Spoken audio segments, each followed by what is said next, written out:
Ladies and gentlemen, please take your seats. The program will begin in 5 minutes.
Ladies and gentlemen, please be seated. Our program is about to begin.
Hey guys, just a quick, did somebody just whistle? Thank you. Dang, okay, all right. Thank you so much.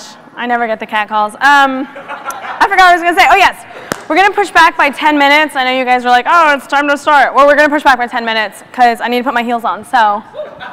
10 please, thank you. Hi. Good.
Ladies and gentlemen, please take your seats. The program will begin in 5 minutes.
Ladies and gentlemen, please be seated. Our program is about to begin.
You guys are too much. Thanks. All right, we're gonna go ahead and get started. A lot of empty seats in the house. That's all right. That's all right. I'm gonna put this down here for a second. Is this changing? This is changing. Okay. Hi, everybody. Now, wow, are you guys really that young? Does anybody know what the correct response to hi, everybody is? Thank you! Let's try this one more time for all of you super, super young people who probably have no idea who the Simpsons are. Hi, everybody! Wow, we're going to try that later. Thank you so much. You're amazing. James Mahalik, I hate you. You're supposed to back me up. Anyway, so happy to have you guys back. There you are, James. You B word. Let's run through the agenda really quick. Oh, did everybody have fun at Disney last night, by the way? Yeah? Everybody had a good time? Yeah, I had a good time. I saw you guys out there. Y'all were drinking. Y'all were drinking. All right? I saw you. Photos were taken. I took some of them. I was not drinking because I got to be here. So very quickly, remember all sessions are on this stage right here. We will announce all the times. So make sure you're back on time for all of the sessions. Lunch is at 11:45. Be back here at 12:45. There is another party tonight here at the hotel. Do not get on any random buses. They will not bring you back. Wear your credentials at all times, please. The full agenda is available on the IZEAFest website and in the daily email that you should have been getting. So please be sure to check on those as well. Moving on. If this thing would move on, try an IZEAFest sign. Hold please, hold please, hold please, hold please. Ah, yes. Let's go ahead and thank our awesome sponsors, supporters, and partners. These companies, wait for it, wait for it. There we go. These companies have been instrumental in getting all of you here today, and we are grateful for their commitment to supporting IZEA and the event. Special thanks, of course, to our partners over at Red Bull and Amazon and Pfister Faucets. And this nifty thing right here, to get the day started off, we're going to give away this awesome quick set. Part of Spectrum Brands. The lock is not only smart, but it was created by an Orlando startup called Unikey Technologies, and you might have actually seen them on Shark Tank. Let's check out Kivo. You need to get in my face. Something's changing. Changing the way we do things. Making our lives more simple. With advanced technology, compatibility, and versatility.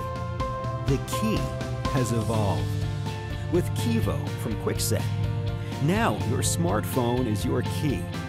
So you have one less thing to worry about. It's making our lives a little better, smarter, evolving to fit your lifestyle. No smartphone? No problem. With Kivo's included key fob, just touch to open. Kivo has been engineered to maximize security.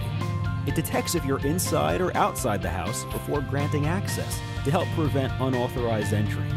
It uses multiple levels of encryption and comes with Kwikset's smart key cylinder for added peace of mind. Knowing you can always use a traditional key. Get notifications at your fingertips. Know when they enter or exit and who they are. Send an electronic e-key to family, service providers, or visitors. All with Kivo's mobile app. And no matter how you use it or who uses it, life just got a little easier. From sendable e-keys to total control and feedback of your door's access. Kivo. Smartphone smart. One touch easy.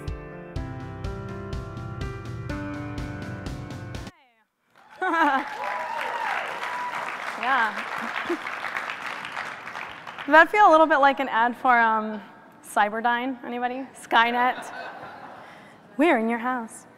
But no, okay, let's go ahead and do this giveaway. My lovely assistant Jen will walk all the way over here because I walked away from her accidentally. Sorry, my dear. Picking a number, picking a number, picking a number.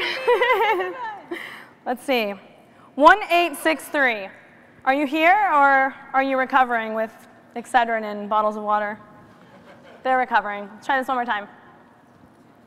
1648. A good year. No? One more time, and then I'm just going to throw it in the aisle. And whoever gets it, gets it. Let's see. 1880. Oh, all right. Oh. Jen's going to hand that out to you guys. Big round of applause for Jen. Thank you, Kwikset, for such an awesome giveaway. So many people came up to us yesterday and were like, we're going to get a Pfister faucet. We're going to get a Pfister faucet. So we got more Pfister faucets. And we're going to give them away. What should we do? Keep walking backwards and I'll say stop. Faster. Faster. All right, stop. Go down that way. And stop. There you go. Congratulations. Look at you being a winner at 8:30 in the morning. So happy. Okay. Let's move on. Big round of applause for Jen. Thanks, guys. Oh. Everybody good? Everybody excited? You should be. Make sure, again, that you post your content on Facebook, on Twitter, on Instagram, hashtag IZEAFest. Not IZEAFest 15, not IZEAFest 2015, just IZEAFest, please. And I will look at them and laugh at you. Here's some of our favorite images from last night. Let's see. Are you? Yeah, let's see who pops up here. Oh my God, Dreamer Show. Did you spend $400 on that stuff? I hope you did. Memories to last a lifetime. Who else we got? Oh my God, Stephanie. That's a good looking threesome, y'all. Next. Where's it gonna be? Natty Tomeo. Y'all are so good looking. Do you work at IZEA? We only hire good looking folk. It's like a requirement. And then the Superfly Nerd. Yes, you are. Thank you for visiting our Pfister Fawcett photo booth in the back, by the way. Very cool. So let's get started. I'm going to introduce to you the 2015 National Speakers Association CPAE Speaker Hall of Fame inductee, Simon T. Bailey. Brought to you by Trumu.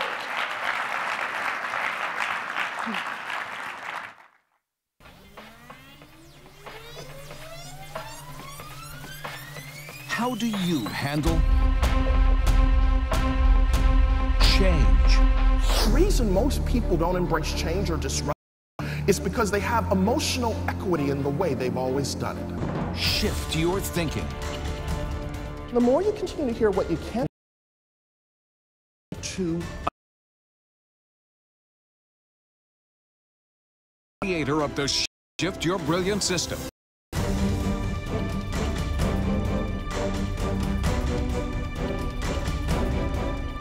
Get ready to embrace change.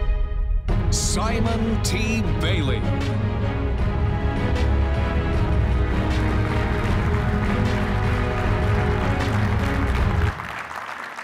Good morning. Let's try it again. Good morning. Do me a favor, look at the person that you're sitting next to, look him in the eye, and tell him after last night's party, you look amazing. Somebody said, I look amazing and I feel amazing. Well, it's good to be here. Welcome to the creator economy, where men and women as creators understand how to shift their brilliance. In the creator economy, men and women understand that a job is what you're paid to do, but releasing your brilliance is what you're made to do. In the creator economy, a paycheck is given to people who show up, but opportunities are given to people who choose to go above and beyond what they're paid to do. How many are excited to be in the creator economy? Now, the question I often get asked is, Simon, how did you become a creator? And what's so interesting is, a number of years ago, I was working here at the happiest place on earth. And whenever you work here at Disney, Mickey Mouse rule number one is you never talk to the media unless authorized. Everybody got it? Never talk to the media unless authorized. So one day I got a call from a journalist, and he said to me, Simon, where do you see yourself 10 to 15 years from now? And I said, I see myself as the president and CEO of the Walt Disney World Resort, and eventually the chairman and CEO of the Walt Disney Company, and he puts us in print. So, article comes out, page 12, Florida Business Trend magazine, and at the time, I was sales director of the Disney Institute. So my boss calls me in the office, and he's like, dude, help me, what were you thinking when you did this interview saying you wanted to become the #1 guy at Disney? And I said, Larry, I work at this company whose motto is, if your heart is in your dreams, no request is too extreme, for when you wish upon a star, it makes no difference who you are, but obviously it does here. So, it's funny today, but it was not funny then. And I think what's so crazy about it is the people at branding, they had a little out-of-body experience, because if you look at this picture really closely, you'll see the Mickey Mouse topiary right here. And so I got a call a couple hours later from one of the senior vice presidents who reported directly to the president, Al Weiss. And his name is Jim Lewis, and Jim was like, dude, do you need me to go to the president on your behalf, because this is like the beginning of the end? I said, no, I'll be fine. So HR shows up a couple hours later, and they said, would you please sign right here? So I signed this little piece of paper that went into my personnel file, and let's just say Disney didn't fire me that day, but about a year later, I heard the footsteps coming, and they were not singing It's a Small World after all. So I decided, because I kind of sensed that things were getting ready to shift, and so I decided to put my resume out on the street. And I got 4 job offers, 2 vice president's offers, going to work at other companies, small companies, and a senior director position with Learjet to head up all customer care for Learjet owners in the world. And I turned all the jobs down because, like you, I answered 3 questions. Question number 1, what would I do if I knew I couldn't fail? Very important question. Question number 2, what would I do if no one paid me to do it? And then question number 3, is what makes me come alive? That third question came out of a book I was reading at the time, written by an author named John Etheridge. And in John's book, Wild at Heart, John says, don't ask what the world needs, ask what makes you come alive. Because what the world needs are people who come alive. And when I read that, creators, it's like the 4th of July fireworks went off in me, because what I recognized is I had worked at Disney as a great organization, absolutely loved what I was doing, but when I was even getting ready to leave Disney, I said, I gotta go and do this thing. And so today, we teach organizations and individuals how to shift from average to brilliant. Why? Because average is over. Average is done. Average is history. It is all about how do I operate in my brilliance. So I need all of you to do a favor with me. Everybody take a deep breath. Take a deep breath. Let it out. And I want you to say this. Say Simon says, I am brilliant. All right, somebody says, Simon says, I'm brilliant. We're going to try this again. I want you to use your outdoor voice indoor like you were partying last night at Hollywood Studios. I want you to find your inner chutzpah, and I want you to say on 3, Simon says, I am brilliant. 1, 2, 3. Simon says, I'm brilliant. All right, turn to your neighbor and say, I'm brilliant, but I am a little concerned about you, okay? Which one of y'all kicked me? So the question people often ask me, okay, Simon, this is great. What is brilliance? Brilliance is your insight, it's your potential, it's your genius, it's your it factor. When you are living your brilliance and doing what you do really well, you experience flow. When you are in flow, there is an alignment of head, heart, and hands. When I have an alignment of head, heart, and hands, my feet will follow because I am doing what I love. When people are not operating in their brilliance, not doing their best work, what happens sometimes is they are unfulfilled, unhappy, and uninspired. And if they stay in that state, sometimes they'll start complaining, or they may become more negative than an undeveloped piece of film. And so when I talk about brilliance, it's understanding how do I tap into my brilliance? How do I understand when it's time to shift? So people say, Simon, how do you know when it's time to shift? Well, here's the deal. You will come to a place where you become uncomfortable being comfortable. And when you reach that point, oh brilliant one, it is time for you to shift. When I first started writing and talking about brilliance, I based it on some of the research work of Dr. Howard Gardner, who is professor of education at Harvard. Dr. Gardner, he and his team of researchers did an interesting study over a 20-plus year period, and what they discovered is that children up until the age of 4 are operating at the genius level. In their late 20s, only 10% were still operating at the genius or brilliance level. And as they got older, it diminished. So the question that you have, like I had, is where did this genius or brilliance go? It didn't go anywhere, but it became buried by a society that says color within the lines, sit down, give it back, you can't do that. And the more a person continues to hear what they can't do, where they can't go, and who they can't become, there is a neurological path that is created in the brain that causes individuals to shut down. So what happens is they go through life having this potential, this insight, this genius in them. But here's what I've discovered over the last decade since leaving the Mouse House and working with almost 1,000 organizations on 6 continents. Your brilliance, that thing that makes you come alive, is ignited in an environment where you are celebrated rather than tolerated. And when I'm in an environment that celebrates me rather than tolerates me, that environment invites me to be a vitamin, not just an aspirin. And when I understand how to be a vitamin, not just an aspirin, I will be brought to a place where the universe will invite me to experience what I call Vujade. Everybody say Vujade. Vujade is the opposite of Deja vu means been there, done that. Vujade is going there, doing that. How does a creator know when it's time to vujade? How does a creator know when it's time to unleash the inner salmon to swim upstream? A creator knows when it's time to take everything to another level. Everybody say, take it to another level. Raise your right hand with me. All right, raise your right hand, and I want you to put a little neck action in it in a moment, and I want you to say, take it to another level. I want you to feel it, all right? On three. 1, 2, 3. High five your neighbor. Make sure they're awake with the program. So when I know it's time to vujade, what will happen is I will ask myself 4 questions. Please make the note. Question number 1, where have I been? So a creator will look at everything that they have done thus far, and they will say, where have I been? How did I get to this point? Question number 2, why am I here? The greatest tragedy in life is not death. The greatest tragedy in life is to be alive and not know why. And there are a number of people that wake up every single day, the lights are on, but nobody's at home. They're one fry short of a picnic, right? So the why am I here question is critically important. Third question is, what can I do? So when I vujade, when I get ready to shift my brilliance, I will ask myself, what can I do? Let me tell you why that question is so important. Dr. Christian Mirsky, who is at Princeton University Psychology Department, says, when the brain is worried, the brain slows down.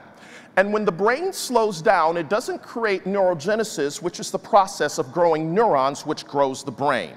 When I looked at his research, I Simonized it a little bit, and I said, wait a minute.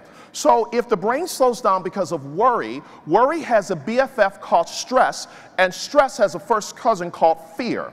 And when stress, fear, and worry get on the same page, they begin to slow down a person's operating system.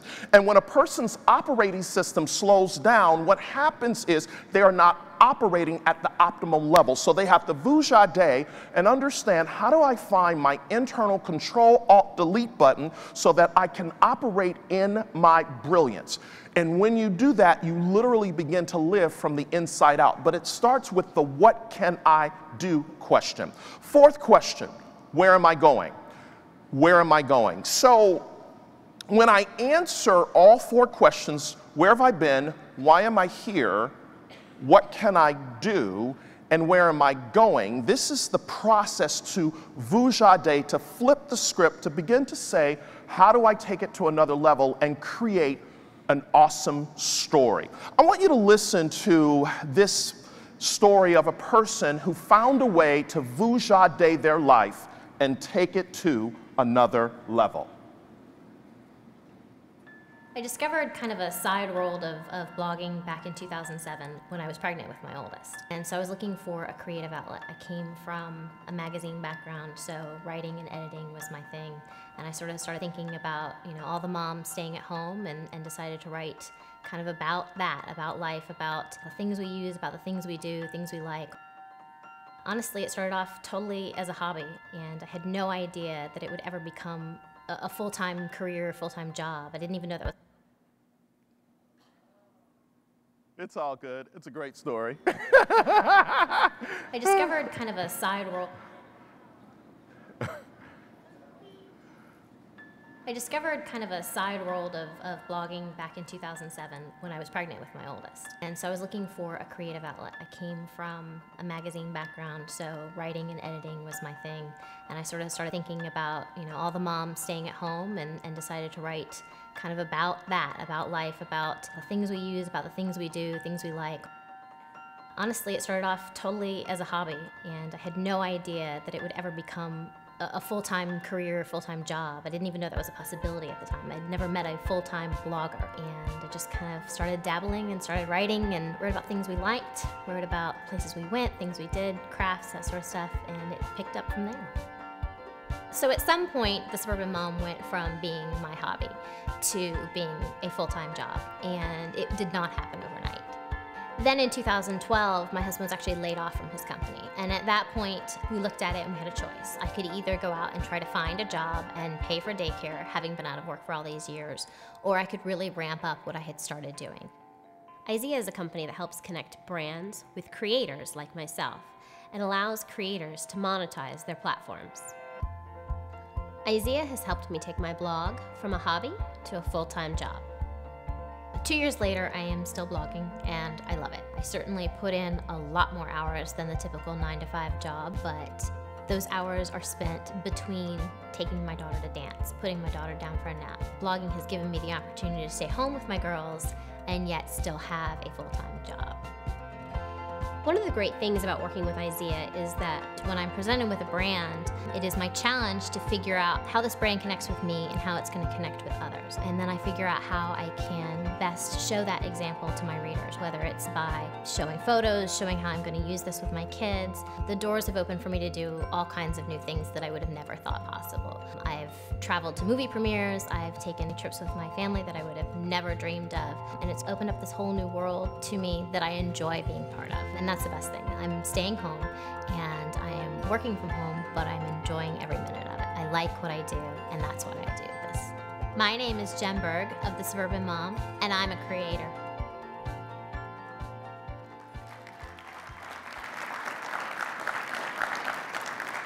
I love Jen's story because Jen is really talking about that whole thing of being a creator. A few years ago, I said to our team, what is it that we know about people like Jen and people who are the best of the best at what they do? And the team said to me, they said, Simon, what we discovered is that there's a difference between being average and being brilliant. People who are the best of the best in what they do, they understand how to be totally present to the moment. They understand how they show up. As you begin to work through this list, you'll see something that says, average men and women, they communicate, but brilliant producers who are spot on understand how to connect. A book that I want you to get a hold of is a book written by Seth Godin. It's called The Icarus Deception. And what Seth is saying, we are now in the connection economy. I was just a couple of weeks ago in New York City at the invitation of Publicis Group, and the CEO of Saatchi & Saatchi was there, and they were saying right now is that there's now 3 seconds. You have 3 seconds to connect. 3 seconds to connect in this hyper over-communicated world that we live in. So those who connect and take it to another level are the ones that really, really stand out. You may recall on yesterday that Lauren Thomas made a very powerful statement. She said, do you want a paycheck or are you pursuing partnerships? And one of the things you'll notice on this list is that brilliant producers really look at how do they build relationships. Why is that important? Relationships are the currency of the future. So when we really begin to understand relationships, I relate to the cargo in your ship. And wherever you are going on the ocean of life, you take me with you because we have a relationship. The other powerful thing is you'll see something on this list that says brilliant performers and brilliant producers really understand authentic listening. Ladies, you have 2 problems with men. Only 2. I was waiting for it. I was waiting for it. Ladies, the 2 problems we have with us men is we don't talk, we don't listen. And when we talk about ourselves, and when we listen, we have selective hearing. But guys, I'm not going to leave us stranded. How many realize that we all can be better listeners? Yes? Here's the net takeaway as it relates to brilliant producers. I was just with American Express last week, and we were sharing this whole concept of what listening really means. And I said to them in a stream of conscious, I said, brilliant producers who really understand how to stop selling, start connecting, will move to what I call meta-listening. Meta-listening is when you begin to listen between the sentences. Meta-listening is when you begin to say, here's what I heard you say, but is this what you meant? And those who are meta-listeners in this economy will tap into their intuitive intelligence to say, here's what you have brought forth, but here is what I also want you to consider. Have you thought about this? And it's in that meta-listening that you understand that the same letters that spell the word listen spell the word silent. So when I am really silent, I'm tapping into how to take this relationship to the next level. The last thing you'll see on this list that we discovered that brilliant producers do is they are curious. I was interviewing Rick Goins, who's the chairman and CEO of Tupperware, and he's been there for about 20 years. And I said, Rick, what does curiosity mean to you as a CEO of a $3 billion entity? And he said to me, curiosity is the ability to see what's not yet. It's the ability to look around the corner and to see the hidden opportunity. He says, those men and women who will be the best in their field have the ability to ask questions which immerses them on a quest to discover an answer that was waiting to emerge. And when he started saying this, I was like, whoa. So then I looked at my own business and I said, what questions are we asking ourselves right now? How do we stay relevant? How do we take it to another level? And one of the things I've recognized is what has gotten us here, in the words of Marshall Goldsmith, won't get us there. So what are some things that we need to, in the spirit of Disney, that we need to let go? Because when we let go, some of y'all will catch that later. I know it's early on Saturday morning, but bump. One of the things that I had to let go when we look at our business is I had to let go of rejection. A few years ago, I had started sending my video almost 5, 6, 7 years in a row to an organization called the $1 Million Roundtable, which is very big in the financial insurance industry. And for a speaker or an author to get on that platform, to get on that stage is like a big deal. And for literally 5, 6 years straight, they rejected me. Sorry, you're not ready yet. Sorry, you're not good enough.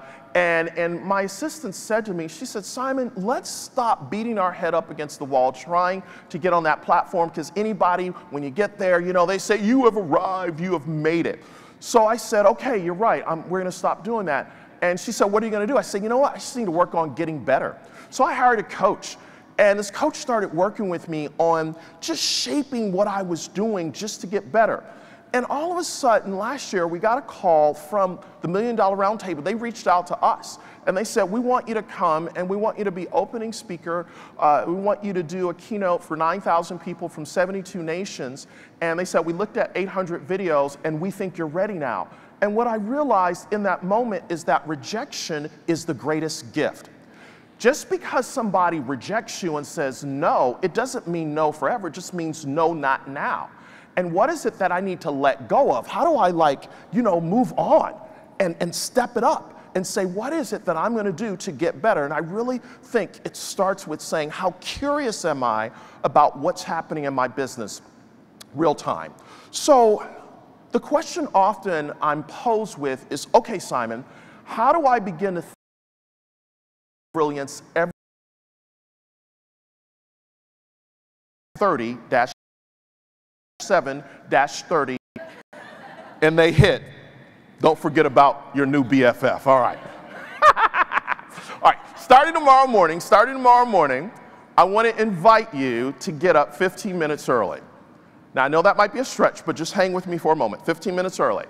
And would you consider taking the first 5 minutes just to meditate, just to get quiet, just to slow down? Right now in Silicon Valley, Deutsche Bank, Google, Facebook, they have meditation rooms because what they realize in a hyper-stress environment, people need a way to slow down. What I am proposing, taking the first 5 minutes of the day to just get centered. One of the things we realized in our research of looking at how people move from average to brilliant is that men and women who move from average to brilliant, they understand how to be effective, not just busy. And how they get there is that first 5 minutes of the day. Second 5 minutes, read or listen to something that inspires you, all right? And the third 5 minutes, stretch and get aligned with the day. Because Rabbi Harold Kushner, who wrote the book, What Matters the Most in Life, Rabbi teaches this whole concept called emotional congruence. He says, when you're operating in congruence, there is an alignment of how you think, what you say, and what you feel. So what happens is when you show up and people show up in your life, you connect because you understand when you're fully aligned, it's not about the push, it is about the pull. And creators who are operating in the zone, understanding flow, they don't chase money, money chases them. Because as a creator, I understand that 15 minutes a day, I am rewiring how I'm going to show up. So when people come into my matrix, they understand that I have found my inner Neo and I am the one to help their brand take it to another level. Now, here's how the formula works. 15 minutes a day impacts 7 days a week. 7 days a week impacts 30 days. 30 days impacts 90 days. How many seasons are there in a year? 4. How many quarters are there in a year? 4. So every 90 days, how did I get to this point? It came as a result of what you did 30, 60, 90. How did you get there? 7 days a week. How did you get there? 15 minutes a day. Here's what we've discovered in this whole work of helping people think about shifting their brilliance. The secret to sustaining brilliance is hidden in your daily routine. You don't decide the future. I know that sounds like an oxymoron for a creator, but you don't. You decide your habits, and your habits decide. So when I understand that, I become better. Now, some people may say, Simon, I'm not a morning person, I'm a night owl. Okay, here's how it works for you. 15 minutes before your head hits the pillow, first 5 minutes, unwind, writing your journal. Second 5 minutes, read something that inspires you before you fall off into the night season. And then the last 5 minutes, most doctors will say don't stretch and then lay down, so do something else to unwind. But what is it that you can do? Because that 15 minutes before you go to bed at night, as you enter into the night season, as you wake up the next day, what you'll discover is you will have an epiphany, you will have an aha, you will have what they call is the eureka moment, where you will say, aha, I know what I need to do, because you understand your brilliance, all right? Now, I want to leave you with this story. One of the things I've noticed about IZEA is all about customer love. Everybody say customer love. All right, let me teach you the Simon T. Bailey way of saying customer love. Everybody get your hands up like this, all right? Now watch me on 3. I want you to say customer love, and I want you to step into it. I want you to put a little oomph into it, put your back in it, and say customer love, all right? On 3, 1, 2, 3. All right, customer love, all right. Let me tell you what customer love looks like. A few months ago, I was in San Francisco, flying to Columbus, Ohio, via Detroit, Michigan. So the plane gets to Detroit, and my connection flight to Columbus is canceled. So I'm like, oh my goodness, what am I gonna do? And there was a flight leaving a little bit later on, so I said, okay, great, I'll get on that flight. Guess what? That flight is canceled because of weather. So now I have to either stay in Detroit or drive to get to Columbus. So I called my favorite aunt in Detroit, and she said, baby, don't you get on that road, you come on by. I got some good hot fried chicken for you. So I go by, see my aunt, we're there, and I said, Aunt Rosa, I have got to get on this road because I have a very important meeting the next day. So I get on the road, and I get to Columbus about 2 a.m., and I say, you know what, I don't have my clothes, the airline couldn't find my luggage, whatever, I'll just deal with it in a few hours. So sure enough, get up, and I go to my phone, and I hit the Yelp app to find out if there's a men's store anywhere in the vicinity, and there's about 5 stores. Now it's about 8:30 in the morning, my meeting's at 10:30, so I call the first store. Sorry, we don't open to 10. Call the second store. Sorry, we don't open to 10. This is kind of going downhill. I get to the 5th store, and I get a live person on the phone about 8:45, and she said, I literally spam her when she comes to the phone, like, oh my God, I need to buy some clothes. She said, 1 minute, let me transfer you to my manager. So she transfers me to Trina. Trina gets on the phone, and I tell her my dilemma. I said, I've got a very important meeting with Cardinal Health, their entire executive team, at 10:30. I need to buy a suit or some clothes so I look presentable. And she said, you know what?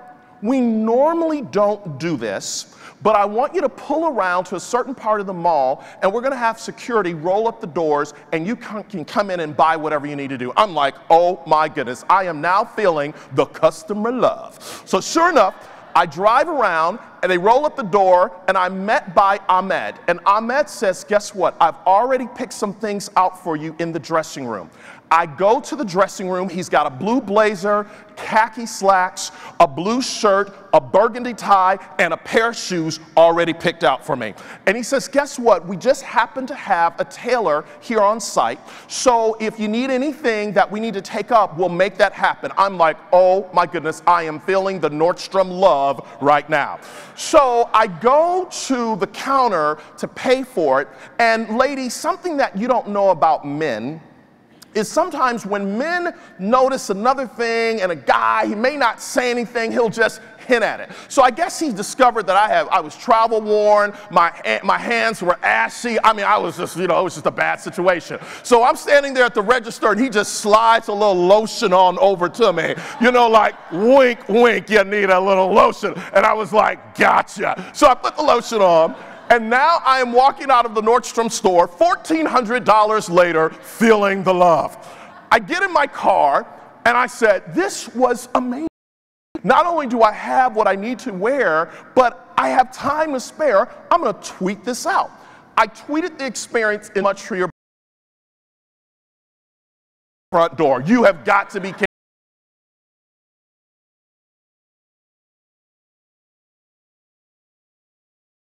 Unbelievable. Decided to write because Nordstrom is going to suck up all the business because they understood how to create customer love. Ladies and gentlemen, you are in the happiest place on earth. And the whole secret sauce of Disney is not in the theme park business. They are in the business of creating moments. The one thing I walked away with when I was here at Disney was that when you understand to create that moment, give a little something extra for nothing, that's what people remember. So as creators, I want you to think about, what is it that I can do to shift my brilliance, to go above and beyond, not because I have to, but because I want to. Because what you want wants you. And when you give a little something extra, that becomes the emotional deposit into the emotional bank account of the brands that you serve. And as you serve them, the brands become your unofficial marketing department to say, we have got to have that creator back again. Because that creator understands in the creation economy, in the creator economy, we are the ones that are truly, oh, brilliant one. And as oh, brilliant one, I understand how to show up and take it to another level. I am Simon T. Bailey, and doggone it, I approve this message.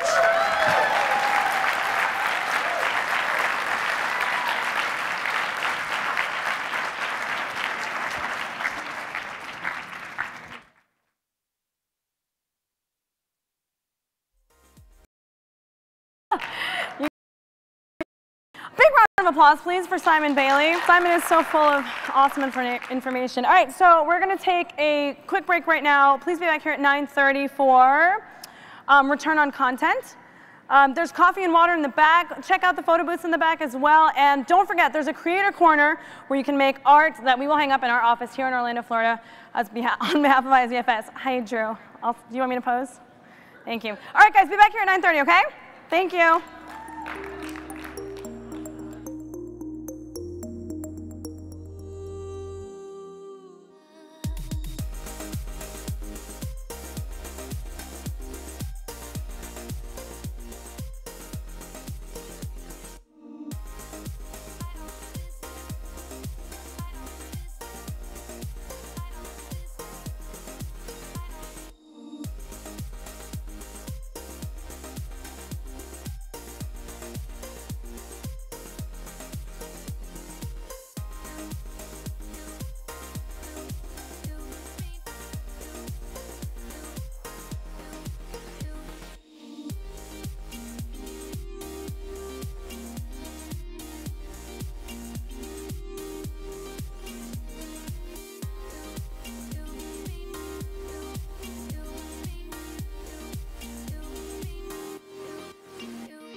Take me away from home. Show me all the places I've never known. And we'll chase the night, erase all of these broken dreams in flight. And we'll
Ladies and gentlemen, please take your seats. The program will begin in 5 minutes.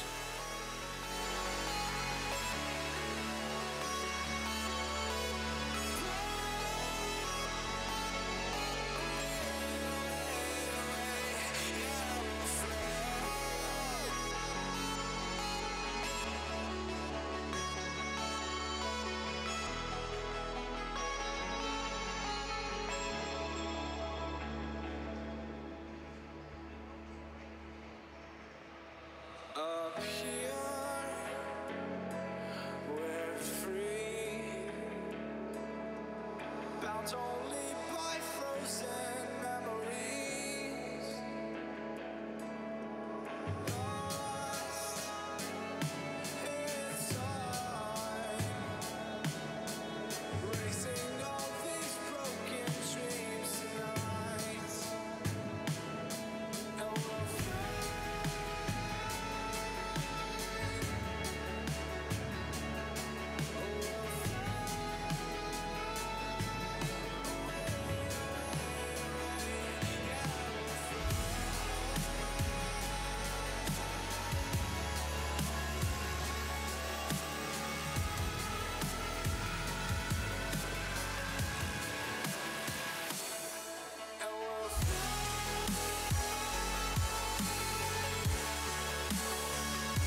Ladies and gentlemen, please be seated. Our program is about to begin.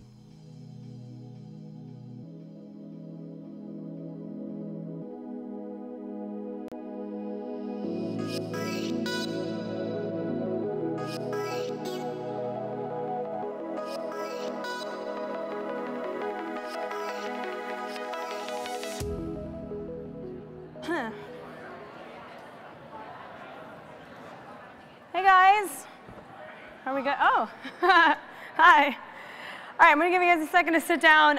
Quick note, while we're doing panels, while the sessionists, that's not a word, are up here, please keep the chatter to a minimum. It reverberates really well in this room. So just quick note on that. All right.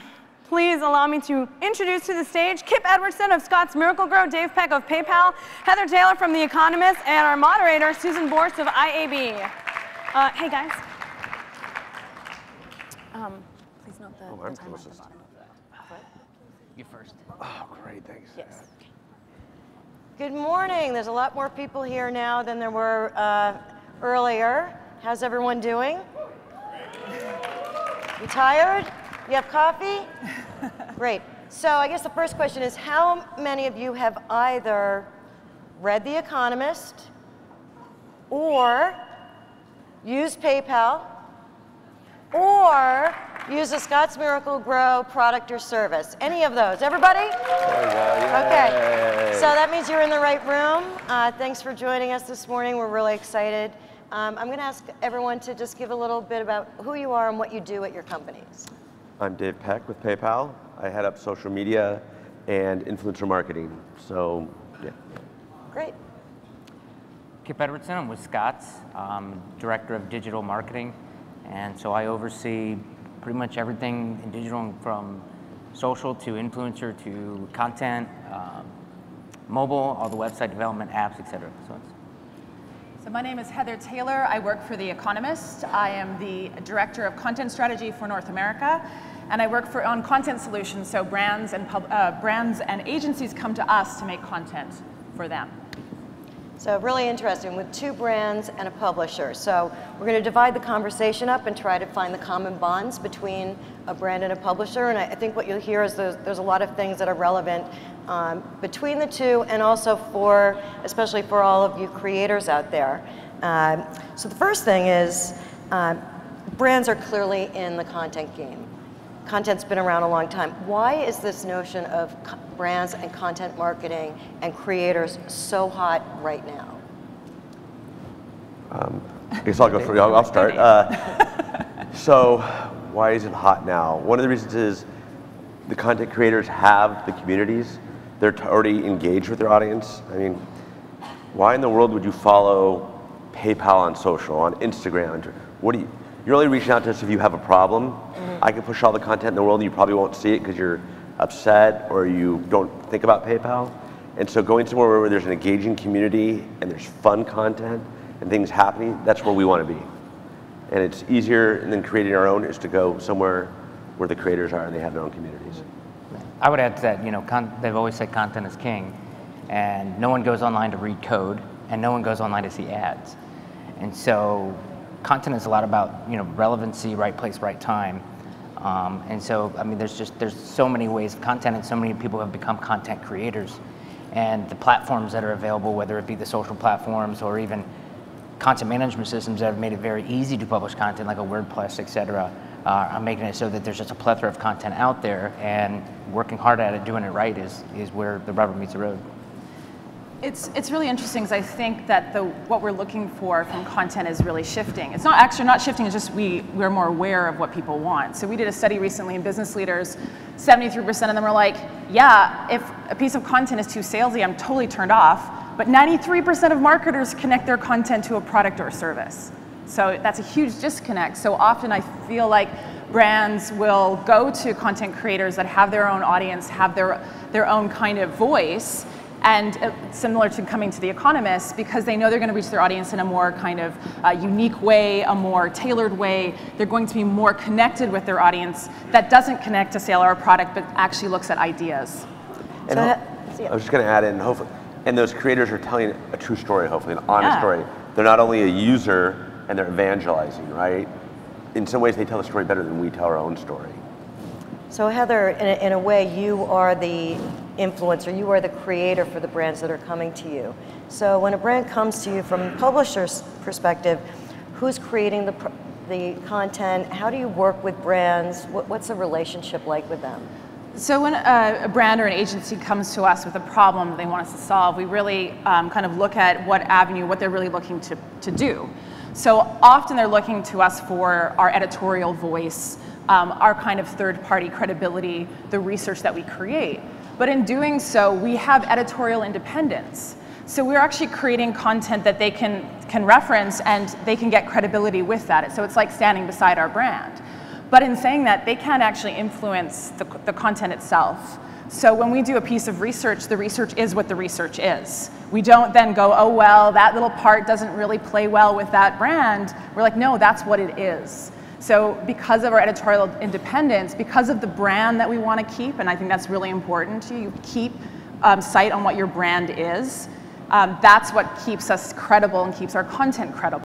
If we went and just basically want to avoid it all. Content coming from? It comes from everywhere. I mean, we have an in-house team that works with stuff, and they've developed their own partner network.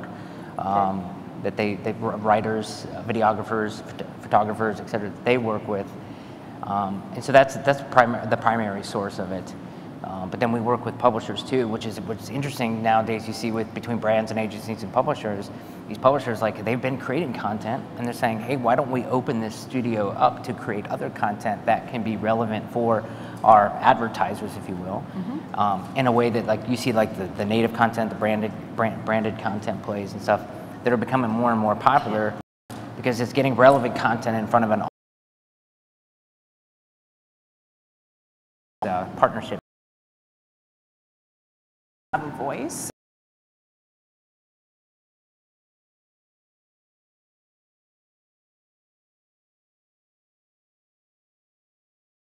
Most likely,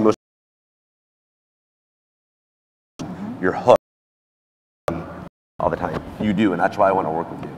Yeah, we did. I think that's really important. We did some advertising with one of our brands. I won't say which one, but because I don't want them to be mad at me, but it was meant to be funny. And I said, this isn't really that funny, if you ask me. Like, an agency wrote this. You want to be funny, get a comedy writer.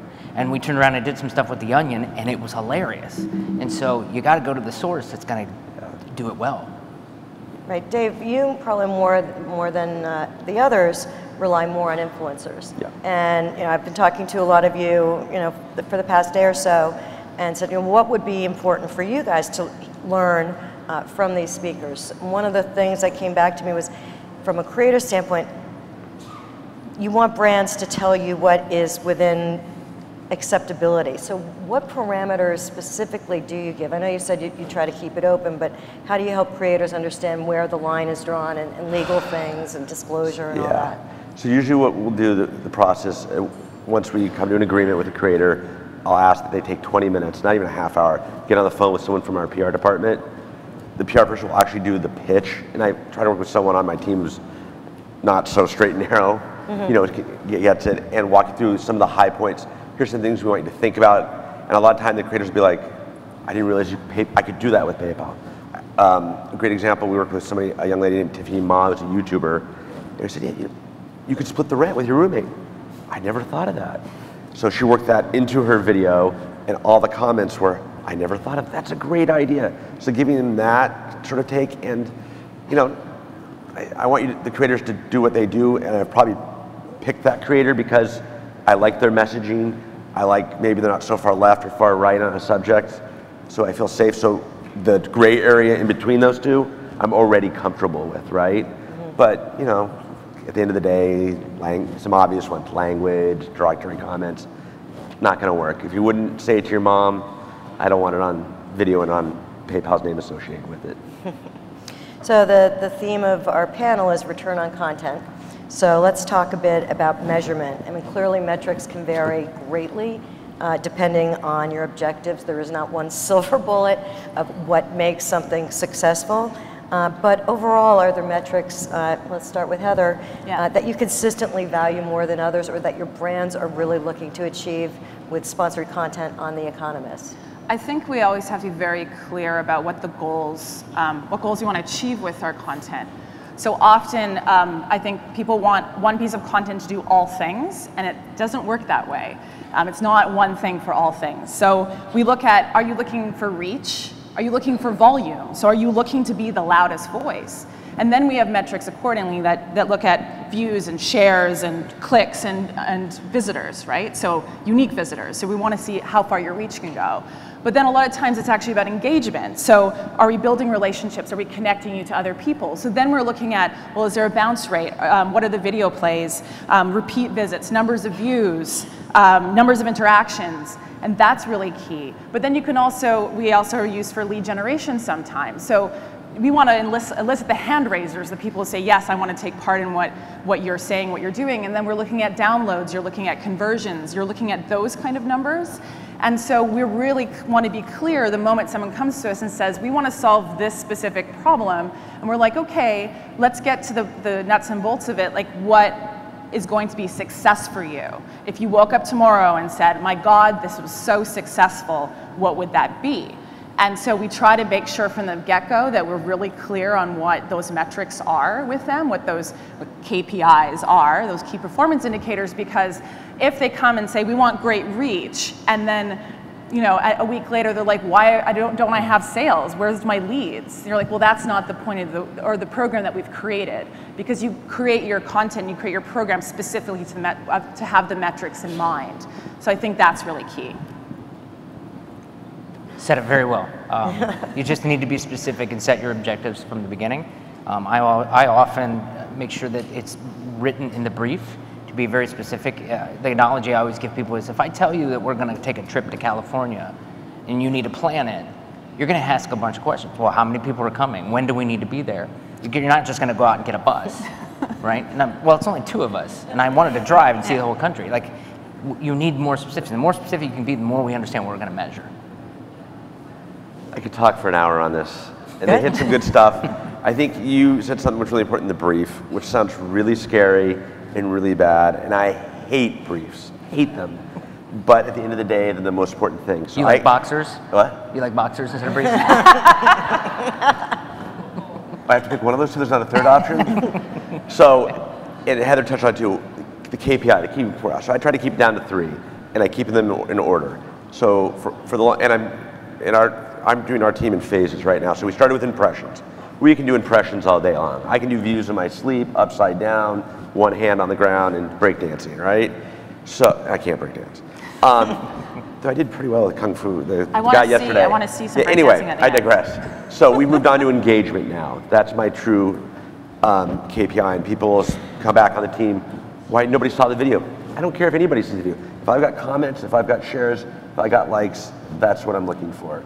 That's right. And then another thing you touched on about sales, we're not there. We're starting down the funnel. If you guys know what the funnel is, we're at consideration. I just want you to think about PayPal, right? I see another brand, credit card to my left button I can check out with. To the right, I see PayPal. Yeah, I might use, I'm going this way, but you considered us. Mm-hmm. So that's where we are, and that's what I want the content creators to help with, right? Top of mind, fun things like that. Always do a brief. I know it's awful, but knowing what the goal is when the brand comes back to you. So if we work together and we can't go, we hired you for impressions, why'd you get no likes? It protects. And you'll be like, yeah, it's your. Protects it's like a contract. It's like a contract. It's your armor. That would be a piece of advice I would give to all content creators. Why didn't you do this? Well, because people are going to nitpick and call you out. I've seen it happen. People on my team, I'll be like, "Where's the brief? We didn't do one." Well, that's not the creator's fault. That's your fault. Yeah, so. and audience actually is really key, because often it's kind of becomes this generic pocket of audience, and that's not going to be really suitable for you. So we'll get because we're at The Economist, we're business decision makers, and so they'll go, business decision makers, and I'm like, well, there's a lot of different types of business decision makers, I like to point out. So it's really being specific, because if you're not specific, we can't actually help you, because it becomes this kind of watered down pool. So if you're going to tell us that actually, I really want to reach, I'm going to go more economisty here, CFOs in the healthcare industry. I'm going to create very different content. I'm going to be much more focused on a kind of different needs for that group than I would if it's just a generic business decision maker audience. So the same thing for you. Sometimes people come to us and want to reach an audience that we don't necessarily have the best audience for. So then we have to look at different elements, or sometimes say, this is just not going to be a good partnership. So I think that's important, understanding I know who I reach, and I know specifically what we can do. So let's make sure our partnerships allow us to be the most successful in that. Yeah. Just not to go on too long here, but a real tangible example that I can give is we sponsor something called Outside Lands in the Bay Area. It's a huge, like Bonnaroo, a huge music festival. I wanted to launch Snapchat. I hired a Snapchatter. I won't even get how hard it is to measure Snapchat. Forget that. At the end of the day, we had the #1 piece of content because of him, #1 trending all 3 days on Instagram because he put a photo up. So they come back, what was success? Instagram. That's great, but I hired you, and I was thrilled. But what happened on Snapchat, that's where the money was going, that's where I paid. But look what I did at Instagram.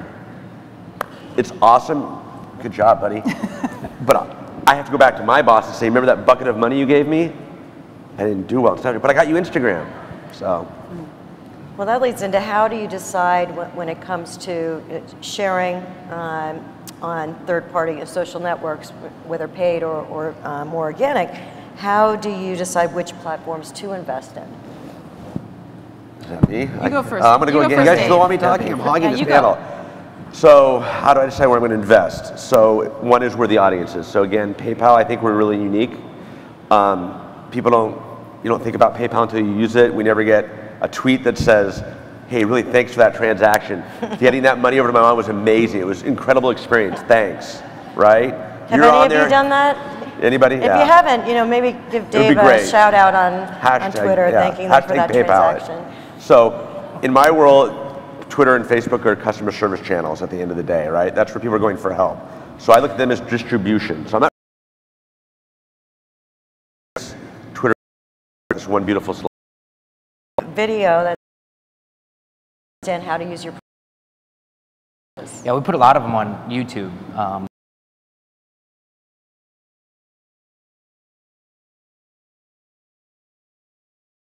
Things, and so they use those.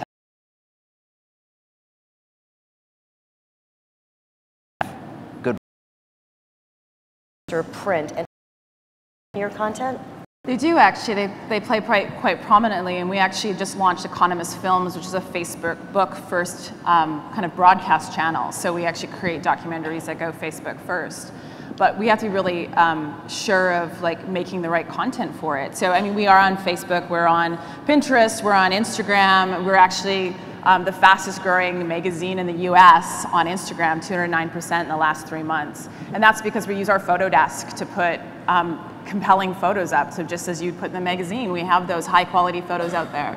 And so I think because The Economist has looked at, oh, but you're this print magazine and you look at the economy, but we don't. We look at factors that affect people's decisions. So we look at culture, we look at technology, we look at everything, and so those things actually play well in social. So we make sure that we keep we are a very witty brand, so we keep that wit. You don't think of us as wit, but we are very witty, very British. So we keep that tone of voice with us in our space, and very much rely on facts, because that's what we're known for. So that does really well on those platforms. We choose those platforms where we can have those conversations and tailor it accordingly. So, but video does play really highly in what we do. Yeah, we look at too, it's just going to vary by brand. We have more than just a Scott's brand. So like our Miracle-Gro brand, we've been building up our profile on Pinterest. And when we went to do that, we were like, well, we don't have a lot of our own original photography, and then it's a space, got to have photography, you're going to be successful there. And so we worked with somebody called Joy Cho. I don't know if you guys are familiar with Joy. She's the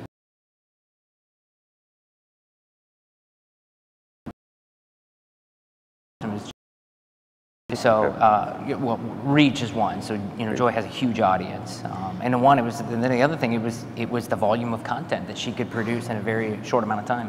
Do you know what's really interesting? Actually, I was talking to one of the women who does our social for our sponsored content, and she puts all of the videos and we kind of create these slideshows, and she puts them on SlideShare. And so she gets thousands of views on SlideShare versus hundreds on YouTube, because there's an audience that's concentrated on wanting that kind of more business information.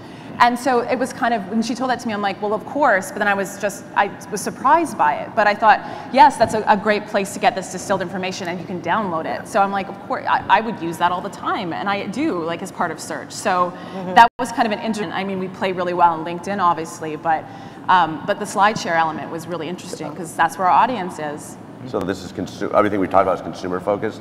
You're right. So when we're targeting merchants, it's SlideShare. Yeah. LinkedIn's through the roof. That LinkedIn Pulse section where you write the blogs, it's incredible. You can put anything up there and it does well. We'll take content we've had and repurpose it on there, and it's 3 weeks old, and it might even organically, so with no paid media behind it, do better than the original with paid. It's incredible. For organic, people don't think about it. Yeah, exactly. And for organic, we've come to realize we call it the 4 C's. If it's about a country, a city, a company, or a citizen, people, it does really well. So faces do better than artwork. Like, it's about people want to, in kind of more of the business leader space, they actually want to look to their peers. They want to look to other companies. They want to be better, and they want to understand what's happening in their city, what's happening in their country, or in a place they want to grow. So by understanding that we use a hashtag that's a city or a country or around a company, and we do marginally better, like not marginally, we do hugely better. So like 150% better on a post, just because we've added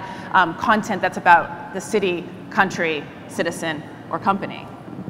So let's talk about, you've each shared with me some really fabulous examples that you came top of mind of things that you've done especially well with content. Can you talk a little bit about one of your success stories and why you think it really rises to the top in terms of memorability?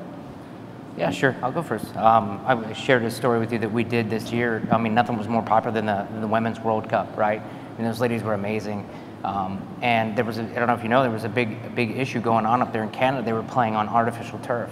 And the men never play on artificial turf. The men never would play on artificial turf. So there was a fairness story there. It's like, why are the women having to play on this where there's increase of injuries? They can't play the game the way they want to play the game. And we grabbed onto that story and said, we got to tell this story. And because we want people to play on grass, we're about grass. We love grass. And we started working with first Cindy LaRue, and we reached out to Vice because we've done some partnerships with them and creating content. And Vice said, you know what, we already did this story. There's not much there, but if you could get Abby to talk about it. Well, we went to Abby, and she's just amazing. And Abby just took it to a whole nother level, right? What we just talked about. And Abby was all about it, so we did some original content with Abby and started working with some influencer networks and getting that stuff out there, because now you've got a story you can talk about from, women's rights, health, soccer, sports, and it just got picked up. Vice Sports then ran it. It ended up on ESPN. The story ended up turning into, because we were going to refurbish all these fields, and FIFA said, no, you're not doing it. So then the headlines were really like, Scots and FIFA are in a fight over grass fields. Like, this is fantastic. It just exploded. It turned like 400 million impressions over the whole story. And they never did refurbish the fields, but what we did is, as more people shared that story and that we amplified that, we said, look, for every like 100,000 shares, I can't remember exactly what it was, we would refurbish a field in the United States. And we ended up refurbishing 8 fields here in the United States and converted them from artificial turf to grass. So I guess the tweet there is, Scots likes grass. How about you, Dave? This happened timely this week. You guys probably didn't hear about this, but it was Back to the Future Day this week. I know, it wasn't in the news, you couldn't find it anywhere. So in Back to the Future 2, old Biff gets out of the taxi cab, puts his thumb down, pays, gets his receipt, goes on his way. PayPal, right? We have thumbprint, because I know you all know you can pay with your thumb, right? You put your thumb down and leave. So we can't afford Michael J. Fox or Christopher Lloyd, so I had the team track down, his name's Tommy. Well, little known trivia, Tommy hates Back to the Future too. He wants nothing to do with the franchise. I should expand it. If you noticed, he didn't show up anywhere, right? So we wanted, because back in 85 or 87, when they didn't think, oh, you have to pay for the rights to use his image, right? Who knew all this technology would happen? Universal gave it to us for free. All you gotta do is hit the DVD, and you can pay with PayPal. This is wonderful, I'm thinking. So we reached out to Tommy, talked to him. Tommy wants $250,000 for a 7-second clip. Tommy wants to make it really, really hard. So after some back and forth, we get Tommy down to a reasonable number, really, really, like not even 2 digits before the comma, right? Get the clip out, we push it out, because it's organic in a way, right?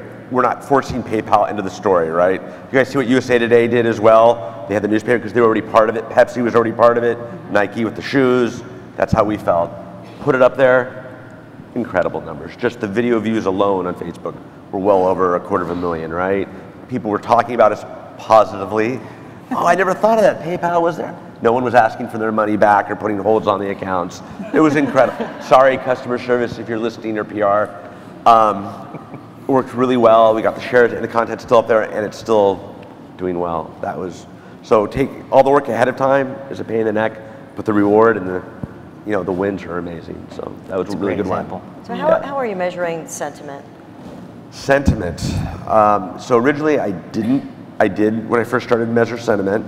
So we would work with creators to get that, hey, positive comments. And then when something would happen where maybe there was a hiccup in the PayPal system or something that I can't control, sorry, whoops, and all that work getting the sentiment down would go back up again. So we changed the algorithm, and at the end of the day, I'm looking at people that are saying nice things. I'm keeping it very simple, right? And maybe coming to the brand's defense. That happens as well, where someone else will hate on PayPal, and then they'll say, you know what, I've been with PayPal for 15 years, I've had no problems. So that content helps start that positive sentiment, feel good. And so people saying nice things. I like to keep things really simple. That is how I measure sentiment. Cool. Heather? My example is probably not, I wish I could have a Back to the Future Day example actually, because that would be awesome. So we did write about it, but I can't give an example. I think one of the things, I'm just going to, I guess one of the kind of big shifts we had is trying to look at, let's say, I'm just going to go with Twitter. So on Twitter, we're really, we don't break the news at The Economist. So it's like, how do we become part of these conversations? And so we started to look at our archives and pull out content to help people understand what's happening now in relation to what happened in the past. So by doing that, we went from 1 million reach per month to 4.5 million per month, because we started to become part of the conversation in a way that actually helped people understand the issues that were happening versus just trying to just jump on that. Here's the headline. We're not a reporter, we're a journalist. So here is the deep information, here's the deep data. And so we're finding the success, but also in social by pulling out that kind of interesting fact from that deep data. So for instance, we did a kind of a scatter graph all about correlating, this is getting a little deep, sorry, correlating road fatalities and how many cars were driven in a country. And the team found that Italy had the most cars on the road and the least deaths. And you think, oh, Italian crazy drivers, and they're like, no, we're gonna pull that out and have that little kind of fun factoid, which seems odd, but a little fun factoid because it seems like counter to what we believe. But then they started to put that in relation to things that were going on in the news and this kind of pulling out these data points to pull them back to like, we understand this deep data, we're gonna make this interesting and kind of relevant to you and surprising. And so I think for us, just having that shift, it's not a specific like one moment example, but actually just the way of like rethinking of how we can be part of a conversation that we couldn't have been part of before. So you're pretty much taking existing copy and repurposing bits of it on social. Yes. Right? Yeah. So that leads us to recycled and repurposed content. It's done more increasingly. You can't, look at online without stories about how to repurpose, when to repurpose. Dave, are you repurposing content, and what's the benefit to PayPal? Yeah. So when we work with creators, at the end of the day, we have the right. We own that content. So The Walking Dead premiered recently, and I wanted PayPal to be part of that story. How the heck do I get PayPal involved with The Walking Dead? So going through the archives, I found a zombie video. So we had hired a creator about before I even started, to do a 60-second PayPal zombie video. I don't know why. I have no idea. If I had the video, I'd show you too, but this long and short of it is they're running away from the zombie, 2 people. One guy has PayPal, one doesn't. He can pay for things faster. Zombies eat the other guy who's going for his wallet, trying to pay for gas, hop in the car. So when The Walking Dead premiered, we put it up online. This content had already been up there 2-3 years ago. Hashtag Walking Dead. Need I say any more? Through the roof. Reach, engagement, impressions. Oh my God, PayPal, this is so funny. And by the way, it was a bad video. Bad, you know, I'm just saying. It's classic zombie movie feel, right? I'm sorry? Oh. Did you just happen to remember that this existed, or do you have an archive? Are there people helping you, maybe find some of that old content? So by archive, I mean Box or Dropbox. And by remembering, yes, I happen to remember, I don't know why, I happen to remember there was a zombie video. I do, actually, I do remember a little bit why. It's because I really wanted to push it out, and brand guidelines were, this is not on brand, this isn't right. And as people shifted through, we had people that were more open to it, did a few quick digital updates to the logos and things like that. And it was actually the top organic, and everybody knows when we say organic, right? No paid behind it. Piece of content we've had in over a year. Wow. So, right, it's because we hit a niche community, kind of what we talk about when we work with creators, right? We want your community, so these people that like zombies and sci-fi, really niche, and they got behind it, loved it because it was so bad that it's good, and did it. So when you're bored, it's still on our Facebook page or YouTube page somewhere, and you can see how good bad it is. But yes, cost me nothing at the end of the day. That's the bottom line, right? Other than some editing costs. Right, I took whatever we paid for 3 years ago, and the cost for me to on a Sunday after football, to put it on right behind the premiere. And I won my week that week.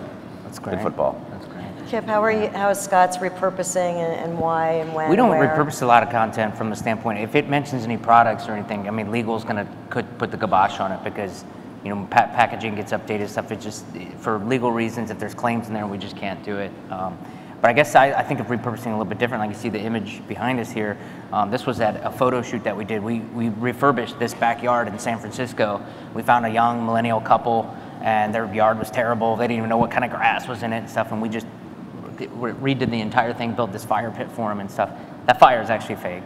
IZEA put that in there. Yeah, I just noticed the fire was really it's a really good so fire. is this a video or an image? Yeah. This is awesome. It's an image. It's somebody at a IZEA brought it to life. Way to go, IZEA. Yeah.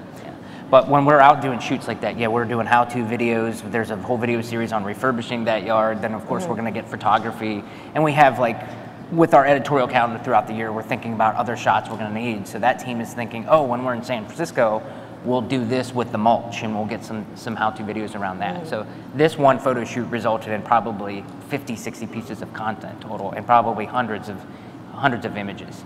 So you also talked about your paid traditional advertising, television, and with sports. Are you repurposing any of your paid television spots? Well, then of course that stuff's hard because you've got actors' rights and stuff, right? So if you've only paid for a year's worth of that license, the SAG fees and stuff, you can't repurpose that and use it again. In fact, we've got some ads on our site now, and I don't know if you guys are familiar with the Scott for Scott campaign, the Scottish guy who tells you to feed your lawn.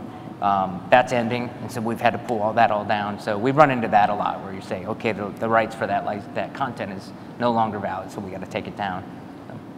So a lot of great. And those people will come after you. I mean, the day that license expired, you will get a letter saying you now owe us, or cease and desist for that, right? They want to get paid. I was just going to say, back to Biff, we could not put that video that he did 25 years ago or 30 years ago on until the 21st, and then we only have the rights for 30 days. It can only be online because we wanted to put it in Times Square, and it was a whole. So we have a program that we do for GE called GE Look Ahead. And it's actually all about the future. So it's about the future and the market conditions of now and the technology and the innovation that it takes to get to the future. So obviously, because it's about the future, there are pieces of content that we repurpose and bring back to life. But I think what's really key is that by we find this content that's relevant to maybe a moment that's happening now, or an innovation or some technology, but we always have to go back and research and see, well, are the conditions the same? has there been any changes in the technology? So we don't just say, bring to life another piece of content just because we think it's relevant. We actually have to ensure that all the elements in it are relevant. So I would say that we recycle or we reuse the content, but we also refresh the content to make it timely and make it related to now, because that's what people want to see. So I think that we always look at how we can repurpose it or how we can make a connection, but it is about making it as relevant as possible. Kip, you also talked about shortening some of those how-to videos for different mediums. Yeah, absolutely. You know, we might look into things where we might do it like as a Vine type of stuff. And then like this one, it's like I said, it's a whole series and it can get really long. Like the first part can talk, they're setting it up, we're here with this couple, we're in San Francisco, and that's like 3 minutes long. And then there may be a piece of this where we're just giving a tip. Say, when you've got this area of your yard, so to speak, here's how you might want to approach it. And those are really good because, you know, we had the session before on the shareable, snackable stuff. It's hard for someone to sit through a 3-minute video online or even share that, right? But you grab something that's 15 seconds and it's packed with some really good information and tips, that's something you're going to see people share and on whether it's on their blog or with their audience and their social networks. And I think we have to be aware, like we will change things for Facebook, for instance. So if there's an economist video that we had that features our logo at the beginning, we'd have to cut that because essentially, you know, Facebook continues to change their algorithms, continues to change what actually works. So one of our people internally went and sat down with Facebook and said, okay, what do we have to do to make this stuff work? They're like, the first 3 seconds are the most important, highly visual. You have to make sure that video doesn't work with sound. So make sure that there's text on it. It has to be a maximum of 1.5 minutes. That's it. And then it has to have really those compelling and strong images. And if you don't have those things, it's going to sink. So suddenly we had like a video that normally performed well that it starts with the Economist logo, that kind of lovely little sizzle teaser thing. That's 3 seconds. And guess what? No one's going to click on it. So if we ensure that we have those bold visuals right at the beginning, the compelling hook in the first 3 seconds, then we can get people's attention. So it's about making sure that content sings in that way. So we should do the whole thing like top 10 things that you can do at IZEAFest. Number 7 blew my mind, right? And then well, I gotta click, right? I gotta click, yeah. Well, the thing is that though, if you don't come back on that promise at number 7, then people will bounce. So you have to ensure that's compelling but true. Compelling but true. Does anyone care to share an example that didn't work so well that you want to share, and why didn't it work? And lessons learned? I won't give any specific examples because there's too many, but what I tell my team is don't be afraid to fail, because failure is an opportunity to learn, right? And so one of the things I'd encourage everybody in this room is you know, the things we talk about is fail fast. Like fail fast, optimize, learn from that, and then you find what works, you put more money behind it. And what doesn't work, stop doing it. And well, I'm not going to give a very specific answer either. I'm sure there's lots of things, but I think it's always you're learning and refining. But if we put a sponsor logo on a social image or anything, people hate it. So we don't. Like, they just don't respond well to it. So it's like a bold image, a question, a fact. That's what gets them. So when we try to do other combinations of things, it doesn't work. So we go back to our, you know, the people wanting us to create sponsored content and say, we're making this for you, but these are the things that work the best for our audience. And it's going to be, you know, no sponsor logos. I'm sorry. There's going to be, it's going to have to be fact-driven. It's going to have to be, you know, in our sense of humor, in our voice. And sometimes our clients are more conservative than the economists are, which may be surprising to some of you, but it's true. So I think we have to, you know, when you know these things and ensuring that the brands that we work with really understand that, then, because we want them to be successful, because we want success. So I think those are the things that we have to, that's where the pushback comes, but that's kind of the lessons that we learn is like, you know, when we kind of fold a bit and say, yeah, we'll put that logo on, it just doesn't perform. So that's one of the things that we've learned. I'll give you one more real quick, just about taking risks. You know, when the Supreme Court decision came down about the gay marriage, we had created a photo of some roses, rainbow colored, and we were going to put it up with the hashtag Love Wins. And we thought about it, we said, dude, as a brand, do we really want to talk about this? And when it came to me, I said, you know what? This started in our backyard. We're in Ohio. This started in Cincinnati. So we have that right? And so we can, and as a brand, yeah, we want to take a stance on this and talk about it, get a conversation going. We put it out there. I'd say the feedback was 50-50. If people say, I'm never buying your products again, blah, blah, blah. And you have other people saying, kudos to you guys for taking a stance on that. So you got to take risks, man. Don't be afraid. Yeah, so we did the same thing around the gay marriage, which was up until Back to the Future was our top performing content, organic again. And the conversation for us was, as a company, we are for it. We have no problem with it. We don't, if 80% hate on us, too bad. That's not what we stand for, right? We're for it. It's the way it is. And the content did really well. And our community, I don't think there was any backlash at all for us. So it worked really well. So probably more for the brands here, there's evergreen content or content that you need to put out, educational pieces, how-to videos, but then there are also opportunistic things like the gay marriage. Where do your budgets come from, and how do you decide where to spend your time and effort, and which opportunistic things will you jump on? So for me, I think my budget lives in comms for the most part. Okay. And so they fund it, so it's whatever I do has to support their messaging. Then there is marketing, they'll come, so I'm like a service for them. They come to me and say, hey, we have X amount, here's a bucket of money, what can you do for me? And then we'll come up with an idea and go back. From that comms is the always on, which is the opportunistic content, as you say. So I'm already looking for milestones, like Star Wars is a great one, right? December 17th, the movie comes out, or 18th.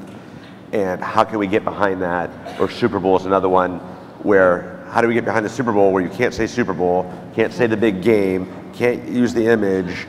It goes on and on and on. And to your earlier question, that was a big miss for us 2 years ago when we tried to get involved. You just couldn't tell it was with the Super Bowl, at the end of the day, and being forced to do it internally. Evergreen content is, first of all, I look at it as what you need to be successful with search, right? So when you're optimizing your properties for search, and even nowadays optimizing your social platforms, the evergreen content is something that needs to work hard in that space. So when you say evergreen content, I'm thinking of the content my team produces to make sure that our sites are successful with SEO. Yeah, I think most of, we make sure for our digital properties, we have to sometimes tweak headlines, because if we're actually print first and then digital, but then we have to look at our headlines and ensure that they are SEO friendly, so we get the search that we need and the pieces of content that are open for people to consume. I think in terms of the idea of budget, you were talking about budget, where it comes from. We work with all sorts of groups. So we work with brands directly, but then we work with marketing teams, we work with PR teams, and we also work with people with the media budget. So normally people would traditionally buy your banner ads. And so everyone's scrambling to be the one who owns the content. And so you find that there's often, you have to be really aware of where it's coming from, because they're going to have very different ideas of what content is and ideas of what they can do with it.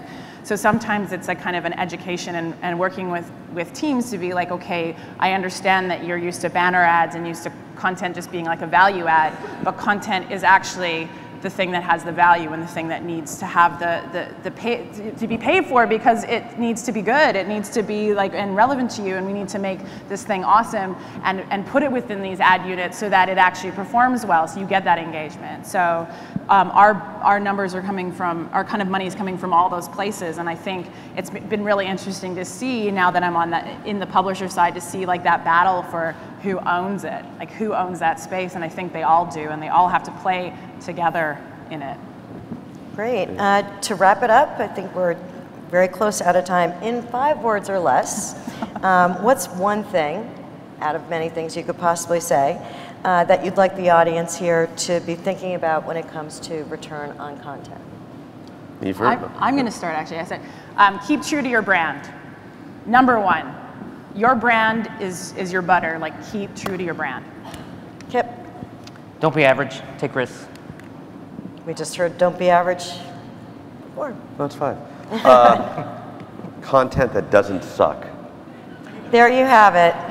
Content that doesn't suck. Thank you, panelists. That's it. Oh, I gotta get up. Thank you, guys. Big round of applause for our panelists, please. Very awesome.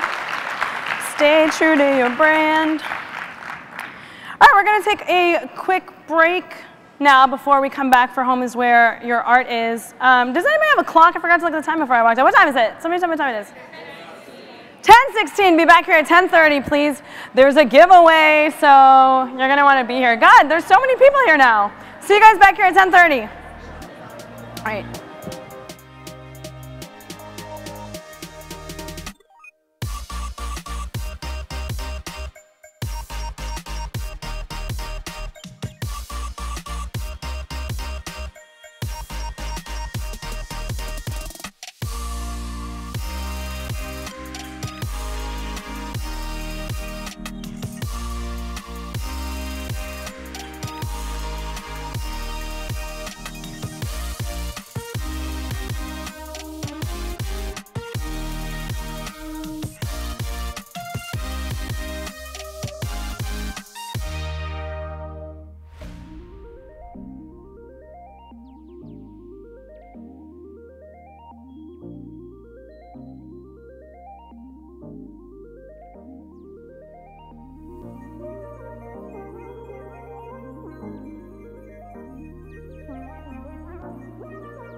Suck the life right out of my veins when you spoke my name.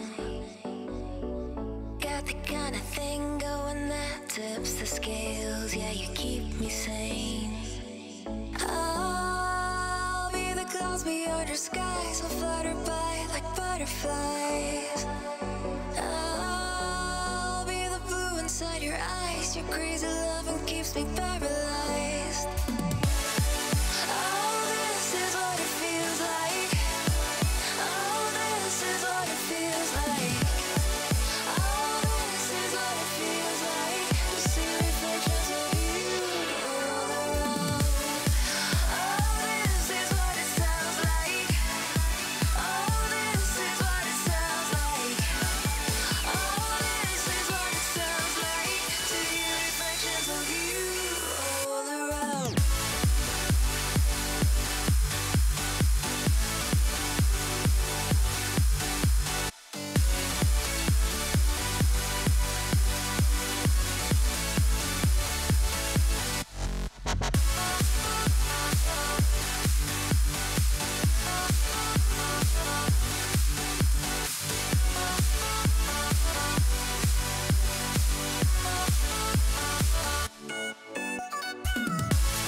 Wanna taste you again like a secret or a sin.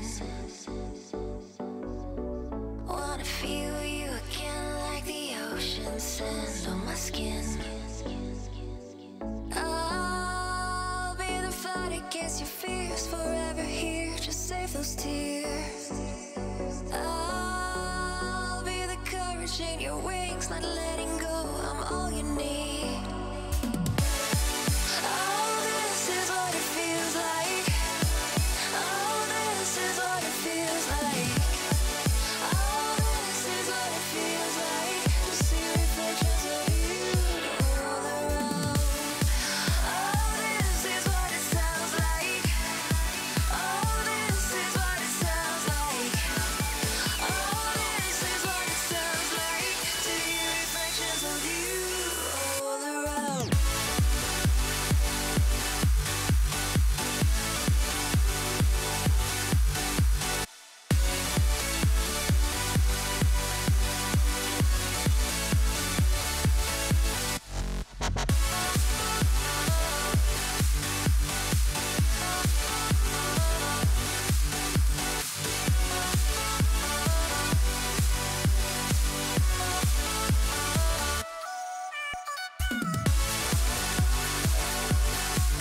Ladies and gentlemen, please take your seats. The program will begin in 5 minutes.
Shine, work hard, so much higher, fly, so much higher, fly, so much higher, fly, so much higher, sky, lines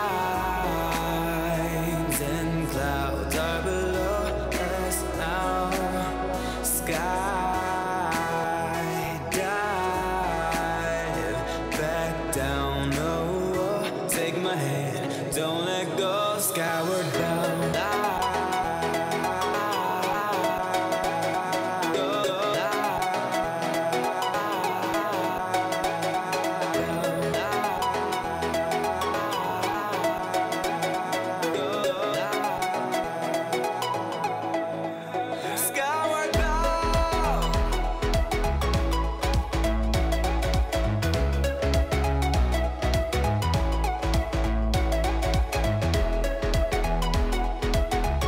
Ladies and gentlemen, please be seated. Our program is about to begin.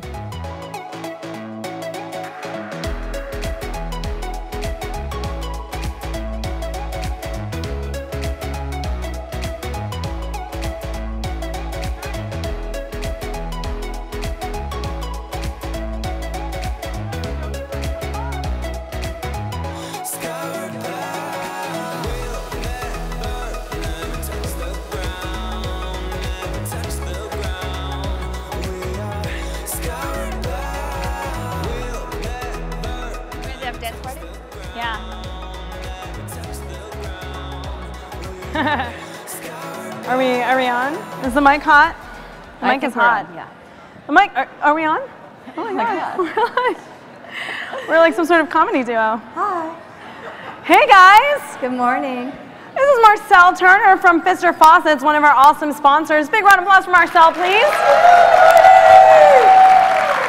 Marcel is, of course, behind the amazing giveaway that we are doing today. So I'm going to give her a second to talk about Pfister and all of the Spectrum brand products here for a second while you guys are taking your seats. And then we got a surprise. Bet you can't guess what it is. So good morning. Yes, thank you. So I You're am welcome. actually CEO of Side Door Digital. We are the agency. Pfister has actually, which is our partner enough to give us a key game, and we've given about half away, but we still have another about $2,000 or $3,000 of prizes back at the booth. All right, time out. You guys, $2,000 to $3,000 worth of prizes at the back, and all you have to do is turn a key. Turn a key. Let me That's tell it. you, I didn't win. Who's gone to the back of the Pfister booth and tried it? Yeah. Who won something? Okay, so, all right.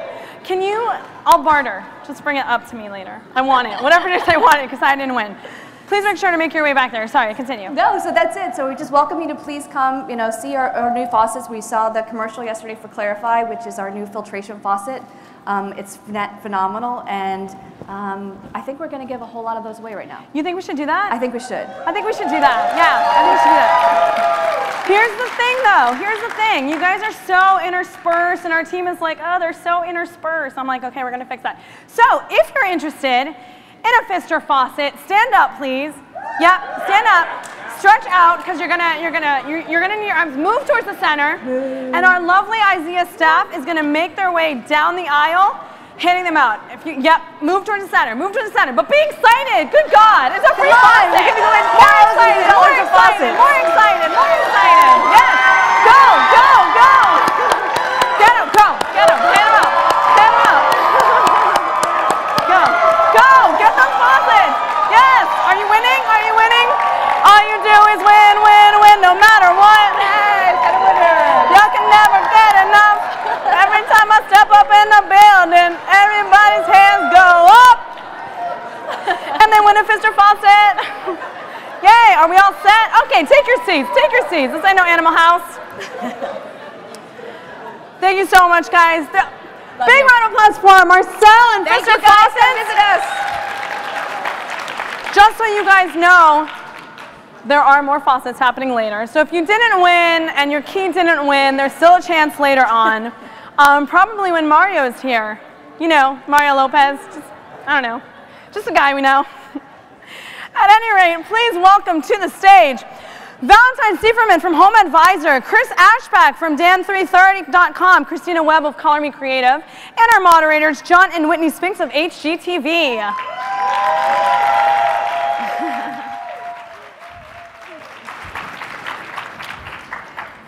All right, we gotta go. Catch us on live. Hi, everyone.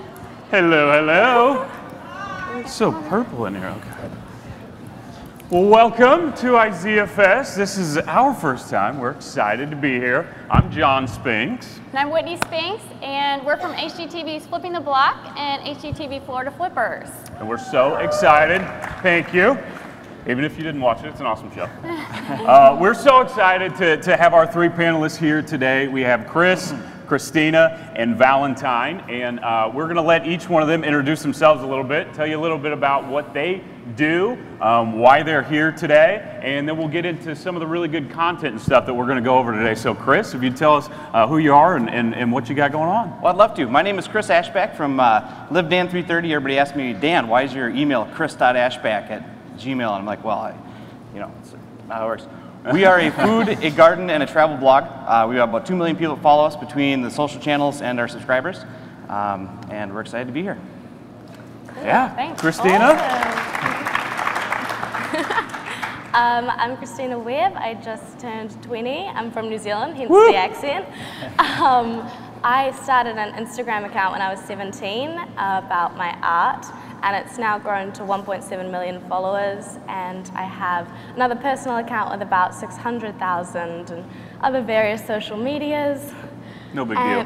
Your artwork is amazing, by the way. Oh, thank you. I looked you up on Instagram. It's awesome. Thank you so much.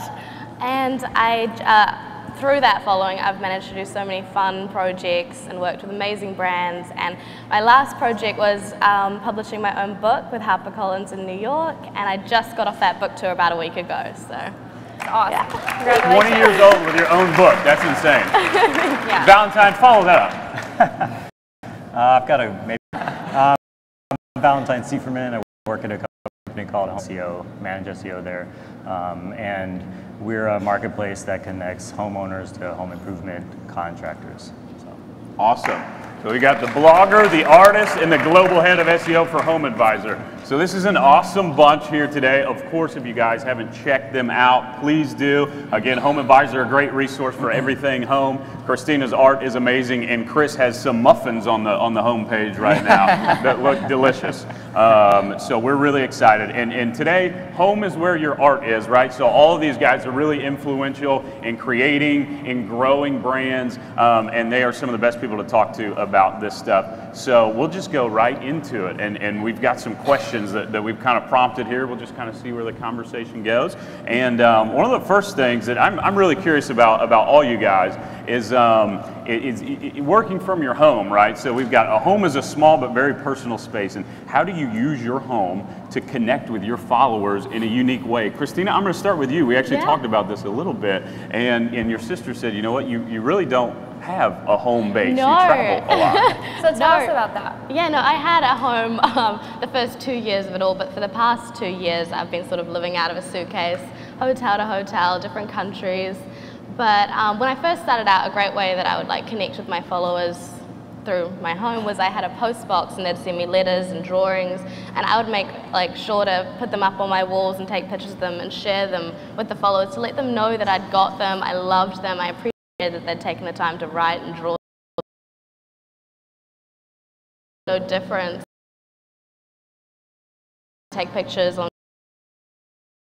Your followers know that you appreciate them and bringing them into what you do, because sometimes, like you said, they send you pictures and then you draw them. I do, yes. That's another way I interact. Is I had a hashtag on Instagram called Draw Me Christina, which has around 200,000 photos in it, and I draw them. I surprise them sometimes. Every few weeks, I'll draw one of them, and that's awesome. Yeah, so I love doing that. I wish I should do this panel. What? Should do this panel later. Yeah. Oh yeah, I'll draw you all. Yeah, can you draw me if I hashtag Draw Me Christina? Well, yeah, that could potentially happen. We're going to do it live here in just a second. It's going to be horrible. Chris, what about you? You're the exact opposite, right? You do your work from home. That is your space. I have a very full house. I have 4 kids. They're 3, 5, 7, and 9. And anybody with kids knows what a house is like, because 4 of our jobs is to pull things out of shelves and cupboards and boxes and dump them on the floor. So it's hard enough to keep a house clean just to say you can live in it, but when you have to use it as a studio, you know, you can't have to get a little more creative. It's the best and worst thing that's happened at the same time, because on one hand, it's tricky, and there's certain things that you have to do to really be very purposeful about making good content in your home. Yeah. But at the same time, you're also relevant, and you're trying to reach people. Our audience are people who live in homes and deal with the same things we do. They're cooking for their families, so us showing how we cook for our family in our home really is a good message at the same time. Yes. Yep. Definitely. That's a really good point. Valentine, I've got a question for you. Valentine. I've got a question that we talked about beforehand a little bit, and it's regarding budgeting, right? So you're the head of SEO for Home Advisor, which has grown a lot. We had the TV on HGTV, of course, before we came in here, and we didn't see ourselves, but we saw some Home Advisor commercials on there.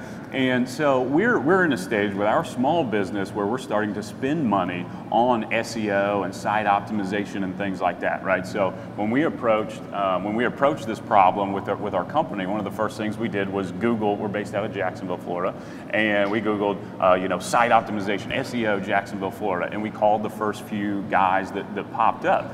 And I said, here's our budget. Make our site awesome and increase sales. Is that the wrong way to go about it, or what can small, medium, and large companies do from the ground up to increase, SEO? Yeah, it's definitely, SEO's changed a lot over the years. Google's worked really hard to make it more difficult than it ever has been. From a small business perspective, if you're a local business and you're obviously looking for kind of a concentrated audience, getting local citations throughout as many places as you can with kind of the same name, address, and phone number is always good. Okay. Getting reviews for your business is always going to be beneficial. And then if there's any content that you can create that is localized and relevant to what you're doing, that's going to be beneficial as well. The other thing to think about is unfortunately, there are a lot of SEO agencies out there that may not be up to par. And so doing your research, you know, with anybody you hire, really, quite honestly, doing your research is always a good thing. So. All tech companies aren't created equal, right? Right. It's kind of So Home Advisor is one of the things with you guys is you say, hey, we work a lot. We have an entire department dedicated to SEO. So for a company like yours, come on with us and we'll help you rank on Google, or we'll rank and then internally with us, you can be one of the first hits when somebody clicks here, right? Yep. That's kind of one of the avenues. Yeah. Gotcha. Good. All right, well, Christina, how did you get started drawing? And I guess, was there a point that you realized that you had this large following and you had this huge fan base? Yeah, no, I've been drawing since I could hold a pencil. I remember it was picture books that really got me into drawing. I would just go through the pictures, not reading anything. I would just stare at the illustrations. And when I was little, I would like create my own characters and be in my own little world and draw them all out and everything. So that's really what got me into drawing. But a point in time when I realized that people actually sort of liked the artwork that I was creating was I was about 15 years old and I was in school and I was taking as many art subjects as I could possibly take, but I felt like they sort of stifled creativity in a way. Yeah. And I was sort of, I felt like we were told like what to draw, what with, how to do it, and there was no room for like thinking outside the box and creating your own style. So I wasn't getting very much encouragement from my teachers at school, and I went home and I would create the art that I loved to create and no boundaries at all. And then I created a Tumblr account when I was 15 and I started sharing that, and I got all this positive feedback from these strangers online, and that was the moment where I was like, well, people actually are liking what I'm doing, and it was the encouragement that I needed to keep going with my art. That's really, really cool because like, you know, we kind of talk about it sometimes in interior design. You know, when you go to school for interior design, you're taught all these rules and things that you're supposed to do when you create a room, but you know, sometimes it's just more fun to think outside the box and just be you. Yeah, and have fun with it. Be more creative and break the rules. That's so cool. That's really good. Chris, same with you with photography and. Well, yeah, you know, I realized that the social media was valuable. And I remember this moment perfectly because I was just finishing graduate school and I was walking through Bethel University, literally with my paperwork I needed to get signed by the advisors and deans and everybody else, because that's what you do at a university. And I went through there, and no less than 11 girls that were students there were looking at Pinterest, looking up wedding dresses. And that's when I go, aha, I just got a degree in leadership, but we need to be in social media. Right. And that's where the money is, and that's what people are doing. Yeah, it's huge. You know, it's funny. Our company's only a couple years old. The very first employee that we hired was PR, communications, and social media. That was the first employee, and we were heavy in construction. You know, so that was our first full timer. And she better be working right now. She's probably on Joycaster and YouTube. Coral, make sure you're working. But it is so important, you know. And we had kind of two things that we were growing with the show. We were growing this international brand that we wanted to push. Christina, I think it's kind of an international thing. And then we had this local service-based, you know, home-based company that we were trying to grow and trying to merge the two and figuring out that complex web of local push and, you know, an international push as well. And we're here today, so maybe it worked.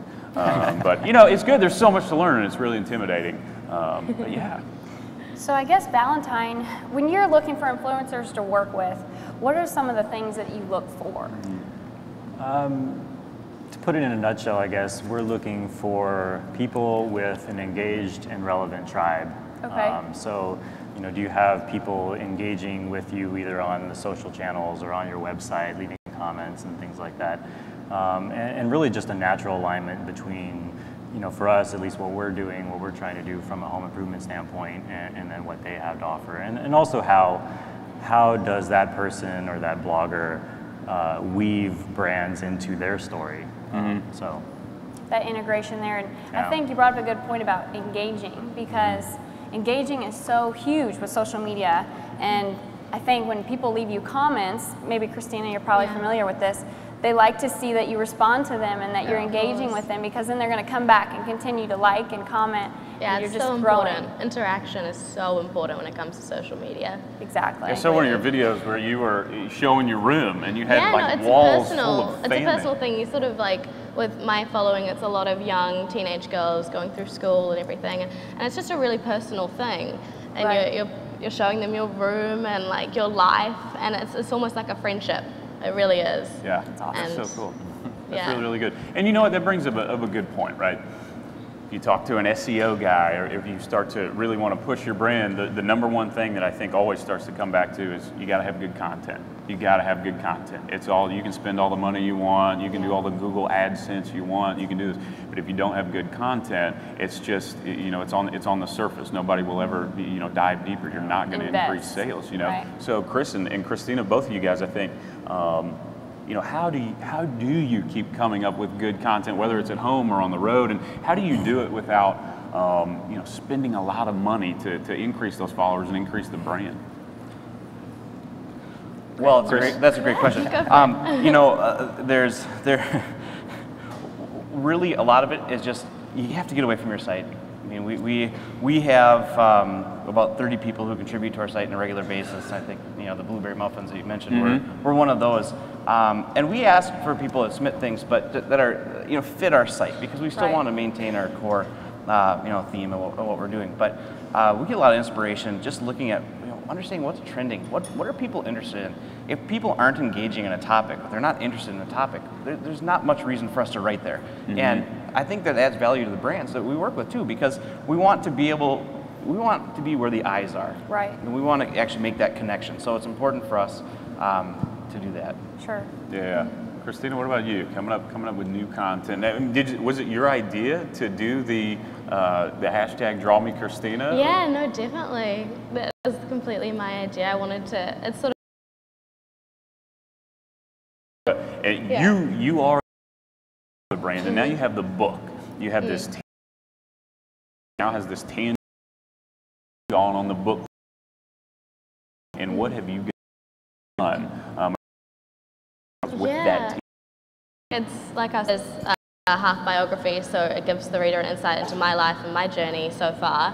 And then the 50 creative challenges where the reader actually draws inside, and on the left-hand page there are prompts, like ideas for them to draw inside the book. And with the book, I sort of tied it in with social media, because there's a literal gallery.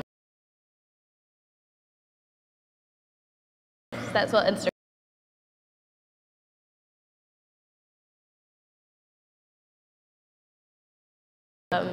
Barnes and Noble and all. Thank you. That's really cool. Yeah. Valentine, what social channels are most valuable for brands that are in the home improvement space? For us, Facebook is by far the leader and the most valuable for us. And then kind of a distant second, third, and fourth, it would be Twitter, YouTube, and Pinterest. Are definitely. And I think there was Pew Research actually put out a study recently that kind of surveyed a bunch of different people, and Pinterest and Instagram are the fastest growing. So definitely don't ignore any one channel. Right. Yeah. And find one that works well for you, most importantly, because I think what works for one place might not work for another. So with that, right, Facebook's making a lot of changes, and everybody's making a lot of change. All the platforms are making a lot of changes, but like you said, Pinterest and Instagram are the fastest growing. Yeah. So are people spending more time on Pinterest and Instagram and less time on Facebook, or more time on all the platforms altogether? What do we say? I forget the exact data, but I know there's a lot of engagement, obviously, on Facebook, and I think people are engaging with these social media channels in different ways and finding out kind of how you and your niche fits in with those different channels. And they just were saying that Twitter's kind of had a stall as far as growth is concerned. It doesn't mean that people are necessarily engaging any less, but Pinterest and Instagram are definitely the fastest growing. So. Interesting. That is interesting because that Instagram and Pinterest are both visually, visual based platforms. It's all about the pictures. Yeah, and Instagram is owned by Facebook, so. Yeah. That's a good point. And I think just we're starting to boost posts and things like that locally and kind of exploring that, and it's been a pretty good ROI locally, for us. So a lot of growth, a lot of things changing, and it's hard to keep up with it, you know? Yeah, it's important to diversify your traffic source as well, because you don't want to put all your eggs in the Facebook basket or Right. the SEO basket, and you know, so I think having a diversified traffic set's important. As far as posting on the different social media platforms, do you feel like you need to be in a routine to post on Facebook 3 or 4 times a week for your business, or once a day? Is there a sort of formula that works really well? Well, they'll probably be able to better speak to that, but for us, I mean, Facebook is, we use Facebook a lot for customer service as well on Twitter. And so we engage in different ways, but we try to post, you know, once a day on average. Yeah. Gotcha. And Chris, you know, with your blog, right? With that's where we got started was with a blog, and that's where the network actually found us, and that's why everything happened was through this blog. And do you still see with Facebook and Twitter and Pinterest and Instagram the relevancy of the blog, right? It's there, and so you use some of those platforms to come back to your site, right? Yeah, absolutely. You know, when we look at our business as a whole, we divide it out into 2 big sections. We have our blog itself, and that's where, you know, we have some of our posts that guests produce, but it's where all of our original content is at the same time. And we have the social media side, and they work together for obvious reasons, and there's a million links between them, but literally sometimes. And but what happens is they really are very different kind of animals. I mean, the blog itself is where you really get in depth and really have that time on page, and you really get to reach and connect with people. You know, the social media is more of a distribution channel in some ways, and it's a good way to introduce people to ideas, and it's a good way to, sometimes we even think about it as getting leads for our website. Sure. Yeah, it's a really good way to think about it. And one of the things that we talked about earlier was you kind of have a message, right, to people starting a new blog or getting off the ground with social media, and that is that you're not starting from the ground up. You have a base, you have a network already, and integrating that is really important. Absolutely. You know, I think anytime that you think, hey, I have a career, I want to make a change, I want to start blogging, that's wonderful. And you can start from scratch, and there's nothing wrong with that. One of the things that I would really encourage you to do is understand what assets you already have. What are those relationships that are out there that you already want to connect with and leverage in your blog and your social media? Because I was telling you earlier, we make about half the money on 10% of the traffic of our site. Wow, yeah. We really have a big presence in Minnesota vacations. So if any of you are looking, let us know. We'll help you out. But because shamelessly promote myself on social media and every chance I get. But what we can do is, you know, we'll use that and generate leads, and we can earn commissions on, because my family owned a resort for 20 years in northern Minnesota. I know the players up there. Very few other people could step into that role. I have an audience and a reach, and I know how to buy ads, and I know how to reach people organically that are looking for vacations and looking for last-minute vacations. And I can use that with my old relationships to earn money.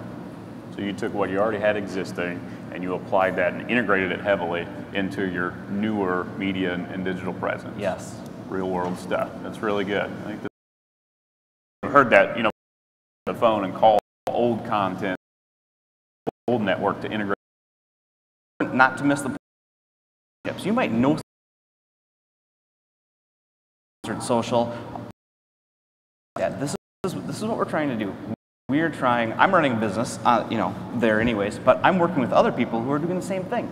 And I want to help them be successful and make those conversions and get their brand name out just like I am here. So, you know, you can, when I look at it personally, I think you can have a small niche inside of your website that can have this raw talent that has really caught on, and it's become so visual, and we're seeing a lot more visual interaction, less words, more pictures, right? Yeah. That's what we all want to see, and I think everybody is spending more time on social media platforms in general. Definitely. And that's so good. And now you've monetized it, you know, with the book and other ways. Working with brands and the book and projects. Yeah, definitely. That's awesome. It's great. So Christina, you also have developed a team around you. And as your popularity has grown, what changes have you made to support that growth?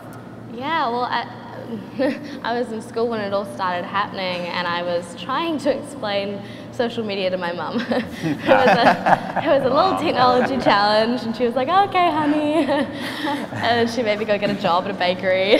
She was like, "No." She didn't understand it to begin with, and then she slowly started to understand that there were these people out in the world, because being from New Zealand, it's such a small, isolated country from the rest of the world, and with the internet being able to reach so many more people is absolutely insane. But she started to understand the people that were engaging in my art, and she really helped me manage it, the emails and getting me from place to place with different interviews and things. She really helped, and it's just grown a lot bigger now. I've got my sister on board as well, who she's sort of the business side of the brand. She's sort of the left side of the brand. Right. There you go. And yeah, she helps a lot. I have an agent in LA with UTA, and he helps. They all help. He helps negotiate deals, working with brands.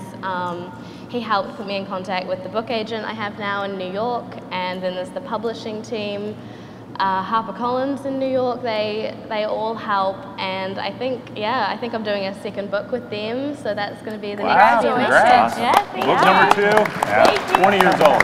Yeah, you heard it here first. I did the deal yesterday. Okay. Second book. Okay.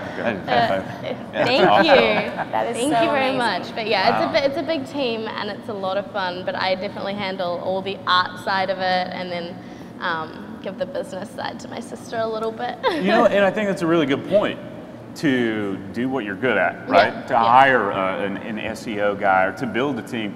You know, the old adage of, you know, hire people who are smarter than you, right? and you do what you do, you focus on what you do. Right. And that's one of the things that we've kind of done as we've grown, as the business has scaled a little bit, to focus on design, right? That's what we want to come back to, and to spend less time on accounting and things like that, because we don't like it.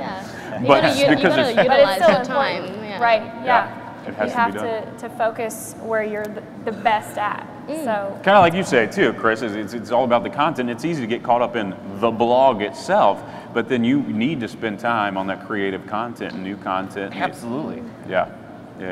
That's good. So Christina or Chris, either one of you, this space is becoming more and more crowded with creators of all types, right? There are millions of blogs, millions of Instagram accounts. So what have you done to make sure that you remain relevant to your audience and continue to grow? I think with my account, it's sort of about having a different variety of posts, keeping it new. I sort of like when my followers don't know what's coming next. I like to change up my artwork. I don't just draw the one thing. I'll draw Disney. I'll draw drawings with messages with anti-bullying, self-love. I draw things like using everyday materials like pencil sharpenings and lettuce, and add in fun things, and they just never know what to expect. I think that's so important, is to sort of surprise them and things like that, and interaction. I cannot stress that enough. Keeping relevant is about interacting with your audience and becoming friends with them. And Right. Yeah. Good point. I totally agree. I mean, Yeah. this is a relationship.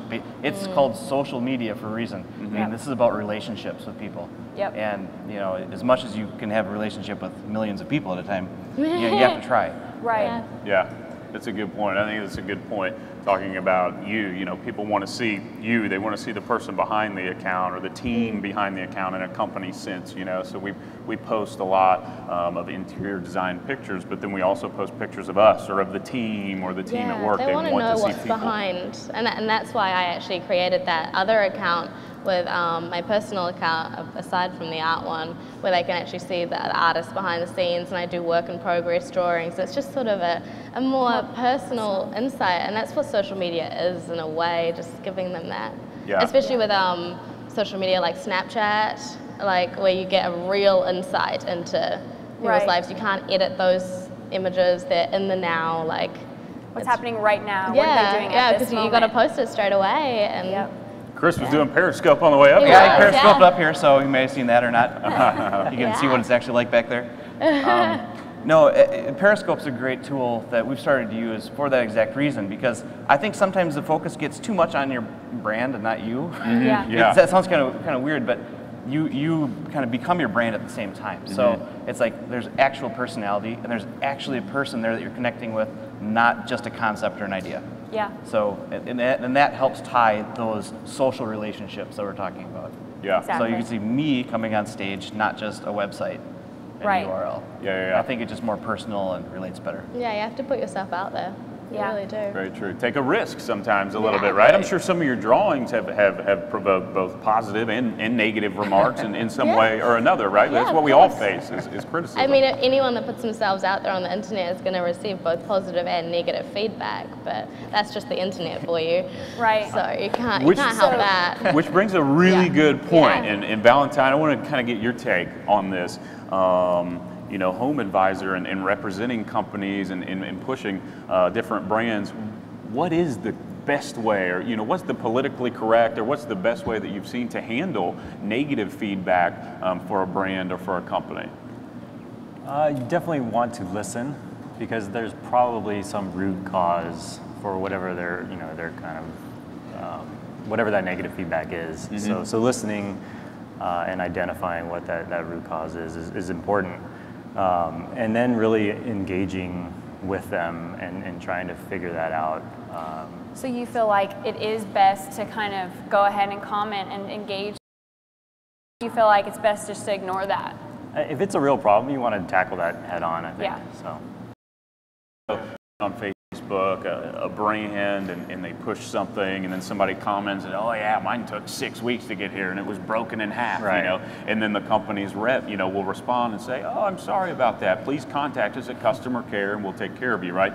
So I think that's good to see. Whatever happens after that point, it's at least good to see that comment, and then the company is proactive in addressing that. Yeah. I think people appreciate that, the Yeah. proactiveness. Yeah. Right. And we've even seen it going a step further sometimes. Said, oh, thanks. It was all taken care of. I retract my comment or something. Yeah. Chris, your blueberry muffins taste horrible. Well, maybe you didn't cook them right, But Was the oven? Did you microwave them? yeah. That's what I would do.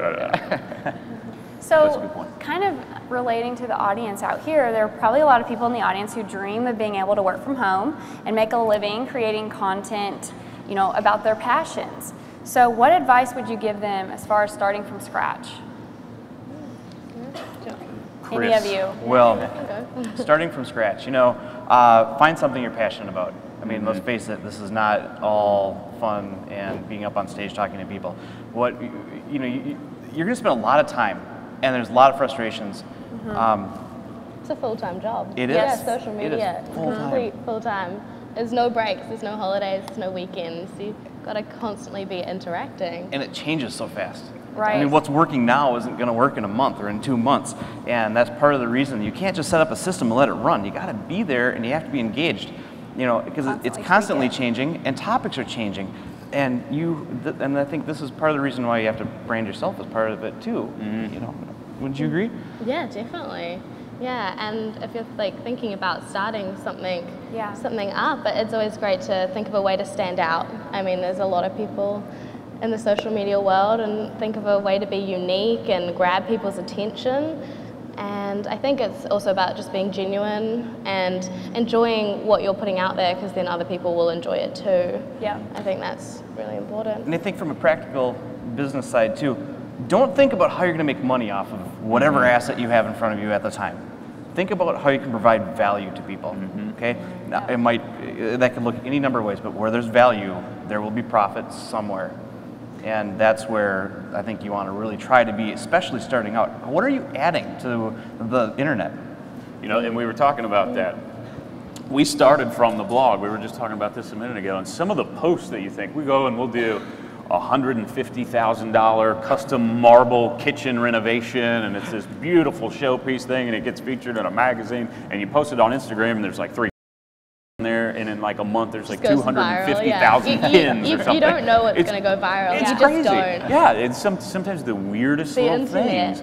And it might be something really personal, Christina, kind of for you, or it might just be some of the silliest little projects that somebody, you after the fact, hindsight's always 20/20 with some of these posts, right? You say, oh yeah, well everybody can relate to that. Everybody has a vase and some spray paint laying around, and everybody does it, and then they repost it, and your brand keeps growing. So have that good content and relatable content. And you know, which brings up another question that I have both for Chris and Christina, and Valentine, you too. Are there any things that you guys, as the brand or as the company, any platforms or products that you started off using and put some time into, and then that you have now since dropped off, that you found out didn't work very well, with feed burners or anything like that, that's not as popular as it used to?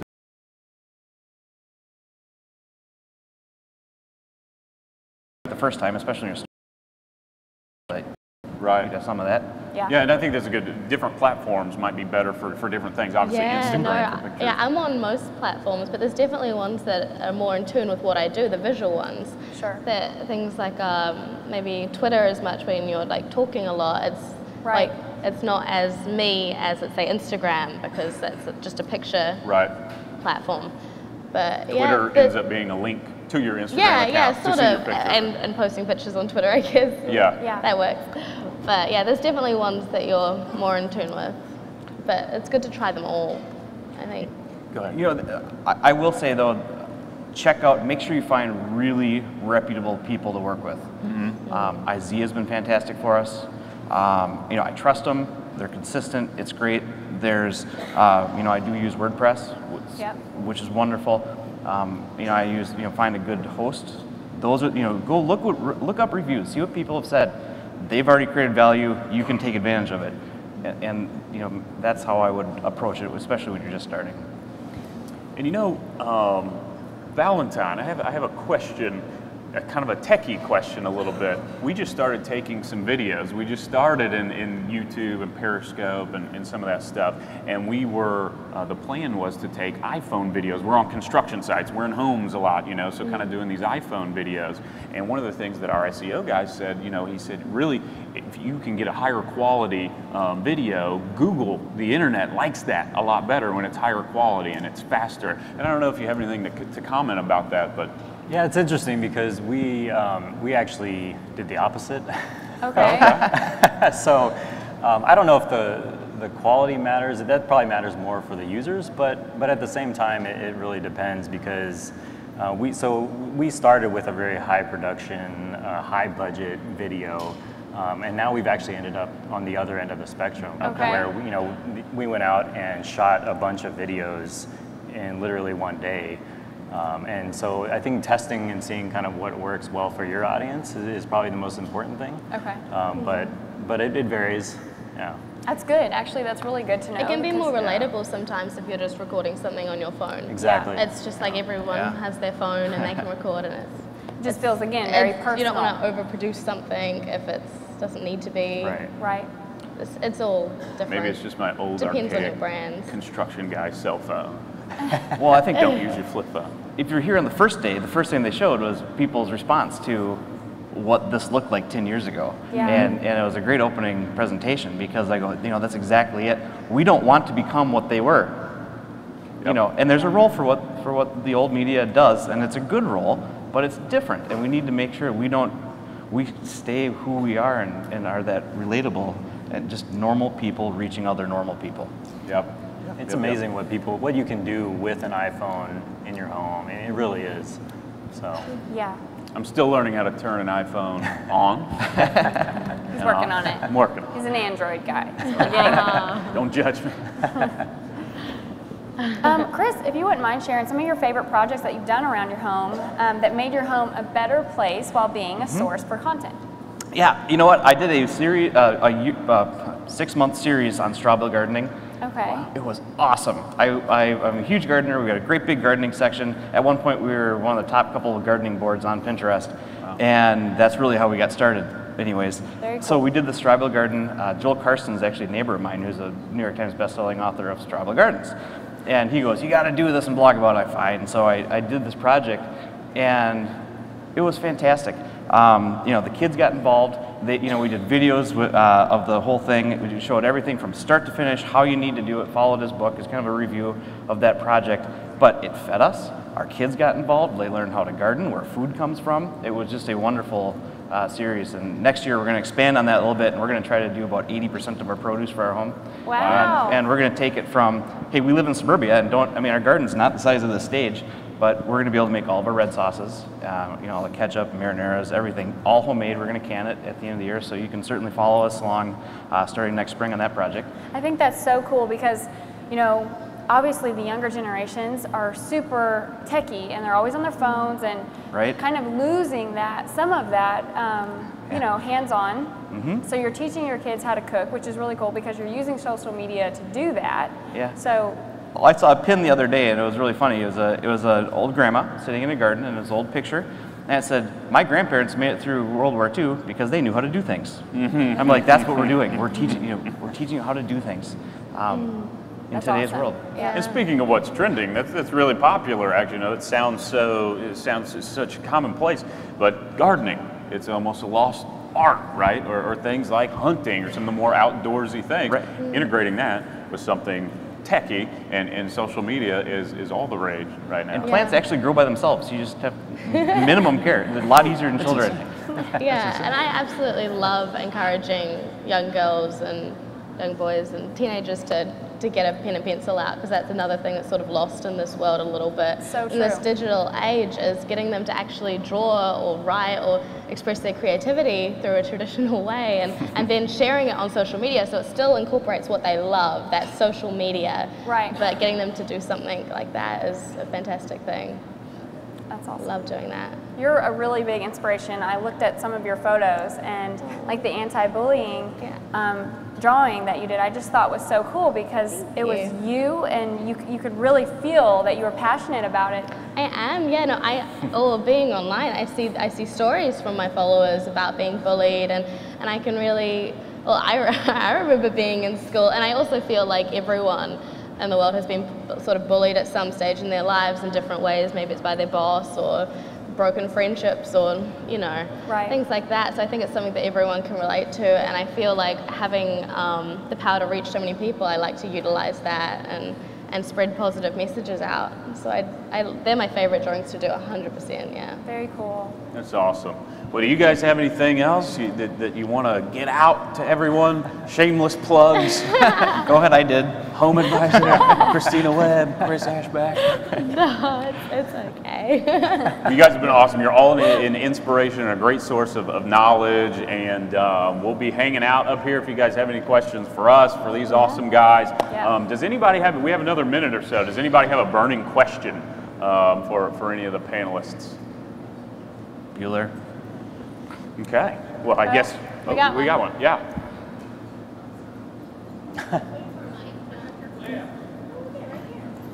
Perfect.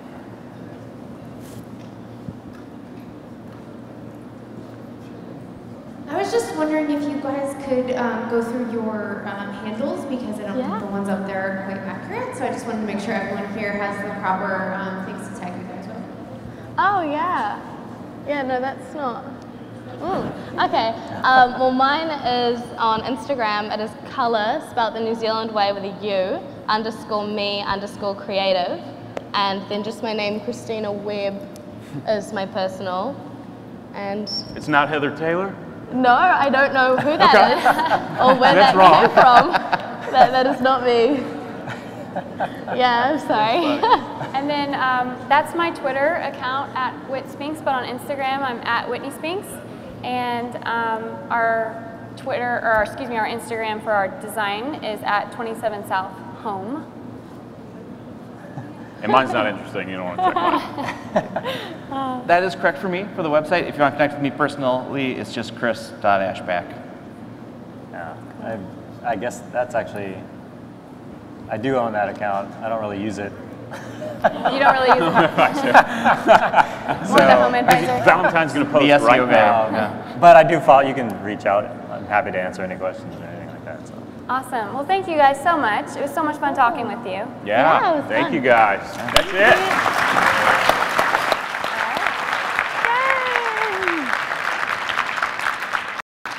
Thanks, guys. Yeah, if you didn't hear, girl, everyone's tweeting at it. Thank you for tweeting about that error, you guys. We will fix it. The IZEAFest hashtag, or the IZEAFest account, has tweeted the correct handle out in Instagram account, so you're covered on that. Big round of applause for our panelists, please. All right.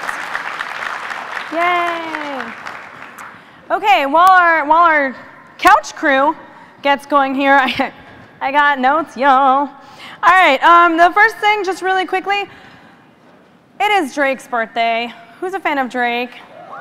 All right, bring out Drake. No, I'm just kidding. We don't have Drake. We don't have Drake. Drizzy is not here today. He couldn't make it. He's best. Happy birthday, Drake.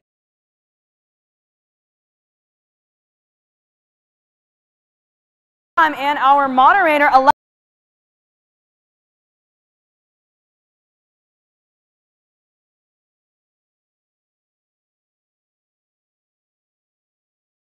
teaching people and earn that additional revenue and work with brands. So I'm really excited to be moderating the Going Live panel. Before I have our panelists introduce themselves, I want to see a round of hands. Raise your hand if you are using any live streaming platform. Oh, we need more hands up. Okay, so hopefully you learn more after this panel. So Rudy, why don't you go introduce yourself? Sure. Good morning. My name is Rudy Ellis. I'm the CEO and co-founder of Joycaster. We are a platform that enables broadcast creators and live creators to amplify their reach by streaming on more than one live streaming platform. Awesome. Hi guys, I'm Olga Kay. I started my entertainment career in the circus as a juggler, and if you find me some apples, I can probably juggle and wake you up. Yeah. As that person goes, oh my God, I'm gonna find some apples for her. And in 2006, I've discovered YouTube, and I turned that into my business in 2009, and I've been making YouTube videos for the last 9 years. I create sketch comedy, lifestyle, fashion and beauty, video games, and right now I split my time between building my YouTube presence and also running my sock business. And these are socks with ears. I'll model them for you. Feel free to like, woo! Yeah. So that's what I do. Thank you. And Josh? So I'm Josh Murdoch. I'm also known as Professor Josh. I teach at Valencia College here in Orlando. I'm also an instructional designer.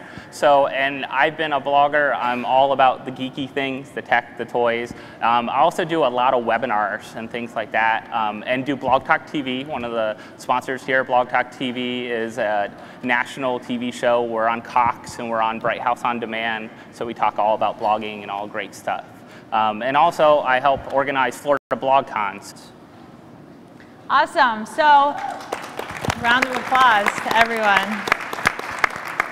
So Periscope, Meerkat, Facebook Live, YouTube Live, they're all different live streaming platforms, and they allow your audience to really be with you in the moment. And we know in this day and age, everybody wants things now. They want to be the first to know something. They want to be at the event with you, and that's the beauty of live streaming. So can you guys tell me what has been one of your favorite streams that you've done so far?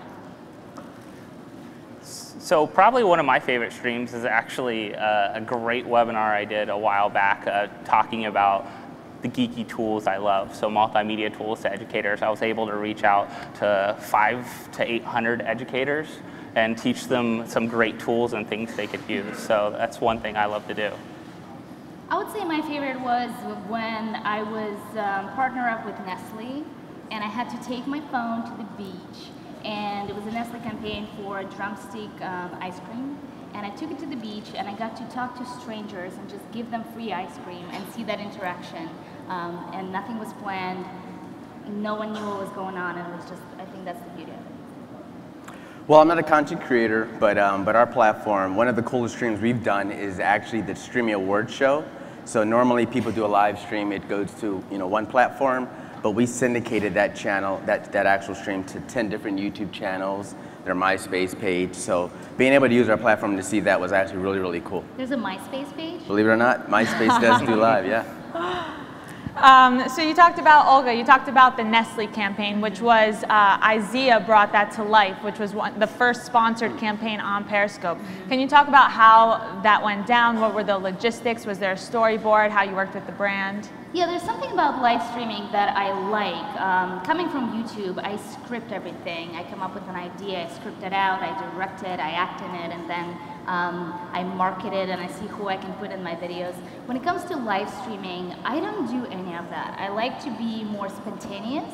I had some bullet points where I broke down my broadcast into 3 different segments, one in the morning, one in the afternoon, and one at night. My broadcast was 5 to 10 minutes. In the morning, I went to buy the ice cream, and I showed people the process of it, and I talked to a stranger while that was happening, and he had no idea he was live, so we had this interesting conversation. In the afternoon, I took all the ice cream to the beach, and I just gave them out to strangers and had a conversation with them. And at night, it was a competition between my friend and I, who is gonna eat the drumstick the fastest. Did you get a brain freeze? Yeah. Yes, I did. Yeah. And I think she won. It's okay. I didn't have to work out as much. So live streaming, do you guys find even with Joycaster, there's a certain time that users tune in live and then drop off? Yeah, whenever you're doing a live stream, the biggest thing is actually the pre-promotion. You know, obviously there's apps on your phone that you can take advantage of a large following, but anytime you're going to conduct a live stream, leading up to that, you want to obviously, leverage social media, leverage the marketing elements in place. So definitely, pre-promoting is key. And if you're a consistent live streamer, definitely have a schedule. So a lot of times, you're building credibility, you're building rank, you're getting, from an SEO standpoint, people know that, hey, at this time, this person's going to go live, and I'm going to tune in. So sticking to a schedule is definitely key. I'm motivating.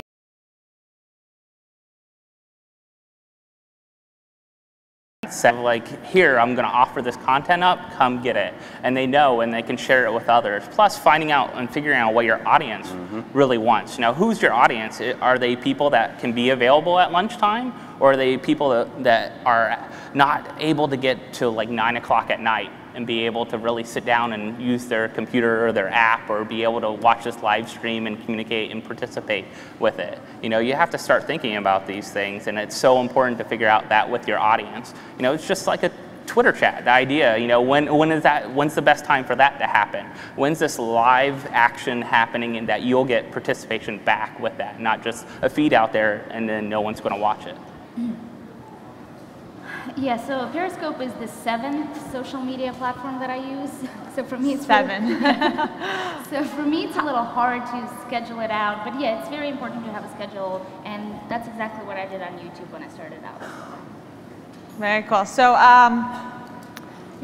with live streaming, you don't have the luxury of a reshoot. So as a marketer, what do you think we should be thinking about before going live, or before even working with an influencer? Nothing. Well, and I say nothing because I think the beauty of live streaming in today's world, especially if it's an influencer, it's to see how real they are and see how many times they can mess up and pick themselves up. Because I think that's why people tune in, to see the raw material and nothing scripted. Right, it's all about authenticity. So say I'm an Instagrammer or a blogger and I don't do that much video. Do you think I would have more success on live streaming versus YouTube and Vine, since I'm not into editing and producing? Yes. Well done live streaming events too. If you're really good at video and producing it and get a crew, maybe it's not just yourself, maybe you're working with a team of people to get together and do these really well done live streams, or a group of people. If you're doing a blab and these certain people that are really good at it, you need to have good audio, you need to have good lighting, and all these things become an important part to kind of pre-set up. But I think anyone can become good at what they're doing as long as they practice and try it and give it a try and reach out and do it over and over again. Yeah, I've been meeting a bunch of you guys in the audience, and I heard a lot of people say I'm better behind the scenes, and they don't really like being with live streaming, especially with Periscope or Meerkat, you're kind of just staring at your face, and it's kind of like a long selfie. So you do have to get used to that type of platform. But even if you're not in front of the camera, live streaming could be so beneficial as a viewer. So you could talk about some experience as a viewer. Like, what are some things that you love to watch? Well, first I want to give an advice to people that say I'm better behind the scenes. I always say that the phone is nothing, the camera at a time. Okay, not everybody's on the toilet, but do you guys want to add to that? Good, yes. I think, you know, the content I like to be. That's okay, but how can you interact with the other people involved? Stream is you can actually communicate with people real time and get questions and interact with your audience and not just have, here's my video, watch it. Yeah, I would add that engagement is definitely key. You know, being able to interact, the chatting, taking questions, just like if this was, you know, you guys were asking questions now, and being able to have your questions heard and be answered, and it's now, it's real time. So that's one of the benefits with live streaming, no matter how well you script it. So you definitely want to be able to engage and interact with your fans and viewers. yeah. And interaction is really good. For example, running my sock business, I always have a lot of questions. I'm a new businesswoman who started a business from scratch. So for me, when I have questions, I go live streaming and I ask my audience, what is the best shipping rate? What is the most you'll pay for shipping if you live internationally? And it helps me really understand who my customers are and what they're willing to pay. And after that, I shape my business to the rest of the world. Real-time customer validation. Yep. Yeah, it's cool. Yeah, that's a great point that all three of you pointed out. It's that engagement. Like Ted talked about the new platform, IZEAFest, and it's based off engagement versus just the number of followers. And with Periscope, that's my main live streaming platform I'm on, it's tons of engagement and I get to know people even though I've never even met them face to face. And actually with your sock business, going it a step further than just getting to know your audience, it's great for brands, especially products. Like for example, my community and we designed a bracelet. I'm wearing it now, you can't really see it, but it's my community of followers is called the Good Vibe Tribe, hashtag Good Vibe Tribe. And they said we wanted a t-shirt or a bracelet. So together on Periscope, we designed it. They picked out the color, they picked out the font, they picked out the style. And then right away, once it came out, I sold out. And that's amazing. Like you can co-collaborate a design with socks and then your audience feels like they had a part in that. And that's for any brand, really. I think it's a great way to get lead generation for brands too. If you have good content that you can produce live and people are signing up beforehand so they can view that, even if they don't come on at that time, you might have half the people. You know, anything that's free, you probably have half the people show up once they subscribe or they want to see it. But it's great lead generation for those brands too. So you can work with them as a great live person, someone that really can present, talk with the audience, make that happen live, but then they can go back and use that as a great lead generation. Yeah, definitely. So with most live streams, they only last 24 hours. I know YouTube Live is different, but with Periscope, it only lasts 24 hours. Meerkat, it doesn't even, there's no replay. So how would you guys capitalize on that stream for those 24 hours? Oh, that's me. I usually, if I really like the broadcast that I did and I feel like I shared some valuable information that the rest of my audience that didn't get to tune in saw, I just share it on the rest of my social media and bring more people in and potentially bring new fans in because of that. I think you're going to see a change in that. You know, we live in a world where you DVR everything, right? How often do you watch a live TV show? You have to have that on-demand type. So long, if you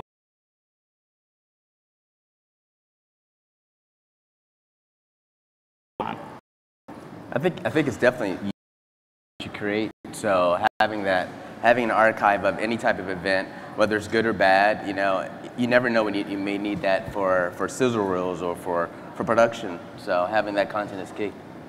Yeah, there's now a service called Catch, K-A-T-C-H, and they are working with Periscope and Meerkat to archive all videos, but it is a third-party service.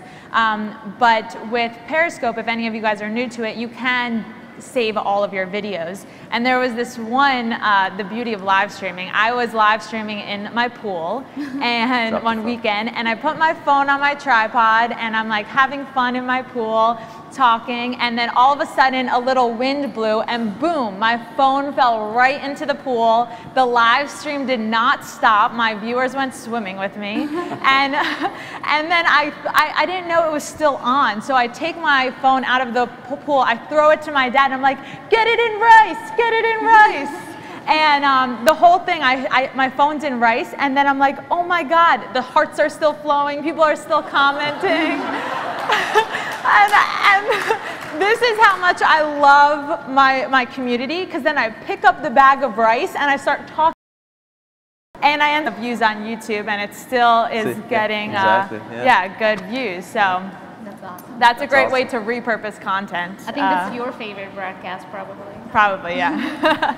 The beauty of live streaming. But yeah, so as an advertiser, what kind of metrics can I expect back from a live streaming broadcast?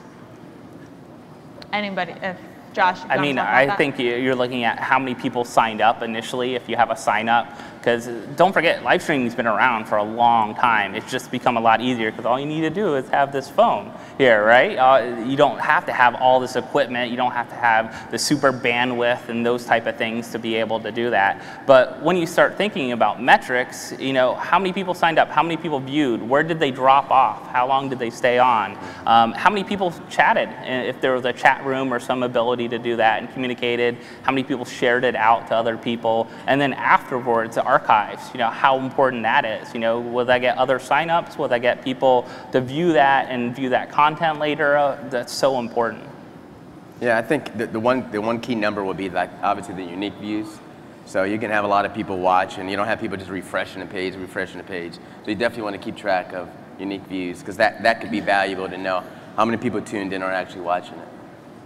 What I've experienced working with a few brands on Periscope is the analytics. There's not that many analytics. You could see number of viewers and replay viewers and retention rate. But what I think has been most valuable is the people that share it on Twitter, share it on Facebook, because you can track that if you put a hashtag in the title. And then also there's a screenshot feature now where people take screenshots and then tweet it out. So actually taking those tweets and saying, oh, I loved your broadcast about this, and showing it to the brand, right there, the engagement skyrockets, and plus you're also tapping into another platform. So disclosure is everything in sponsored social. How often are you disclosing within the videos? Is it in the title? What importance do you think that has with live streaming? Olga, if you want to talk about that. I mean, there's this, people like to be entertained, but they don't like to be sold to. So I try to do the minimum I can do, where I put a creative hashtag in a title, and that's about it. And then I just talk about the brand, but I don't say, yeah, I've been sponsored. Title. Depending on how much they're promoting it, you know, who is it presented by? Is it someone promoting it, helping get it out, and not really forcing their product or their service on you, but they know this is great content, and it'll help them get out a message they want. So I think it's so important to start thinking about, you know, how are you going to do that? Is it up front during a video? Is it throughout the video? Do you thank your sponsors and that type of thing? I think that's an important part to think about. Yeah, thanking the sponsor, I feel like, is the best way. Right. It's different than Vine and YouTube, where you're creating the video specifically with that brand. With live streaming, it's your personality comes across, so you have to stay authentic. And like, for example, I would never be able to support a brand that my viewers know I don't eat or drink, for example, because they know my life, you know. I live stream in my pajamas, I live stream doing my makeup, they know. So that's, I would say, number one importance is making sure that that brand and influencer relationship works based on what the influencer's brand is. By the way, we do have 6 minutes. Should we start freaking out? No, 6 minutes is fine. We're gonna, in about a minute and a half, we'll do some time for Q&A. I want to ask one question to Rudy. Your company takes live content and pushes it across other channels. We're using it here today. I'm sure a lot of you guys are live streaming this event on your YouTube channel using Joycaster. But how do you think this helps audiences grow based past just the initial streamer? Oh, I think it's huge. I mean, being able to to leverage the amount of exposure and discoverability that you can get by having your content just exist on more than one platform, that's huge. I mean, our goal with, at Joycaster, shameless plug, is we're treating live streaming distribution similar to social media. So not having, the traditional way of my stream on one platform, we're embracing all these different platforms so you can get more user engagement, discoverability, just stumble upon effect, and the numbers are showing that it's definitely working in the world of gaming, in the world of content creation across the board. It's definitely huge, and it's valuable. Nice. Well, I'm using Joycaster for this event. Yeah. So we'll take it to the audience. Does anybody have any questions? I'll repeat the question if you want to shout it out. Oh, never mind. Zoom. My question is actually for you, Alex, with the School of Scope. What would you say is the best way to be, if anybody's new to Periscope, that's me, what's the best way to get started to be the most effective and to really reach and connect with your audience? I always say, one, just start, but with the first broadcast, I would say talk about what you're passionate about, because that, you could really talk about it easily. Whatever excites your soul, talk about that, because then you're gonna hook the right audience. People are gonna follow you because they like what you're saying, and it's gonna go with your brand. So the first broadcast that you ever do, one, talk about something that you're knowledgeable on and that you're passionate about.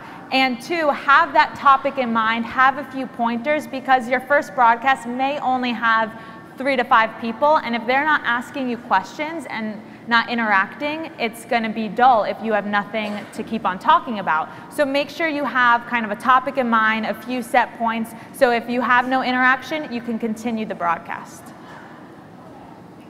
Welcome. Any other questions? We have one all the way back there, or here. Poor guy. So I had a question about branding your show. So I've never done any live streaming. So besides doing your promotion and trying to make sure people are going to tune in when you actually do your broadcast, do you have any tips on doing on-screen branding? Since you can't do like a bump or a lower thirds when you start or as you're showing, do you have any experience on how you could do on-screen graphics or maintain your brand as you're doing your live stream? Well, I've seen a lot of people do branding on Periscope because they set up like their own studio. For example, I stream my morning motivation series from my desk, and behind me I have my vision board. So on that vision board is my whole brand and personality, and then also I can have maybe schoolofscope.com or your website or whatever logo you want. But yeah, it really is a visual platform. So you, instead of thinking about tech with the, the on-screen different graphics and editing, it's all how can I make it visually appealing so it shows who I am.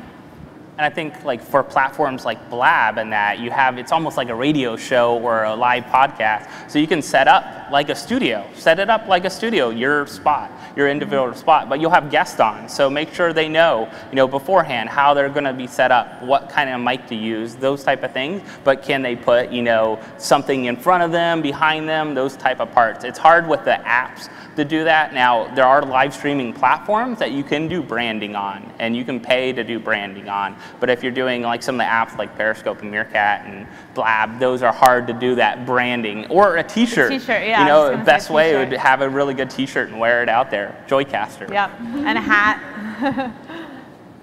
Those are great tips, guys. Thank you for...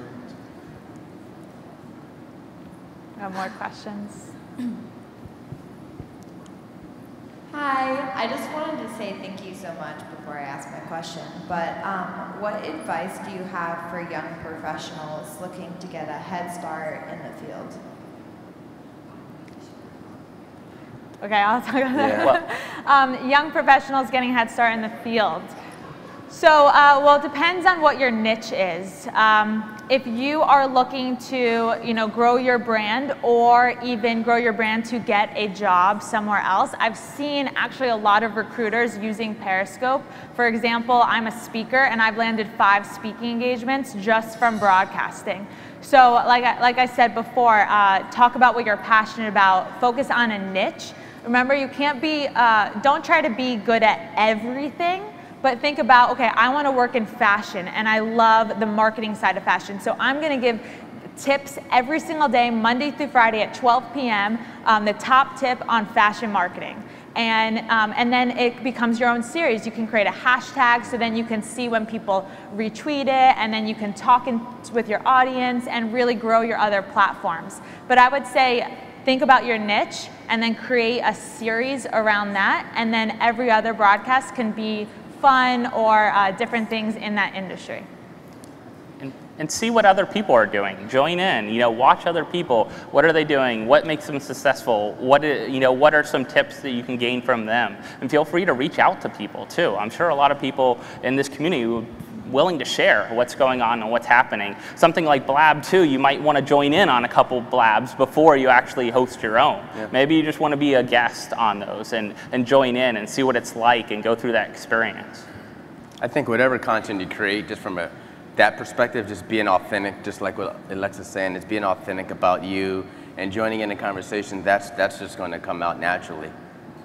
Well, thank you guys so much. Definitely follow all of us on live streaming platforms. And thank you, Josh, Olga, and Rudy for all of your input. Thank you. And I hope to see you guys on Periscope.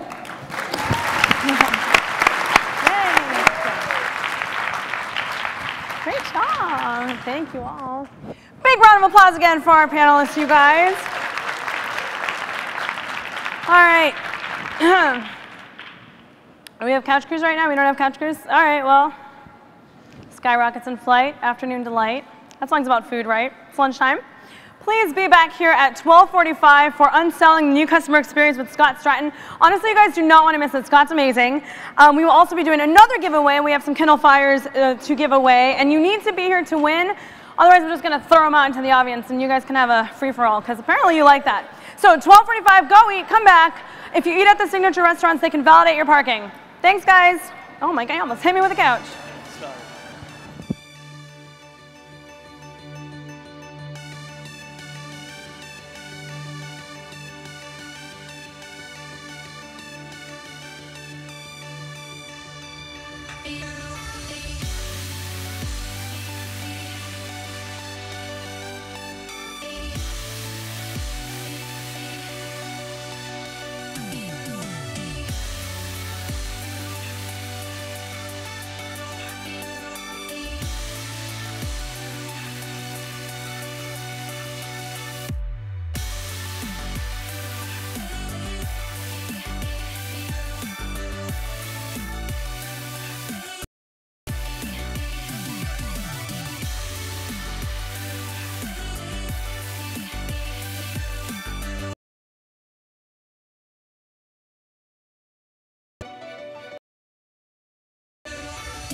In the wake of dawn, I see you shine. When I feel that heartbeat, I fly so much higher, fly so much higher, fly so much higher, fly so much higher, skyline now, sky dive back down, oh, take my hand, don't let go, skyward bound.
In the wake of dawn, I see you shine. When I feel that heartbeat, I fly so much higher, fly so much higher, fly so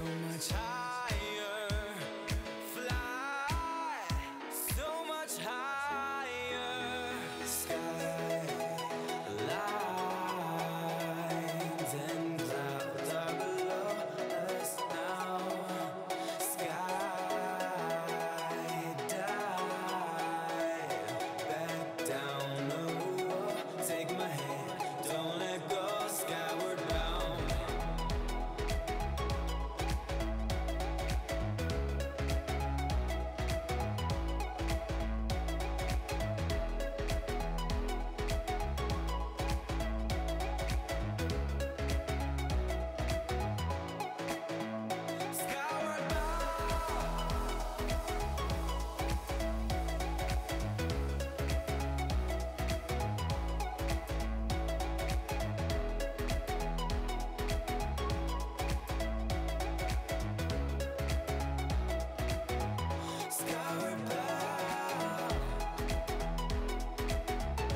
Take me away from home.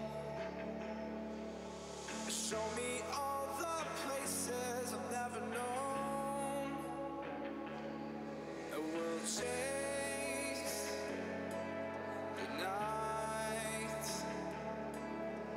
erase all of these broken dreams in flight.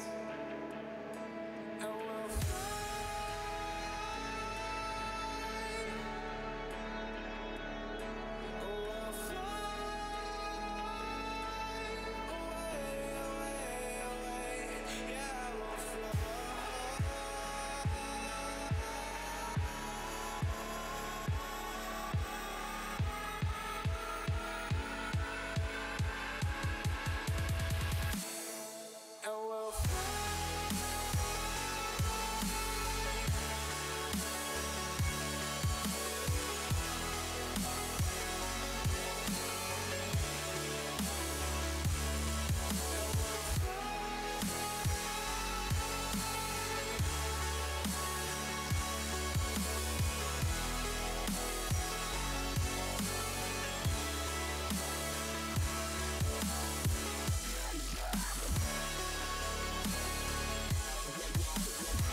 up here,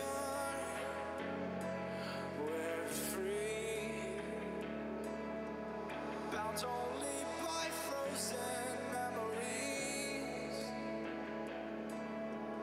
lost in time, racing all these broken dreams tonight.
that's made of, baby, that's made of all that we find.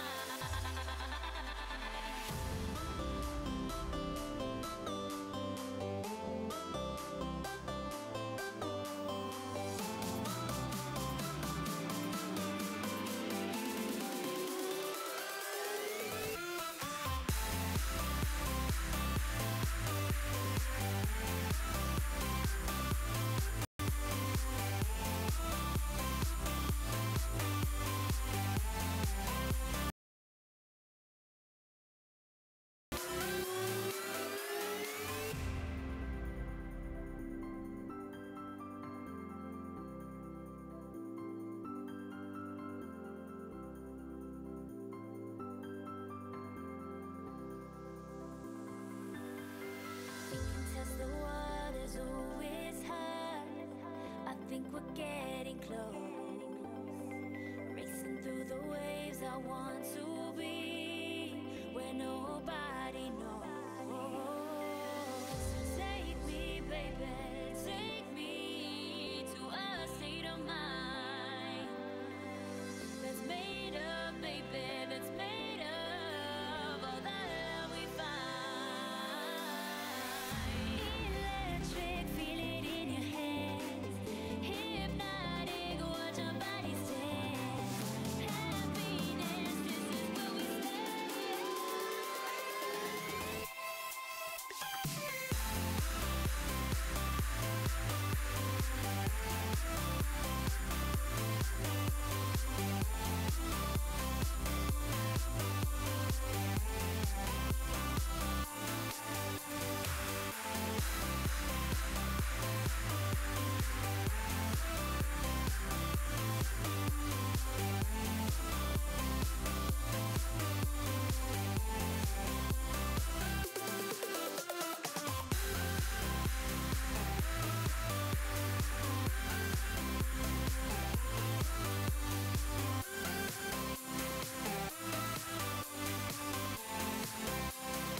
Suck the life right out of my veins when you spoke my name. Got the kind of thing going that tips the scales. Yeah, you keep me sane. I'll be the clouds beyond your skies. I'll flutter by like butterflies. I'll be the blue inside your eyes. Your crazy loving keeps me paralyzed. Oh, this is what it feels like. Oh, this is what it feels like. Oh, this is what it feels like to see reflections of you all around. Oh, this is what it sounds like. Oh, this is what it sounds like. Oh, this is what it sounds like to hear reflections of you all around.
Wanna taste you again like a secret or a sin.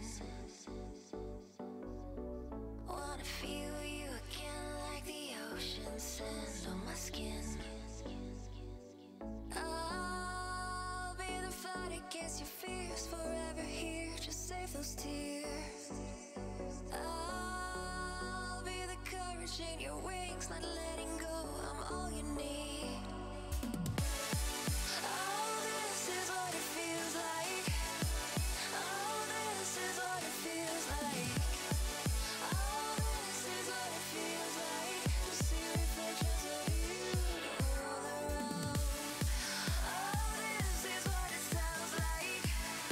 Oh, this is what it sounds like. Oh, this is what it sounds like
In the wake of dawn, I see you shine. When I feel that heartbeat, I fly so much higher, fly so much higher, fly so much higher, fly so much higher, sky lines and clouds are below us now, sky dive back down, oh, take my hand, don't let go, skyward bound.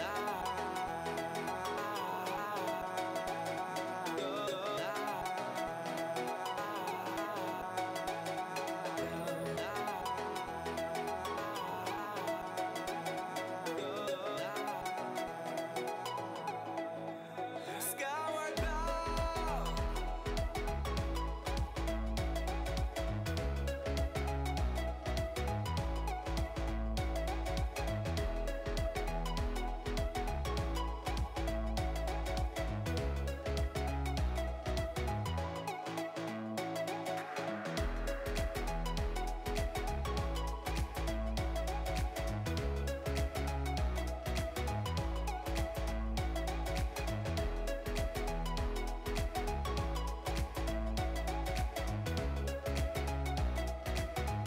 Skyward bound. We'll never touch the ground, never touch the ground. We are skyward bound. We'll never touch the ground, never touch the ground. We are skyward bound.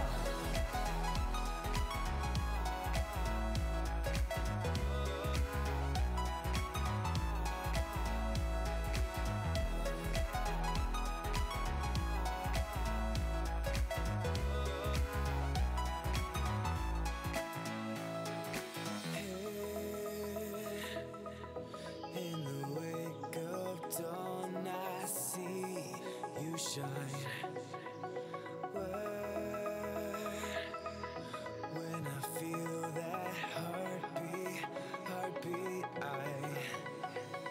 fly so much higher, fly so much higher, fly so much higher, fly so much higher, sky lines and clouds are below us now, sky dive back down, oh, take my hand, don't let go, skyward bound.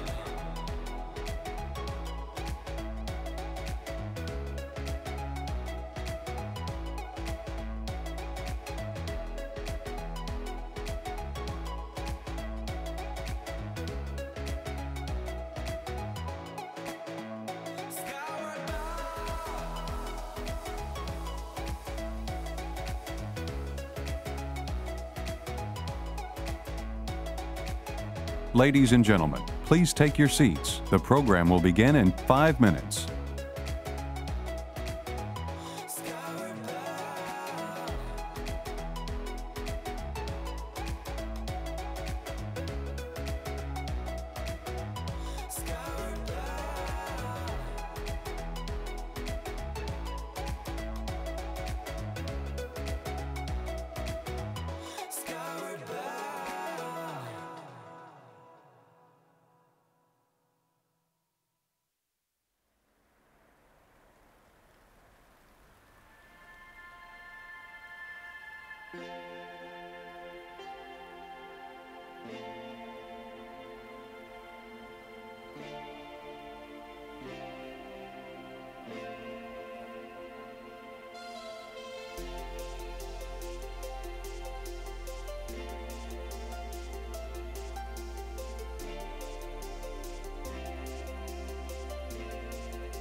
Ladies and gentlemen, please be seated. Our program is about to begin.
The lonely clapping of Kristen Perotti, everybody. Fun fact about Kristen. Kristen is a fan of the ABC family drama Switched at Birth. A lot of that show is done in sign language. Oh, so I will show you 2 sign language things that I learned on. All right, so we're going to go ahead and get started. I hope everybody is happy with our friends at Amazon. We've got 2 Amazon Fires to give away. The new Fire is an amazing piece of technology and affordable enough that everyone in the family can have one. So, I'm going to sing a little song because that's what I do. Actually, you guys will never guess what I do at IZEA, but that's okay. It's only been 9 years. All right, so somebody tell me really quickly what this song is from, okay? Let me get a little clap going. I love a little clap. Lisa, it's your birthday. God bless you this day. He gave me the gift of a little sister, and I'm proud of you today. Who is it? Yes, The Simpsons. You don't win anything. The 2 people whose birthdays are the closest to today will get the 2 Amazon Kindle Fires. Our staff will be checking IDs. Raise your hand if it's you. I saw these 2, but right here. So David is going to check that for you. Does it check out? Check out the ID. Oh, 1. Oh, yay! All right, we have winners. Yes, good. Let's move it on. Oh. So many birthdays happening. Happy birthday, you guys, by the way. Happy birthday for you. Clap for you. David, are we good? Are we good? David? Yes?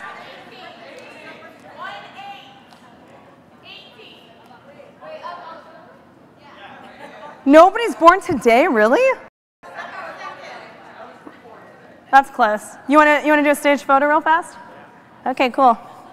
While you guys are doing that birthday stuff, I'm just gonna pretend I'm in the middle of talking. All right, ready?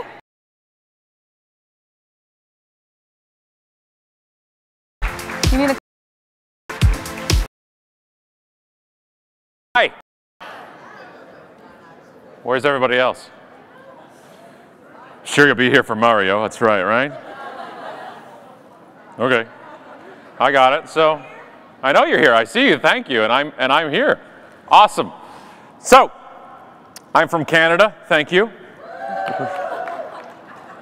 What are you talking about? And let's all go on with the show. So, one of the main things that I talk about in unselling and unmarketing, unbranding is we're doing things to market and brand and sell when we don't think we are. You think when I see a logo, that's the branding, that's our work, our marketing job is done, when in reality it's just beginning. When you see a logo, you think something. When you see anything, you think something. So when I see Ritz-Carlton, when I see Ritz-Carlton, you think what? Give me the first word that comes to your mind. Just like 47 different words you just shouted out there. That's awesome. So luxury, expensive, service, that's their brand, yes? You don't think their logo, you don't think of a severed head of a lion impaled on a crown. Right? That's what it is. You think of your experience with them. Psychologists say we think of 2 things when we see a logo. Our most recent experience with the brand or one we've heard.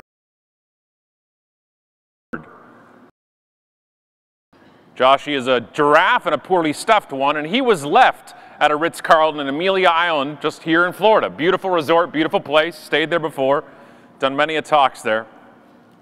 He was left by a kid that, did I have to say kid? Like you assumed it wasn't a 47-year-old man leaving a stuffed giraffe somewhere? No, you got it? Okay, good. So he was left there, and the family went back to Arizona. And the kid realized he's lost it. So the father did what any good father would do, and he lied to his son, and he said that Joshy was on an extended vacation, and he's sure to return home sometime.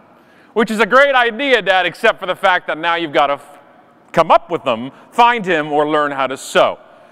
So he calls the Ritz-Carlton up, and not only did they find him, he was rolled up in the sheets, at the end of the sheets in the bed, and they found him in the hotel laundry. Not only did they find him, and not only did they overnight him back to the awaiting family, they also sent back photos of his extended vacation. Look at the person to your left and to your right. If they're not smiling, I suggest you change seats. We call this the psychopath test. If this doesn't make you smile, I got nothing. You're at frickin' Disney, for crying out loud. You should be smiling the entire time right now, no matter what. This is Joshy at the pool, which is how I will be posing later at the pool today. It's exact guy pose, one hand on your gut, sitting back. That's how it works. Joshy meeting new friends at the bar. That dolphin is inappropriate. Tonight at the closing party, if you're standing in a circle of people having a beverage and you can't spot the inappropriate dolphin, you're the inappropriate dolphin. It's just a tip from personal experience. You're sitting around, you're like, oh, it's me. It's me. Okay. This is Joshy working loss prevention because he has absolutely no money because he's a stuffed giraffe. So he has to work it off, and now that he works for him, they gave him an ID badge. If you didn't say "aw" right there, you need to go home. Disney World does not want you here if you have no soul. They took the ID badge, photos of Joshy himself, and a letter from the GM and sent it back to the awaiting family overnight. What's one word that describes this? When I say Ritz-Carlton, give me one word that comes into your mind. You see how that works? We can get replaced with what we thought with what happens. What do you think the father did when he got the package? Other than change his pants, what did he do? What did he do? He shared it. He told everybody. He put it on Facebook. He blogged about it. He told his neighbors. I saw it on a blog post. That's how I saw the story in the first part. And then we shared it. That's the thing. We don't share campaigns. We don't share commercials. We don't share content. We share emotions. That's it. So whether you want something to be shared or you have a campaign, you're like, we want to do a viral campaign. That doesn't make any sense. Viral is a result of evoking emotion. That's how it works. It's as basic as I can give it to you. So when I see something like this, I actually think this. There's a whole industry of how to train brands, how to be storytellers. You don't write the story. You don't tell the story. The customers do. The public does. Think of something you've recently shared on Facebook that didn't have to do with your job. Why did you share it? You shared it because it evokes emotion. You shared, how you doing? Thank you, all right. You shared it because that just evoked my emotion of vanity. So that's what we do. We share the stories we tell, we've heard, not the script you write. We can influence the narrative, but as marketers, we have to get off our high horse a bit and say the script. Marketing Slenderman. It's like it's not the way it should be. We actually have this up in our office at home. I'm lucky enough that the co-author of the books and the co-host of the podcast is also my co-host and life. My wife, Allison, who's sitting over there, she won't wave. I don't know if she wants to. But she's got to put up with this all day. There she is. Right, you got to deal with this all day. So we have it up in our home office, which is also our bedroom. And you try going to sleep with that on the wall. It's like, I'm going to take it down. It's not good anymore. So this is the point, though. So when you guys do a campaign with somebody, they become the brand. If you get an influencer to talk about you, they're not an influencer endorsing something or marketing something for you. They are the brand. So if something happens with that endorser, they're an extension of you. That's what happens to these things, okay? So we got to be careful. We got to vet things. We got to be, who do we want to use? It's not that I want to use an influencer because of their reach. I want to use an influencer because they make sense as a part of our story that we hope people will tell. That's the important part. We got to stop trying to do things. Force-feeding a child for using marketing technology wrong is QR codes. This is a QR code made of Oreo cookies. Don't scan it, geeks. Stay with me. Focus here. Okay? I know you want to. You're one of the only audiences I talk to that actually know what that is. That's the problem. The third book we wrote is called QR Codes Kill Kittens. That's the title of the book. And it's all pictures of business screw-ups. None of your brands are in it. I tore the pages now, but we're good to go. So I don't have decades, for decades, in fulfillment, in logistics, on your plane boarding pass, hospital wristbands. Open up the back of your toilet. I don't know why you would, pervert, but if you did, inside it's a tracking code where you can know how to put it in a warehouse where it's being shipped and filled and going all over the place. It's only until us marketers got a hold of them that we screwed it all up, okay? I don't have a problem with technology. I have a problem with us. I've seen QR codes on billboards off the side of the freeway. What do you want me to do right now? Unless you are a car accident lawyer, they don't make much sense. There is a billboard in the fine capital city of my country in Ottawa that says, from our federal police, it says, don't text and drive. And it has a QR code on it.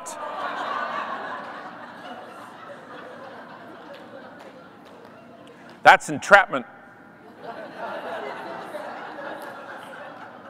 I just want you to think. Think before you do. Think before you QR.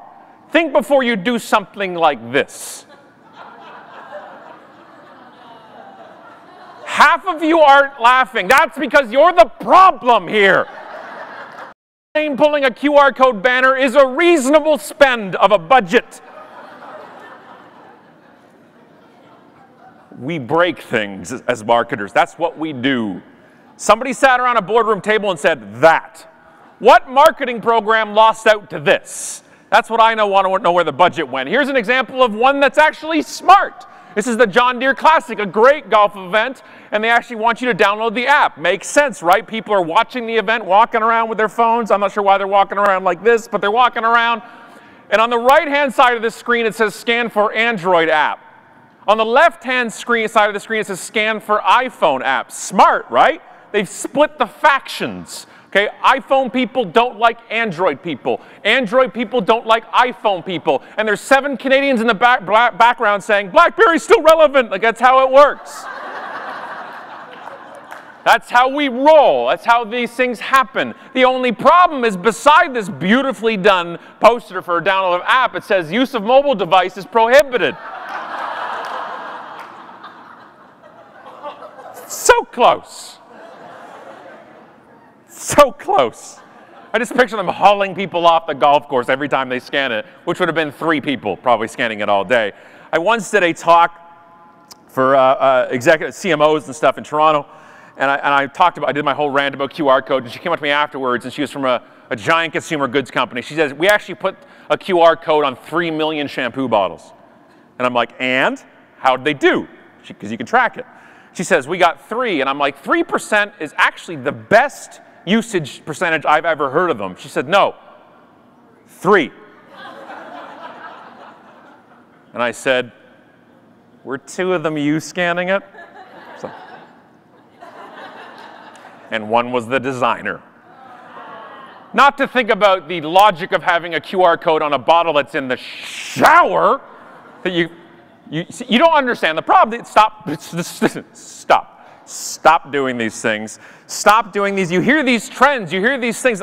If Snapchat is smart, then you use it. If using a Vine person is smart, fine, use it if your customers are there. But we start generalizing things. We start saying, well, everybody does or everybody doesn't. And we play off this fear. We play off this fear like the fear of millennials. That's a real fear. Who here is between the ages of 17 and 35? Raise your hands. Ah! You're all here. One of the problems with marketing to millennials or talking about millennials, it's a millennial myth to me. First off, the people who talk about that don't know the demographic or the definition of millennial. It's 17 to 35, give or take who you talk to. And when people say, well, millennials don't or millennials do, they're not saying millennials. They're saying people younger than me. Those young people. The bitterness is there. I read an article that said millennials don't like to attend meetings. Attending a meeting. What generations? Let's go. Eating lunch and says, Scott, get it. Millennials, we want them to suffer like we did. That's the point. We walked uphill to school. My dad went to school uphill both ways in snow, naked on his hands. I faxed uphill both ways and rewound VHS tapes. We're just bitter that now our children can go onto Netflix and go, look, a TV show. I wanted to do that when I was in. We're just bitter. I want my kids to be in the middle of downloading an MP3 that takes 47 minutes to download on dial-up. I want them to suffer through 43 of those minutes, and when it's almost complete, your mom picks up the frickin' phone. And then Winamp displays incomplete file. You're like, oh, damn it. I want them to experience a busy signal. I want them to experience these things they never will. When we tell them you should go out and play instead of being on a computer, what we're saying is, I had to, so you should too. I've seen meetings and board meetings at places where people who are millennials are sitting in on the meeting and they bring in an expert to talk about millennials. It's like, I'm right here. I'm sitting here. It's allowable stereotypes, okay? This is the problem. I've told people, people say, well, I'm like, that person on your staff is a millennial. It's just, well, I don't mean her. I mean the other ones. Like, it's an allowable stereotype, right? I'm like, it's not her. It's not, my father's a millennial. Of course I like millennials. It's just saying they're different. This is the problem. Stop having this allowable bias. What we're really saying is, all this crap has changed, and we don't like change. That's what we're really saying. And I'm here to say that everything has changed and nothing is different. We've changed how we communicate, yes. We've gone here. WhatsApp is being used and Snapchat. Do you know why those apps are being used? Because us old folk aren't using them. That's why they're using these places. That's why they're going there. A good way to get go on. I love Netflix. I love the fact that I don't have to. I love the. It's beautiful. It signs each line with Mom. And I tell her, I'm like, Ma, you don't have to sign the line. I can see it's from you. And she says, I can do what I want. I'm your mother. Mom. Like, so I get it. What we're really saying is we don't like change. That's what we're saying. And we're bitter. We want you to pay your dues. That's the difference. And on the flip side of it, a younger generation is looking at an older generation saying they don't know what they're doing with this stuff and they're not willing to learn. There's a bias going both ways. Working with them, marketing with them, selling to them. There is a bias we have to recognize. And to say people are 35 are acting the same as they're 18 because that's a generation is a myth. It's a myth. My generation, Gen X, I don't know how I don't know, is it still this? Is it still Degeneration X? I don't understand what it is, but we're just going to break through the wall in a second. So we were called what? The lazy ones, right? That's what we were. I don't understand how this works. The baby boomers were called that too. Do you see a pattern here? We want them to suffer. That's all it is. Understand that millennials, if you want to talk about bias and stereotyping, millennials volunteer at twice the rate both Gen X and baby boomers did. They give 3 times the amount of money to civic and charity causes, and they work their ass off because they've shown that their parents and their parents' lost jobs that they were supposed to have for life. Millennials aren't moving around too much. They're not wanting to see the world and traveling. They just don't have the commitments yet. That means they can't do it. And they're not naive enough to think that we're going to get a job and have it for life. I like that. I like that. And the second we think we can't learn from each other because of a generational difference, we've lost. That's called stereotyping. And I don't think it's good anyway, up or down in the generations or across any board. We can learn it from everybody, understand that, and how it works. Just don't have a bias because of it, okay?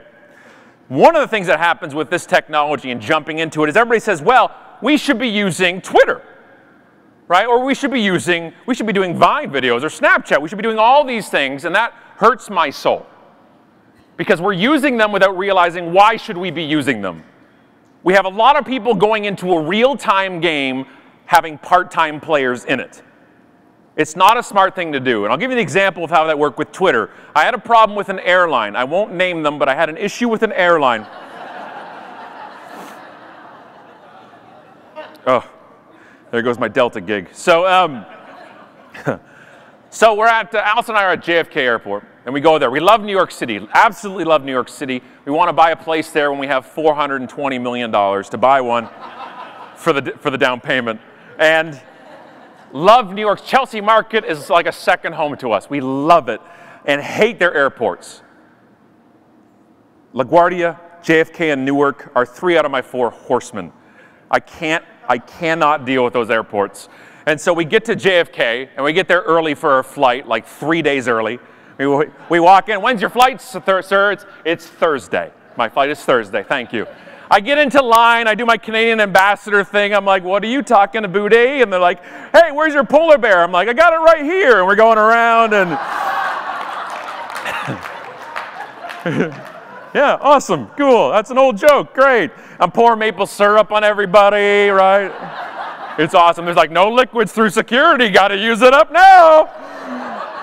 And we get through, and around halfway through the line, and the intercom comes on, and it's like, Albuquerque, 5 p.m., please come to the front. You ever been in line when this happens? They allow the late people to jump the line for their flight. And I jumped to stage 1 of Canadian anger, which is passive-aggressive politeness. You know, right? Oh, no, please, after you, you're late. I planned ahead and was early, but go ahead. Yeah, your lack of planning is my emergency. Awesome. What's that, sir? Oh, you have a flight to catch? What? We're all here for burritos. I don't understand. Weird, you can catch planes here too? Amazing. So we get through, and I get up to the thing, the metal detector, and I get naked, and I put it all in the bucket. And pilot and flight attendants happens. Have you seen this Cirque du Frickin' Soleil production? They walk through, throw the bucket over yours. I mean, throw the bucket over yours. And I start getting hip checked by them all with not even an excuse me or anything. Look, I don't care where you're from, who you work for, or how much money you have. That does not excuse you from common courtesy. Please, thank you, excuse me. I don't say that because I'm Canadian. I say that because I'm human. And that's what we should be doing. And they have to understand, okay? I get why they get to jump the line partially, but they have to understand the first rule of Flight Club, okay? And that is... That was good. I wasn't letting that one go. That was good. And the first rule is that the plane will leave without me, the paying customer. It will not leave without you, the pilot, okay? You have the... I don't know why I'm doing this. I don't know... And my foot's like doing a gas thing. I don't know what kind of plane this is, but that's why I don't fly them. It will not leave without you. Please, thank you, excuse me. And by the 7th flight attendant who has hip checked me, I am no longer Canadian. And I jumped to stage 12 of Canadian anger, which is Canadian swearing. And I turned to her and I dropped the 2 words a Canadian should never say. I look around and yell, "Come on!"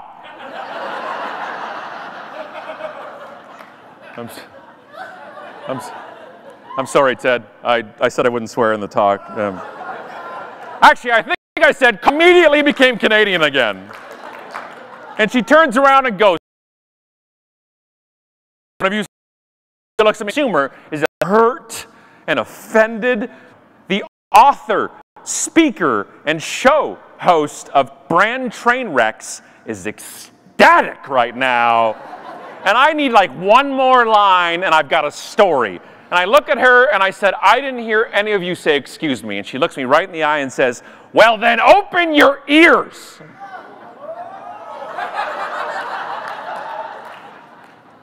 Jackpot. And she goes through and she keeps saying, I said excuse me, and I go through and I'm so angry I'm silent, a rare occasion in my life. I don't even know what to do. So I start going to stage 16 of Canadian anger, which is my shun list. I will never fly Delta again. Our children will never fly Delta. It's going in my will. You want to make this up to me? I'm a big deal on Twitter. I want my own plane. I want to sit on the pilot's lap. And I want 2 bags of pretzels, not just one. And when I ask for a second one, I don't want a saucy look from you.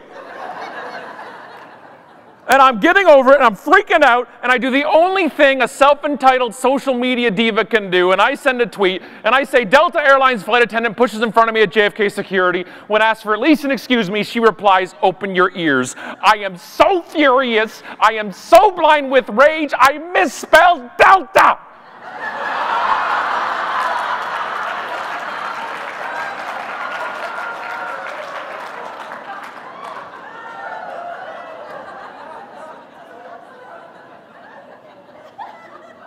Detla. Congratulations, Scott. You're a moron. 3 minutes later, Delta replied. How did they see it, you may be wondering? Well, using their social media listening software, they set it up as a column for angry misspellings of their name. Now that's thinking, people. If you cover off the angry misspellers and the all-cappers, every angry customer is covered by this point.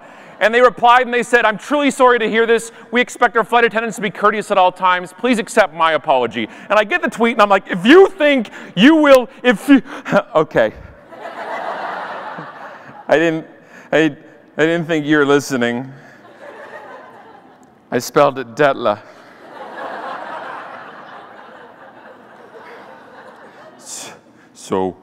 So how are you? It totally disarms me. To be great at brand communications, you only have to be average because everybody else sucks. That's how it works. That's your new motivational poster, by the way, to put on your brand wall with an eagle hitting the side of a mountain. That's how it works. The only thing I can reply is, well, that made me smile. Thank you. You just diffused my anger. I got nothing. They didn't even give me miles. They didn't even give me a beverage coupon. They just said, that's on us. I'm sorry. When people complain, especially when they complain publicly, what they're looking for first and foremost is validation. Validation they've been heard. You're not here as a marketer, I'm listening right now, as a consumer in this room. That's what you want too. Validation. Here's the key though, okay? This is the key to me. This reply, if you take anything out of this ridiculous man-bunned rant right now, take this from it, okay? Please. The important part about this is not just the message. Is immediacy. The speed at which we reply, especially to a problem, is almost paramount to what we reply with. As an example, if this apology, instead of sent 3 minutes later, it was sent 3 hours later, would my reaction be different? Yeah, I would have been on the flight. I'll be angry on the plane the whole way home. Instead of 3 minutes later, if this tweet was sent 3 days later, would my reaction be different? It would have made it worse, yes? Same exact reply. The speed at which we reply is almost paramount to what we reply with. It is a real-time game. I don't believe in real-time marketing, by the way. I believe in no-time marketing, which means we don't have time to react. If we're not going to be in it, don't do it at all. Use it well or don't use it. That's it. That's the best thing I can say. If a brand or somebody checks their Twitter account weekly, get out. Close it. Don't be there. It's amazing how this stuff can work and not work depending on how you do it. One of the other things I've had a lot of experience with is being a influencer. I use those in air quotes because I'm not sure a brand has done their homework if they want to use me as their influencer. And one of the things that happens, we get hit up every single day. Well, my assistant does. Every day by brands saying, hey, influencer, insert first name here. We'd like for you to influence your influenced audience influencer and do this for us. And they're just lucky it doesn't get to me because then I put you in talks. And you just never want to end up in one of the talks or the books. It's not a trophy you put on. Have a reach means it has to match your marketplace and your product. And most importantly, have a great product or service. If not much will help you. And an example is Tassimo. When it came out in Canada and Kraft Canada launched it, and they were convinced by their agent before the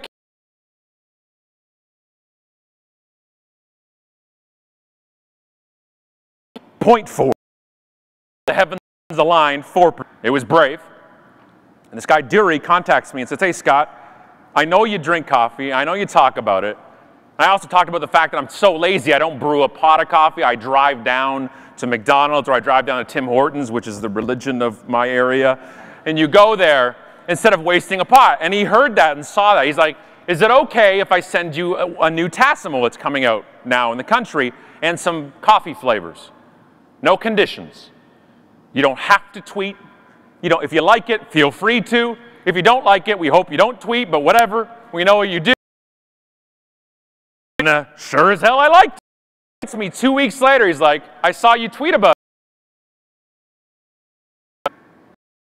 Now, can you get a Tassimo? You get a Tassimo. Everybody gets a Tassimo. And we send it out, and we're all sending it out. Like, Ma, get on Twitter. I could not Tweezer, Twitter. I can send you a Tassimo. They went from 0.04 of the conversation to 14% of the national coffee conversation. And that was the plateau. That was not the peak. That's where it ended. Have great stuff, match it with great people that have big mouths, and let it happen. The more he said I don't have to tweet about it, the more I wanted to. It was a reverse ninja mind screw that he played. Nah, you don't have to tweet. I'm like, well, you don't think I can tweet about it? I'll tweet. I'll tweet right now. What do you want me to do? I don't care. Tell me not to tweet about something. That's how it works. Another way of leveraging people is one of the things is when your brand fans do something. And how do you leverage it? The problem is a lot of brands, especially on Instagram, will take a fan photo or what have they done, and they'll share it and use it and not barely do anything. Maybe they'll give credit. And if you have a big brand account, sometimes sharing a fan's photo is enough of credit because you said, hey, here it is, and it expands. Here's an example from Indian Motorcycle. This guy, Hire the Stash, which is an amazing name and handle, by the way. I saw this on Reddit. So he shares his Indian Motorcycle picture, and he shares it. It's a beautiful picture, right? I love the photo. And Indian Motorcycle has a great amount of content on their Instagram as well. He shares it, puts it out there. Indian Motorcycle sees it and says, this shot, we have to share it. Thank you for tagging us. And the next step, obviously, is Indian Motorcycle sharing it on their account with exponentially bigger than the guy, but they also tagged him on it, put his name in the original thing. This is usually the end of the story, yes? Congratulations, you shared your biggest fans, you're kind of an influencer type of thing out there, but they didn't, because he came back to Reddit, and how I originally found it was he made a meme, which is the good guy Greg, and he said, maybe the motorcycle brand likes my photo on Instagram, due credit, sends a thank you. Share. Emotions. Did you feel an emotion there? That's awesome. How much did it cost for a bike? 23. They're like, this is worth it. We have a huge brand fan, but let's take them from static to ecstatic. And they went to that next level. And then everybody started sharing it. And that was the point. You're not going to convince a Harley fan for life to switch to an Indian motorcycle. That's a given. But what this helps with is not only the brand endearment around, but also the people who are not in it yet, who may be looking to go into getting bikes and seeing the difference in the actual connection and influence with people. That's the way you should do it. The problem is with photos, though, we just take them. We take them and use them, and we put them on our brand Facebook page because we think they're going to go viral. So you take a picture like this, which is me with banned Candy Crush invites. I had to take a stand. I'm sorry. It matters and is near and dear to my heart. It goes bananas. This one got almost 2 million views. And what happens when it starts trending on Reddit, people take it and put it up on their own accounts. It goes on 9gag. It goes up because it's popular. We do it on Facebook now, right? They call it freebooting. We take a video popular from YouTube, we upload it to Facebook and go, look, I made this, and you didn't. Stop it. Please, stop it.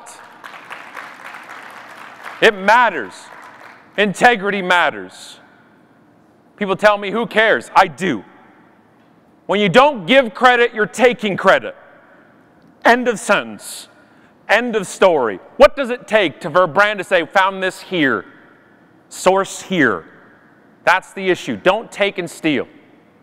Here's an example for me from South by Southwest in 2011. This is my shirt. I'm kind of a big deal on a fairly irrelevant social media site that falsely inflates my ego. I found it funny. Apparently most of you didn't. That's cool. It goes out. It goes viral. MySpace frickin' Tom shared the damn thing, right? Awesome, but it's not this that went viral, by the way. This went viral. They cut off my head. And I'm telling my friends, I'm like, it's got like 9 million views. I'm like, that's me. They're like, no, it's not. I'm like, I know my damn nipples when I see them. Those are mine. It matters. It matters, okay? This is so important to me, especially in this day and age of content exponentially being shared. They matter. It matters so much, we always look out for this stuff. Alice and I do. It's our job. It's what we do. So one morning we woke up, and I check the App Store every day because I'm a psychopath. And I look at it, and I look what's trending and what's not. And something had beaten out Candy Crush in Canada. And it was the Bell Mobility app for cell phones, okay? What it does, it allows you to check your bill and pay it. And I'm like, why is this #1 in the App Store? There's no way. And not only was it #1, it had 4.5 out of 5 stars in the App Store. Have you ever seen an app with 4.5 out of 5 stars?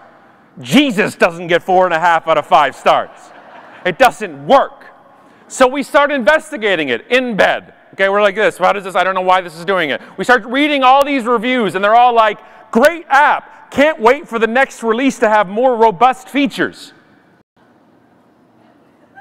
No humans. Marketers. That's who speak like that. And every review was like that. 5-star, 5, all the day it came out. So we took their names from their reviews, because the Apple Store makes you use real names, and we went underground with our investigation. We used some Tor browsers and some darknet stuff. We used a site, if you don't know about it, write it down. It's called LinkedIn. And we searched their names, and sure enough, it was the director of marketing for Bell, the sales coordinator for Bell, the account coordinator for Bell. So we saw it, and we said, you know what? We should let it go. I'm sorry, no. We wrote a blog post. And it was called For Whom the Bell Mobility Tolls. Which is the greatest title of all time. And we said, no. No, you can't do this. This is not only breaking terms of service, this actually is breaking certain competition laws. And it went international. I was on the news, I'm in the paper, I'm like Ted Murphy. It's amazing. I'm on all these things. We're like, woo, I'm everywhere. And then the Canadian Competition Bureau, this is a year ago, launched an investigation on them because of our little blog post. And I thought that was the end until a week and a half ago, when a reporter called me and said, what do you think about the judgment that came down from Bell Canada because of your post? And I'm like, what judgment are you talking about?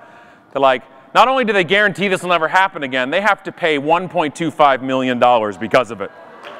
I'm like, thank you.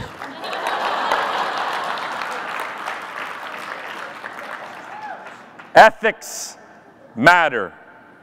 Now, I am a Bell customer for 22 years. We haven't got the bill this month yet because it's just come out, but I'm expecting that other line item to read $1.25 million for overages as it's going to happen. It does matter. It shouldn't take the government to tell you it's not. Disclose relationships. Reveal things. Put a hashtag on stuff. Just say, if a layman wouldn't understand you have a financial connection to the brand, disclose it. Disclose it. Not because it's against the law or not because it's the right thing to do. Another thing that went viral here, here's at the Las Vegas Furniture Show. This says, the one night stand you'll never regret. This side of the room's having some trouble with it. You want to explain it to you guys? No? You're good? All right, good. So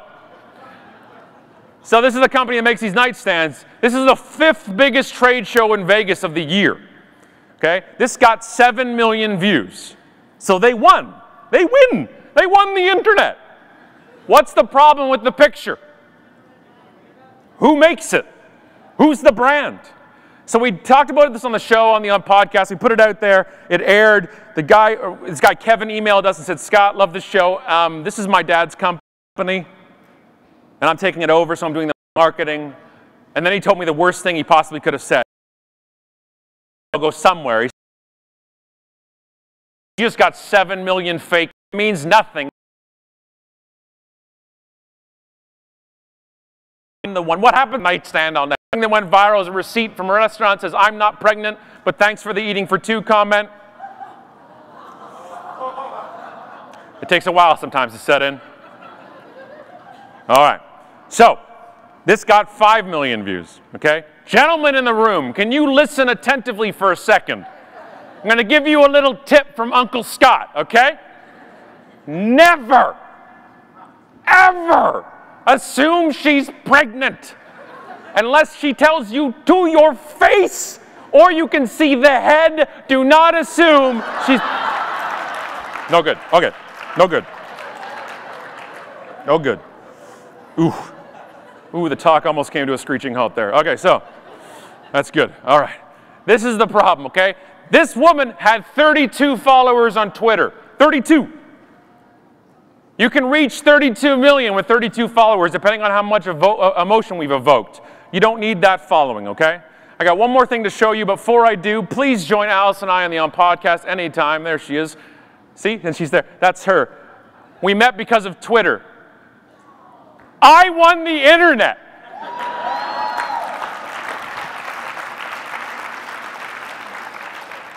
I got the greatest ROI ever. Put that in a case study.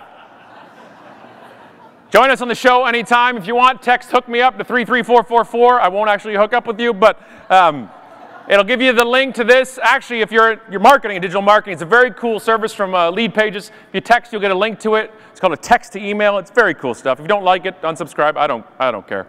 Whatever you want to do, but that's us. Please enjoy. Just give us a text. The last thing I want to show you is my favorite tweet of all time, okay? It's not the one I'm going to show you here. It's going to be the reply to it, okay? So get ready. I've tweeted 110,000 times, by the way, all manual. I've seen every tweet, every website, and every video on the internet. Every one of them, okay? This is the best one, the reply to this, okay? Men's Humor tweets, this morning I gave birth to a food baby, and I think Taco Bell is the father. Humor than men's humor.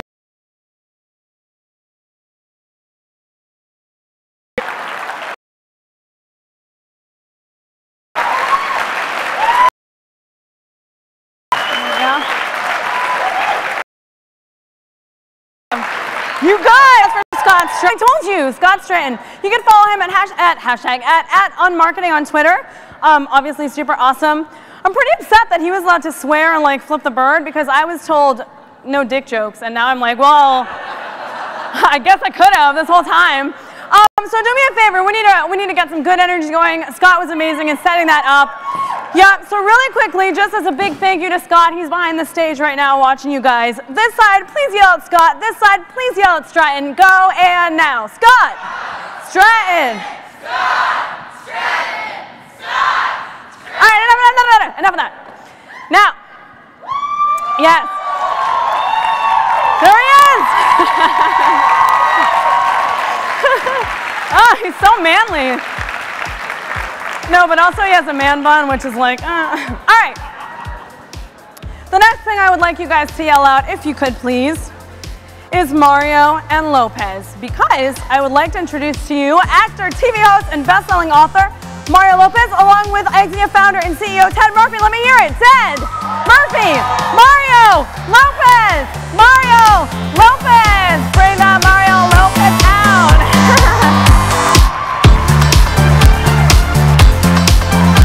You might have to flip it over.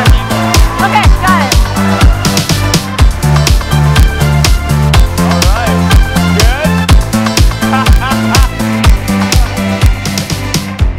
That's cool. I was just checking that.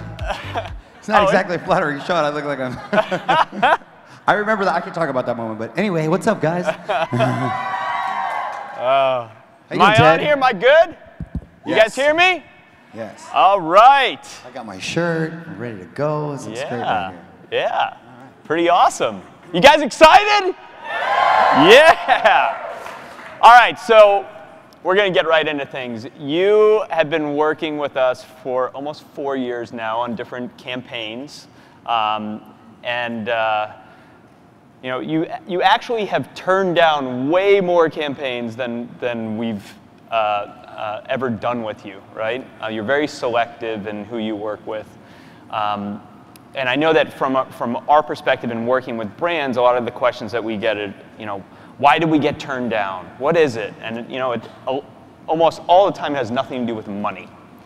What is the deciding factor for you to say, I will take that opportunity. I will do that post on Instagram or do that tweet? Right. Well, first of all, I've enjoyed our relationship throughout the years and look forward to continuing. For me, specifically to who I am, you have to start looking at yourself that way as a brand, right? Even as an individual. For me, that umbrella would include to who I am. Then it'll make sense, and usually I want to go forward with it, because I think if it's not, then it won't. Not only will it not resonate to your fans or to your followers, that then you'll start looking like a bit of a sellout, and I wouldn't want to risk that, and it won't come from an authentic place, and then when you do really mean something, people are smart. They can tell if it rings true to who you are. So that's how I sort of approach it. Is it's got to sort of make sense for the brand. And do you filters that stuff out?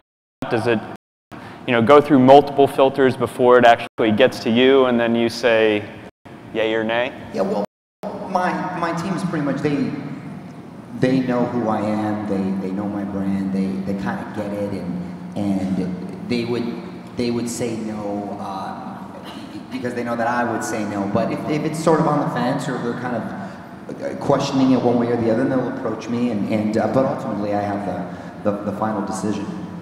And are you doing those photos yourself, or you know, do you what goes into the production of that? You mean just on in correlation with the brands, or just with the brands? With the brands, how does something like that get done to make sure it's done the right way? Right, I'll do it myself. Yeah, I'll do it myself, or a buddy, or what have you.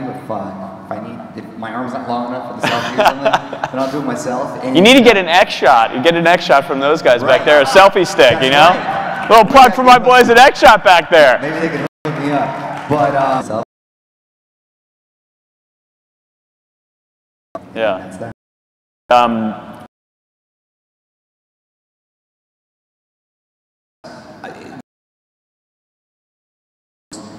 Post stuff and not necessarily disclose it, because it's not necessarily relational.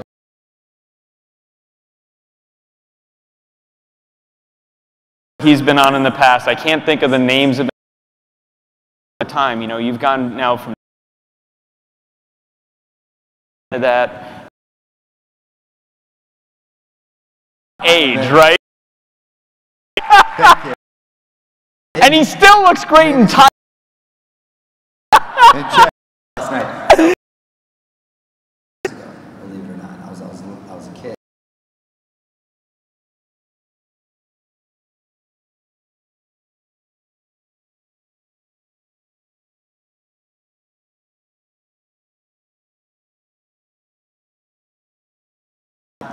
Twitter and Instagram, it's like Google but with feedback, and people are so funny and so clever on it, and it's entertaining, and obviously the news sources, and you can connect with your audience and really show a personal side if you're willing to do so, and now it can be lucrative. Yep. And there's people that are celebrities on their own right, so it's completely fascinating, and I'm blown away. And now I've completely embraced it and fell in love with it, so I think it's the coolest thing.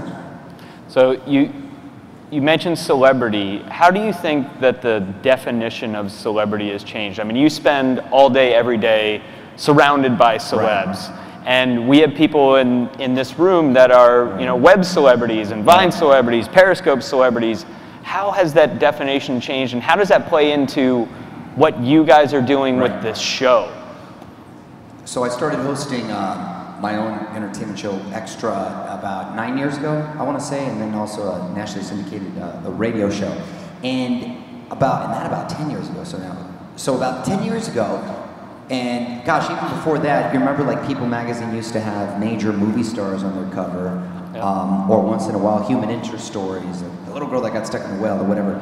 Now, you look at most magazines and the line of celebrity is so blurred, you can have a real housewife from one city right next to like Kate Winslet, 3-time Oscar winner, and it generates the same sort of interest. It's fascinating, and not just in the reality world and with movie stars and TV stars and what have you. Social media has created these huge sort of celebrities, and I know it's very generational, but we are forced for our show to sort of pay attention to it too, because that's what people are watching, that's what they're clicking on, and it's weird to see that sort of evolve, and the line is completely now just sort of erased, not even blurred anymore, and so there's so many different celebrities in different platforms, and you'll see them on Dancing with the Stars now. I think they got a couple Vine stars there this season, and some other kids, and it really is interesting, and it's so cool to see young kids now savvy and being able to take advantage of that and actually create economically a nice little nest for themselves. How would you approach that, break into this business? Or like, gosh, one day I want to be an actor, or I want to be an entertainer, what would you do differently? It's so great these days. Be on social media and sort of start building your own brand if you know who you are and you're true to who you are, and if you have a talent. I mean, oh my gosh, Justin Bieber is a perfect example of someone who came from YouTube, and so did Carly Rae Jepsen, and the list goes on musically, but also kids that, whatever the case may be, that they have to offer talent-wise, or even just sort of what we may find goofy, is resonating with millions of kids out there. Creative, they have the initiative and the ambition, which wasn't there before, to show and offer these other brands out there that they're worth something, and to create a celebrity out of it, which is awesome. I regret. So much easier now. So well, yeah, harder, but at least so it's exciting.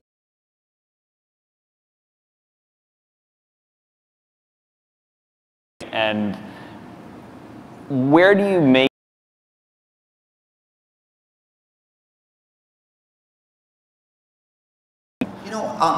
It's all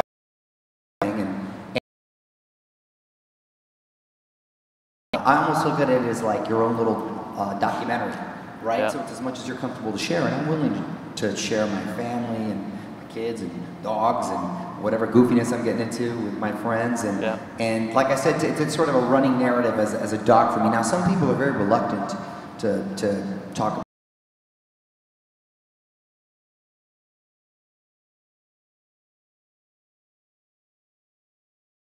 I usually just with it. It's all in good taste and in good fun. So and the response has been very positive.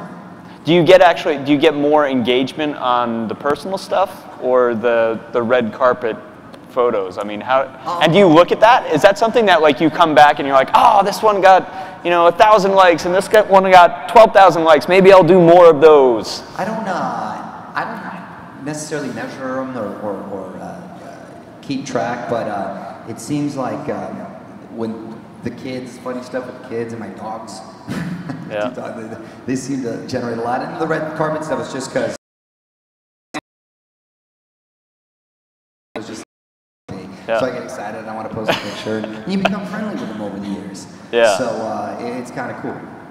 When you are doing deals with sponsors now that have traditional endorsements, right? Like print ads, television ads, your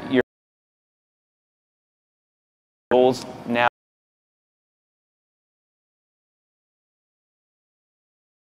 Is almost commonly used in all the deals. And for example, I'm gonna be in the new Fox Live Grease musical that's coming up in January.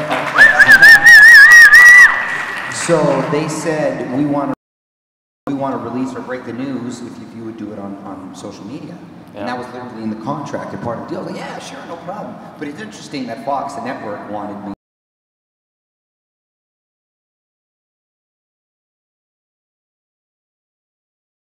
Part of a movie deal or as part sooner. Yeah. Are they do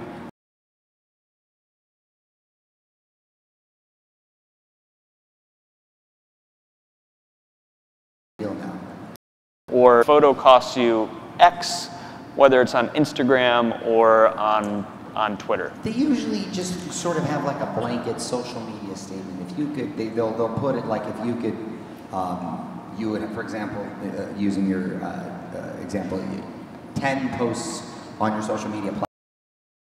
And I'm told I have a Facebook. I don't do it. Yeah. And I don't like homework. Help him. We're aware of internet trolls and people that will say snarky things. How do you deal with those people? Are you the trolls? They're funny. Because I call them keyboard gangsters, and with their little eggs and those things. And so I never get upset. I never will start engaging, right? I'll favorite, like if it's I'll favorite their things, and sometimes I'll just retweet it. Just to let them know, and sometimes I'll win them over that way. Yeah. But I stay very. I'm a positive. I'm trying to be a positive guy, and I don't like to have any sort of negativity, and I'm never sort of bashing anyone on there. So even if they want to take a shot at me or bash me, that's cool. I'll usually favorite or retweet it, and just kind of try to have fun with it, because obviously I'm not going to please everyone. Yep. So when you were doing the Jimmy Fallon reenactment of Saved by the Bell, which was hilarious. Did everybody see that? Oh my God. And then you did the Ryan Reynolds Deadpool promo, which was also funny. If you guys didn't see that, it was fantastic. Do you see meaningful increases in your social following after you do those types of things? And has that become, is that almost part of like, okay, we're pretty sure that this content is gonna really go viral and get a huge amount of social shares, and it'll help me build my brand. How much of that is kind of plays into what type of content you're producing and what type of risks you'll take? Because obviously those are kind of big risky moves for someone like you. Yeah, I mean,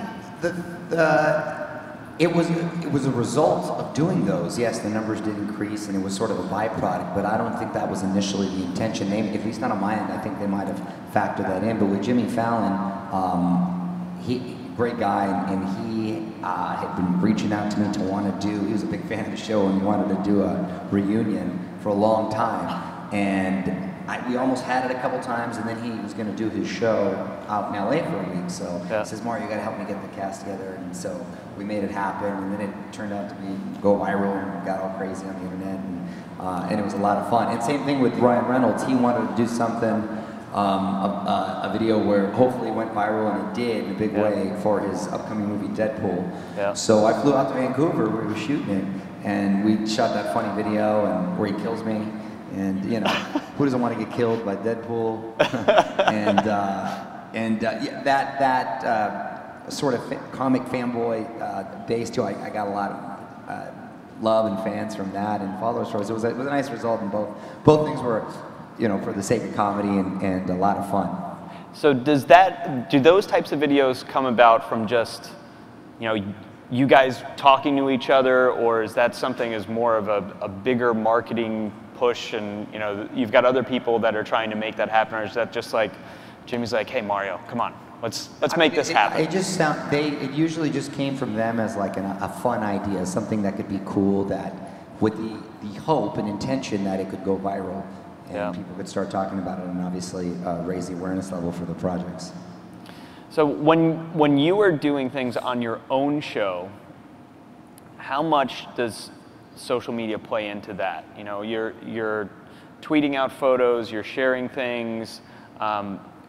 Is that like part of the strategy as you're putting shows together, as you're like planning out a show? It's like, all right, well, this is a great little clip that we can really, you know, leverage on social media. We're going to do this. We're going to push this. Make sure that we're hitting, you know, this piece of content at this time.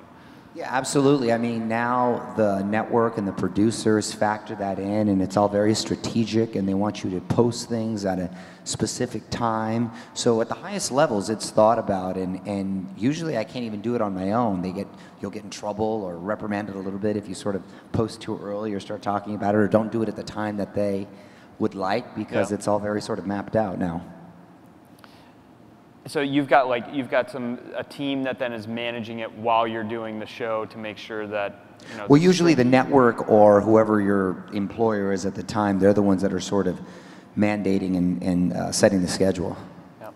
So when you pick the handle Mario Lopez Extra, is that like part of your contract with the show, or is that something strategic for you to say like, hey, I really want to associate myself with that handle? Well, they picked it for me because, remember, I was sort of reluctant. I thought it was just going to be more work, and you're like, what is this social media? Yeah, what is thing? It's going to be a fad. What is this?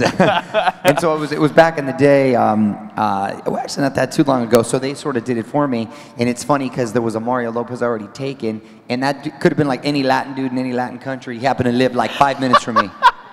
He did, and then I met with him, and he didn't want to give it up. And he was killing me. Because I'm like, you're not even doing anything. He was like, Mario Lopez, the accountant. Oh, man. And so, yeah, he's killing me. He still won't give it up. So they did Mario Lopez Extra, and that's how it is. Oh, man. So I want to jump back to that concept of a celebrity. What do you think, how do you determine that someone has made the cut, to be interviewed on the show? Where do they make that jump between, it's like the Kardashians, right? It's like, what did they do before they were the Kardashians? And people are still asking what they do right? now.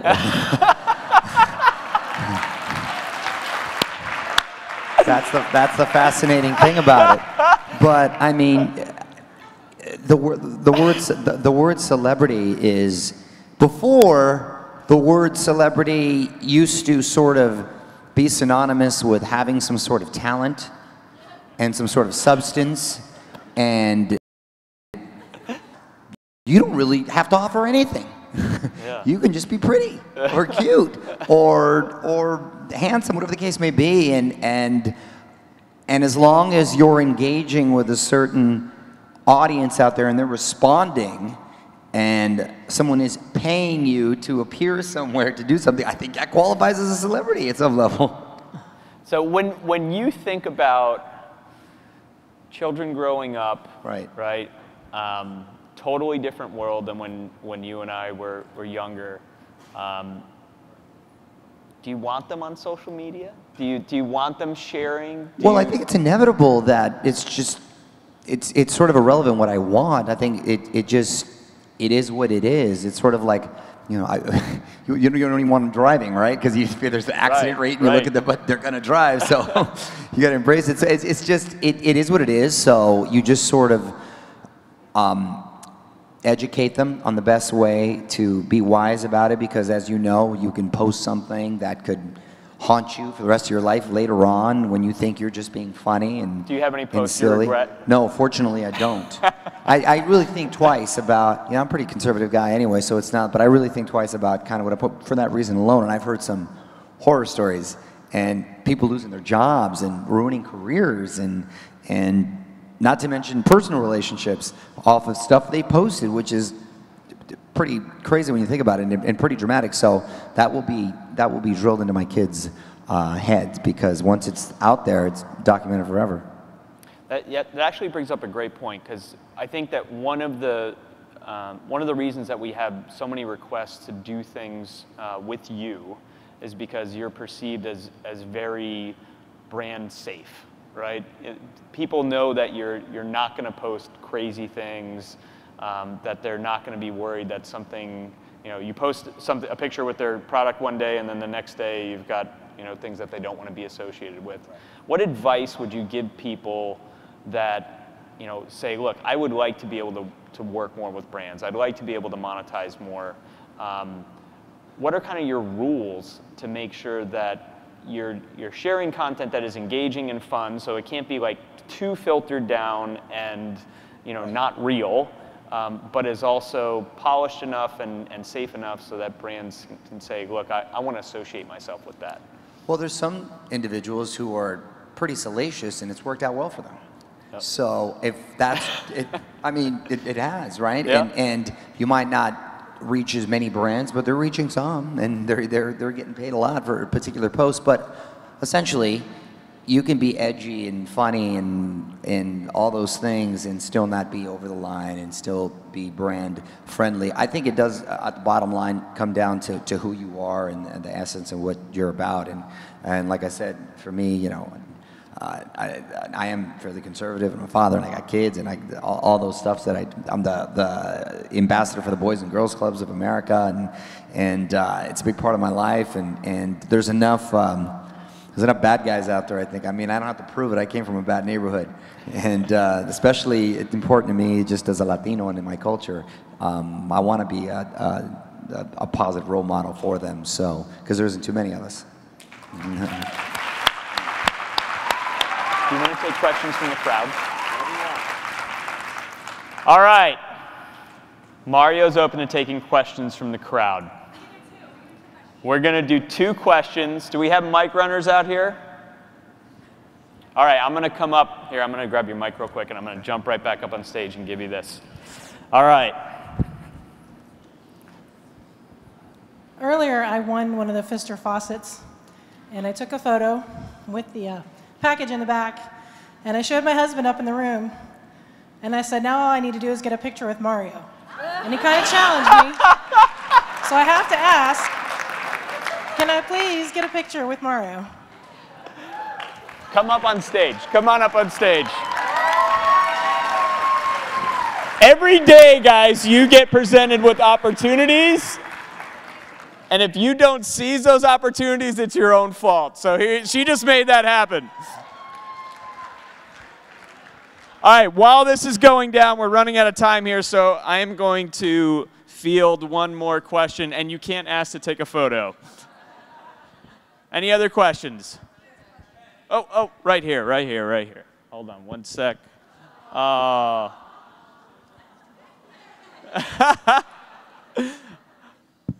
right, beautiful. Hi, Mario. My question is, do you ever get opportunities that make you feel uncomfortable, that maybe you don't want to work with the brand, and how do you handle that?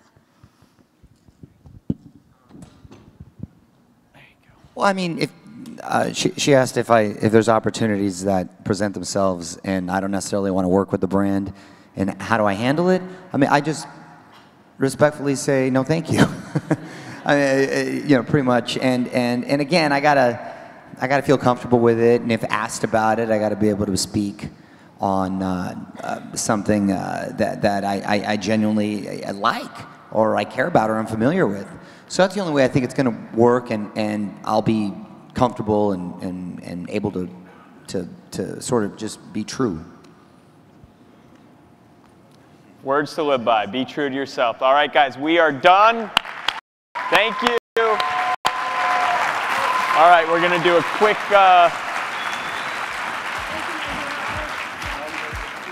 Thank you.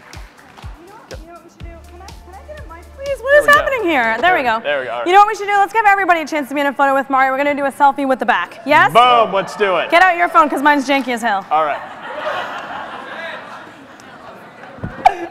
All right, everybody make it happen.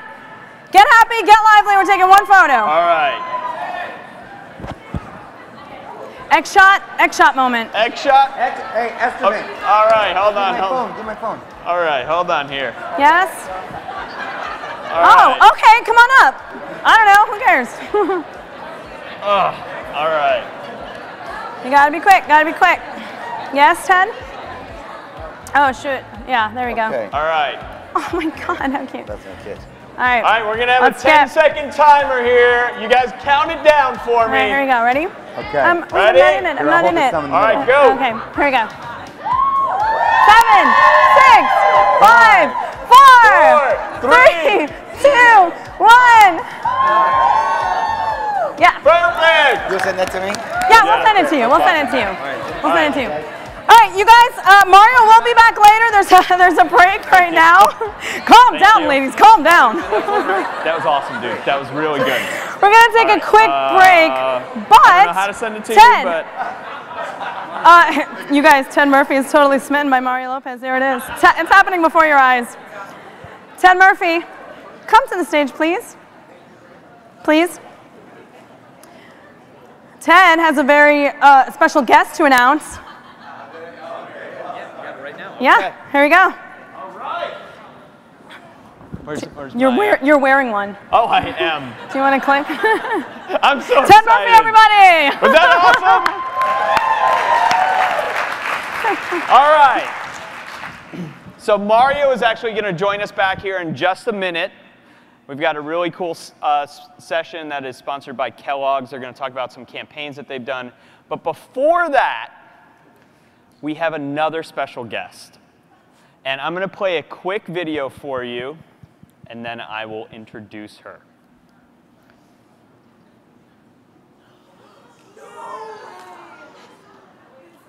Me and my daughter Nicole, I guess this would be battle part 2, because most of you folks said that she won, but that's good, that's good. Here we go.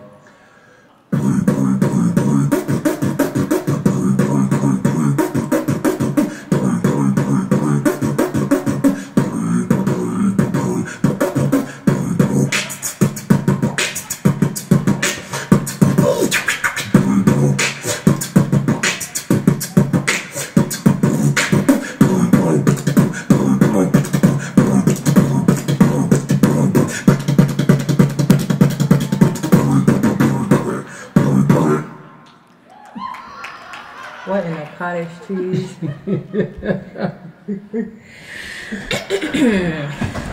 Okay. All right. Oh. So, true story. The reason that Fiction was here yesterday, and the reason that Nicole Paris is here today, is because I saw these videos on Facebook and they blew my mind. If you have not seen that video of Nicole Paris yet, you need to check it out. Look at it. It's just absolutely amazing. She is here today. She's going to beatbox.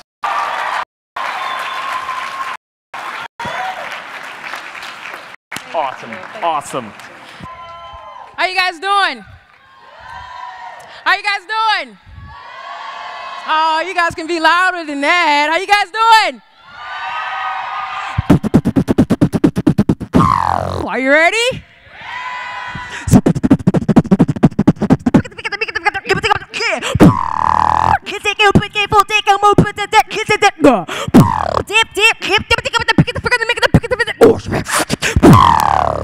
You guys ready?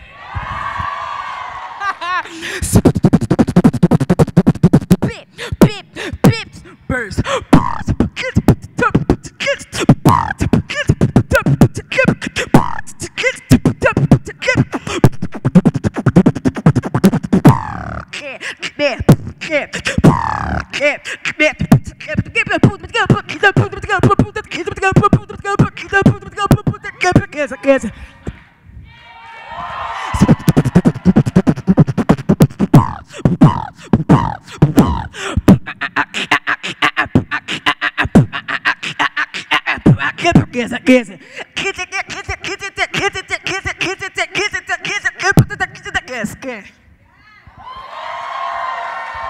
IZEAFest!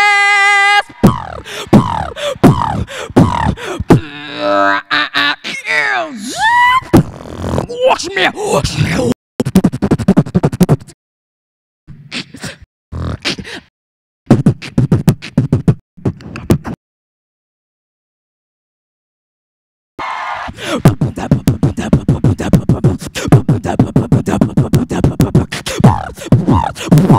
Christ. Watch me. Burst. Watch me. Christ. Burst.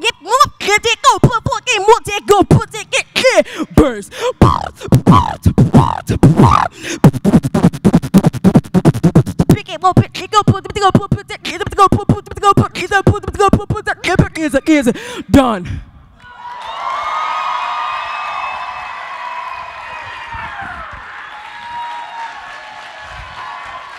Stand up! Stand up! Damn! Can I get a mic? Thank you, Nicole. Amazing. Yes. Very I love awesome. you guys. Thank you. She loves you. We love her. All right, guys, we're going to take a quick break.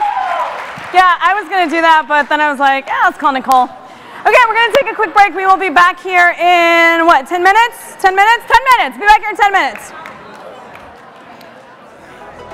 So much higher, fly so much higher, skylines and clouds are below us now, skydive back down, oh, take my hand, don't let go, skyward bound.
In the wake of dawn, I see you shine.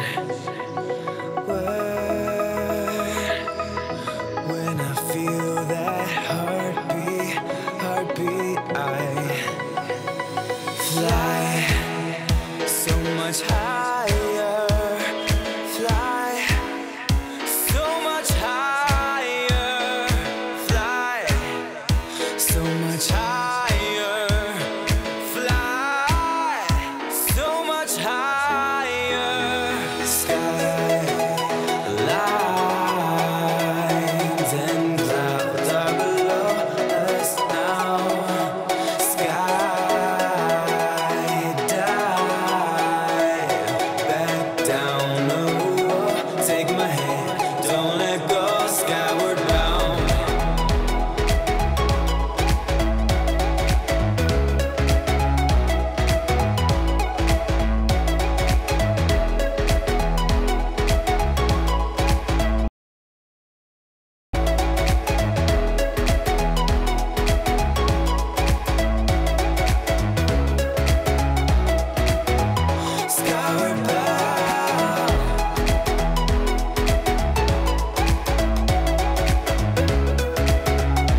Ladies and gentlemen, please take your seats. The program will begin in 5 minutes.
Ladies and gentlemen, please be seated. Our program is about to begin.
Welcome back, everybody. Hey, guys. We are back. Give you guys a minute to sit down. Yeah, let's clap. That was awesome, like, past 25 minutes. So many things happened. Let's all take a second while Larry over here sits down. Oh, please take your time, Larry. All right, so our next panel, making photos and videos that pop. Please welcome to the stage Rajiv Dahl, a Vine celebrity, Andrew Bosby, another Vine celebrity, Justin Godley from Kellogg, and of course our moderator, Mario Lopez.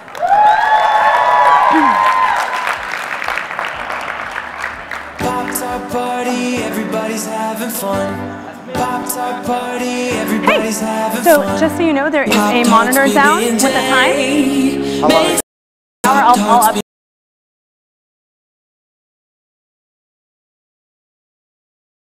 So, two examples of work that Andrew and Rajiv did on a Vine campaign for Kellogg's Pop-Tarts via IZEA earlier this year. So, Justin, can you tell us why Kellogg was interested in doing a campaign like this? Well, sure. You know, we're always interested in great content, first of all. And for the Pop-Tarts brand especially, music is such a focal point. In that, you know, we're after that teen, young millennial audience, and they can't get enough of these guys. So it was a nice match. What factors were important to you when you were deciding to want to work on a campaign like this?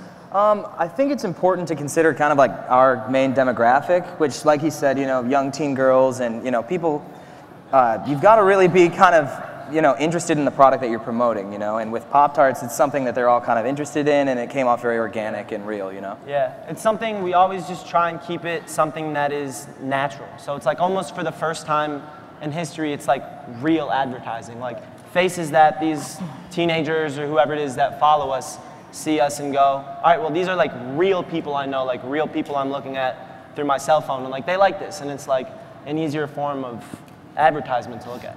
And is this something that you made a conscious effort to get into, gentlemen, or was it just this space, or was it something you sort of fell into, and all your friends were doing it? Well, it's interesting with us because we're musicians first, and in order to promote the music, we felt the need to kind of, you know, take to the internet, spread our content on YouTube and Vine and things like that. So once we were in the space and things kind of took off for us, opportunities like that started coming, and that's kind of how it came to be.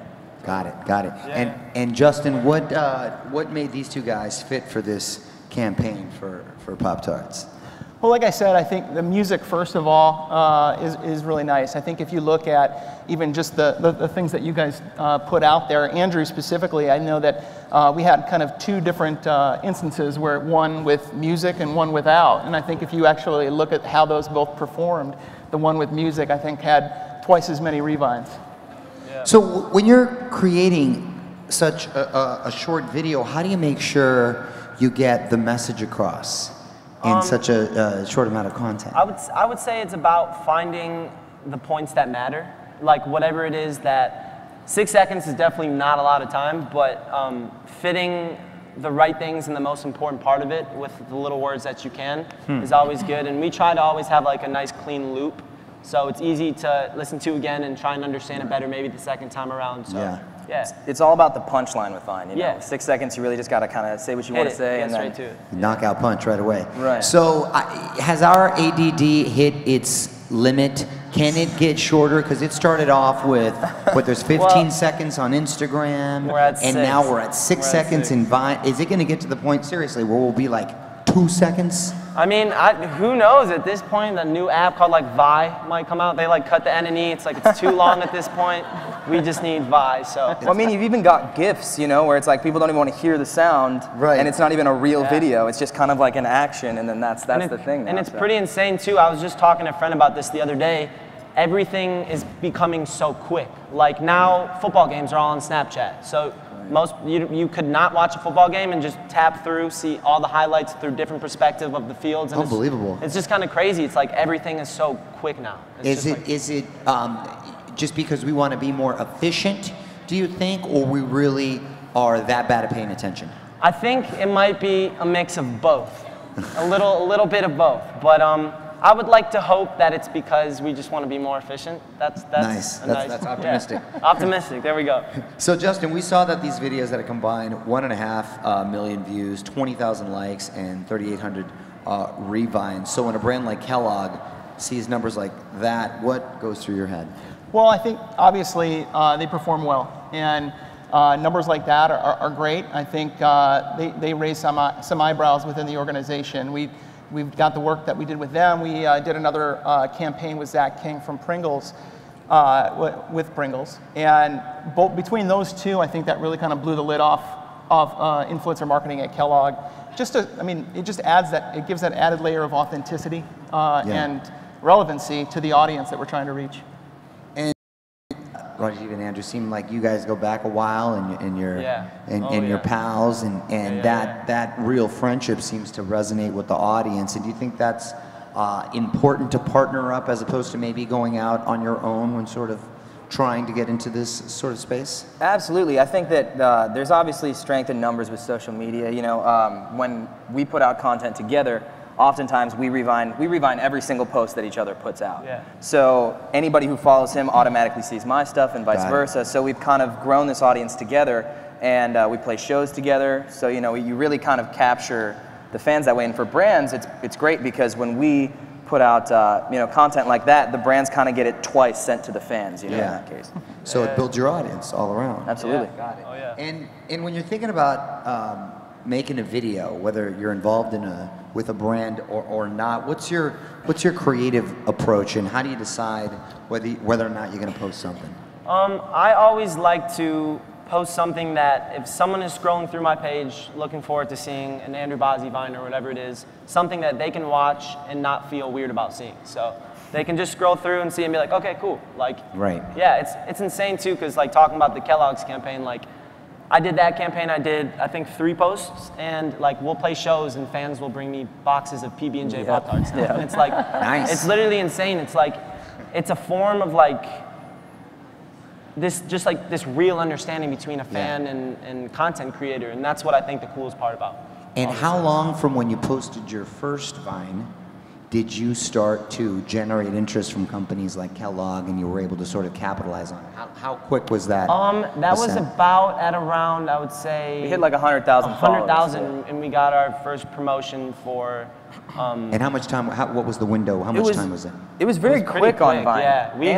Yeah, I made a Vine account, and I posted 2 Vines, and I had like 800 followers, and I was like mind blown. Like my parents were like, "Whoa, you have 800 followers!" And you're like, and Moses.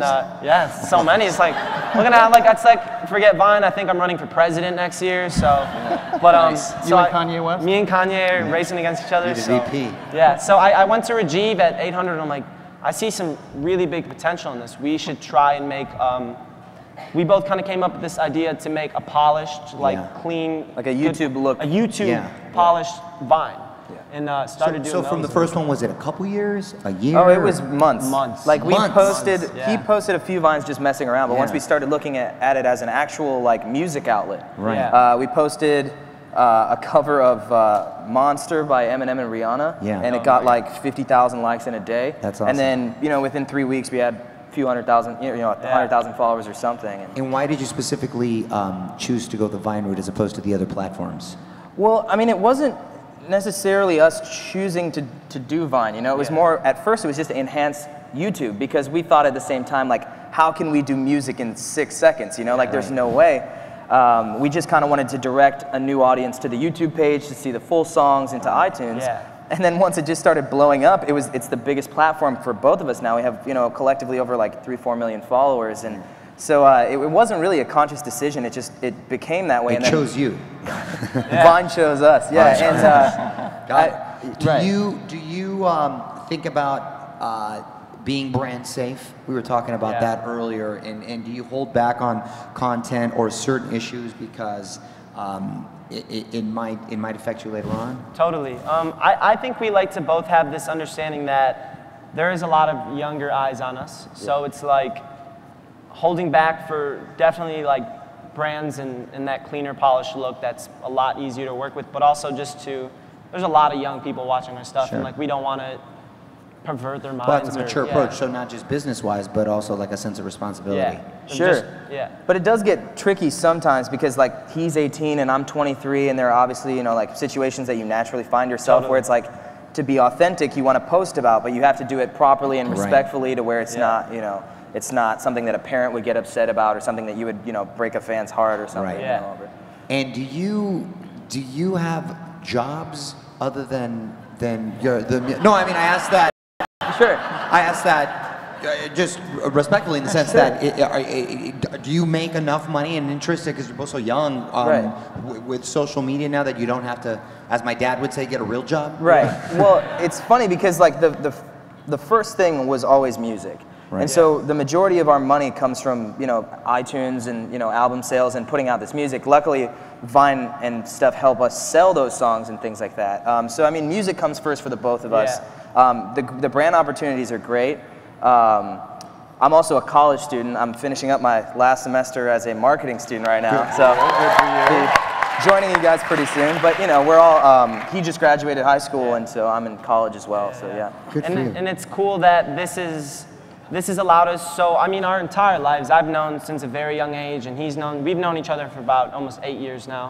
Yeah. We have always wanted to do music. Right. Always, 1,000%, never had a different eye in anything else. And it's crazy now that, because we've posted Vines over the last year, that a lot of people in the music industry take us incredibly serious, which is a dream and wish for both of us always. Now that, because of the followers I have the opportunities to work with some of the biggest producers to do it. And like, now, a very, very, very open, successful road to a good music career. And it's great because the fact that you're ambitious and you take the initiative to take advantage of these platforms, you don't necessarily always have to follow a route like American Idol or The Voice or what have you. Yeah. And you can sort of take the bull by its own horns and create your own path, right? Definitely. Sure, it's crazy because, you know, kids can post a viral video now, and then you've got however many million eyes on you just from posting this video, and then you have a whole platform in itself to kind of spread your music and promote your brand. Pick up an iPhone,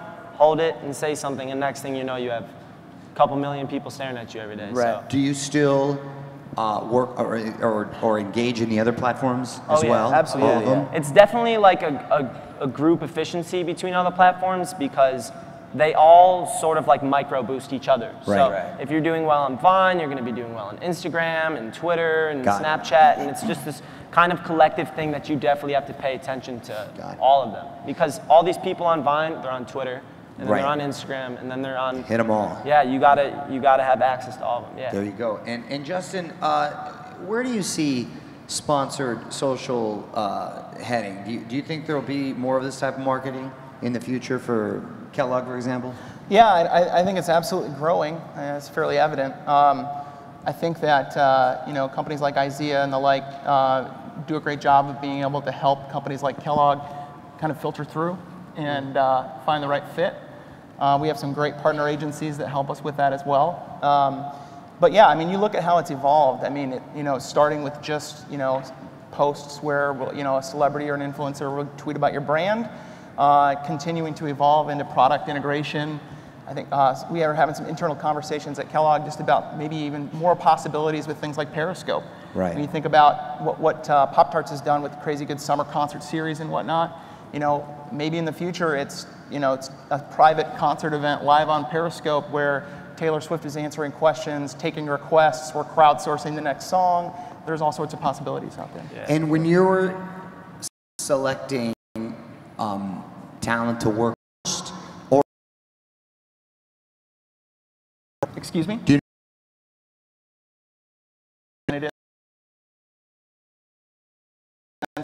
for what we're trying to accomplish. And Rajiv and Andrew, when you guys are making this content, do you use anything other than a smartphone? We actually both have recording studios in our houses. And so we do a combination of recording them professionally and trying to make them look polished like YouTube videos. And also when we try to do more of an intimate video, we try to film with the smartphone just to give the content some dynamics. When we started doing Vine, like I said, the big video that boosted us was when we tried to do like a YouTube style Vine. Right. So it was the fresh new content of that. So we try to keep that as our signature look, but we still bring in some some cell phone videos and certain things like that as well. So the home is sort of a base. Yeah. For all the stuff there. Absolutely. And then when you were making your first one, did you study a lot of other vines that were out there, or you just said, well, we want to try to do our own thing? We kind of just really did our own thing. We went for it, I called him one night and we kind of just like sat and discussed this, and we both kind of like, this probably won't work, but you know what I'm saying? Like, why not go for it, give it a shot? And we did it. And nice. Now, when you're, whether it's Vine or Instagram or Twitter, who are some other social media folks that you look up to, the way they sort of handle themselves and their brand? I would say like some of our good friends, like Kenny Holland does it really well, Shawn Mendes. There's a lot of really, Cameron Dallas, Nash Grayer, there's lots of really great people on the Tanner internet. Patrick as well, one of our good buddies. They all handle it really well, and they're all quite brand safe also, too. Yeah. Cool, yeah. Justin, when you're considering someone for a photo or a video campaign, what's the #1 thing that you look for? Well, I think, you know, I think it was mentioned on an earlier panel today, I think it kind of depends on what the objective is for the campaign. You know, are we looking for reach? Are we looking for engagement and whatnot? And then we kind of see how whoever it is that is, I guess, being presented to us as an option would fit into that situation. And tell me about Kellogg's first sponsored social campaign and how the campaigns from today differ from the very first one. Well, the first campaign that I worked on at Kellogg that had I guess, influencer marketing faction was a campaign with Special K called Fight Fat Talk, where we actually partnered with Tyra Banks. It was a pretty simple execution where she did a couple of tweets for us where she was pushing out the hashtag, the campaign, showing her support for it. You know, we've evolved from there into, you know, obviously what we did with these guys, working with people like Devin Supertramp, Dude Perfect, like much more, I guess, intricate integrations into those videos. And guys, why do you think your Vines became popular? Why do you think they resonated with a certain audience? I think in the beginning, the big thing was that it was different. Our Vines were fresh, and like we said, we did something that wasn't what you see usually on Vine. Because at the time, you couldn't even upload your own videos. We had to figure out how to do it ourselves, and so people weren't seeing these polished videos on a site like Vine. And I think that it was just, you know, it was very unique at first, and so people kind of clung to that when we combined the music style as well as the polished look. They were very interested. I also think it's like over the growth of Vine, like watching other people hop on and start making their own Vines and stuff like that, I think you realize that there's a lot of people that definitely try and do it. There's a lot of Vine accounts and a lot of people making Vines. And it's like, it definitely takes a certain personality or like, it's not something that you could really like practice or like grasp even. It's like something that you have to just like. You gotta have that creative muscle. Yeah. Got it. Yeah. How long does it take you to figure it out, whatever the Vine is in particular on average, and to put it out there? Well, it depends. If it's like a new song or something like that, we often try to cover the new top 40 songs and try and get those out there immediately, and we try to turn those over the day they drop, you know, because it's important to be like the first one out there doing that. Totally. But I mean, with brand campaigns, you know, we really try to sit and think and brainstorm and get the right idea together. You know? Got it. Good answer. What is your best tip for others out there for creating engaging content?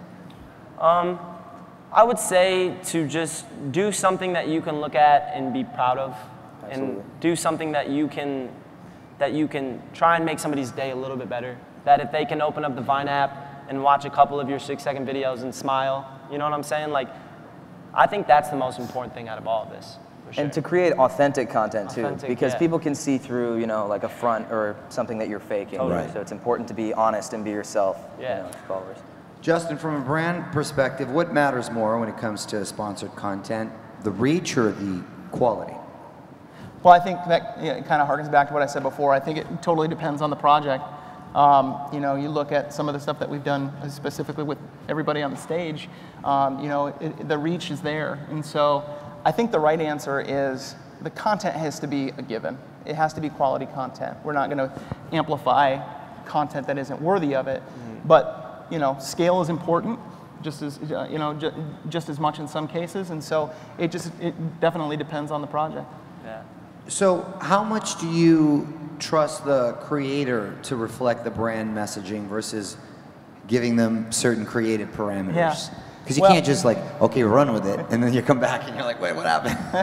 No, it's collaborative, I gotta yeah. imagine. Yeah, no, I mean, well, first off, and the last thing we want to do is put handcuffs on them as well.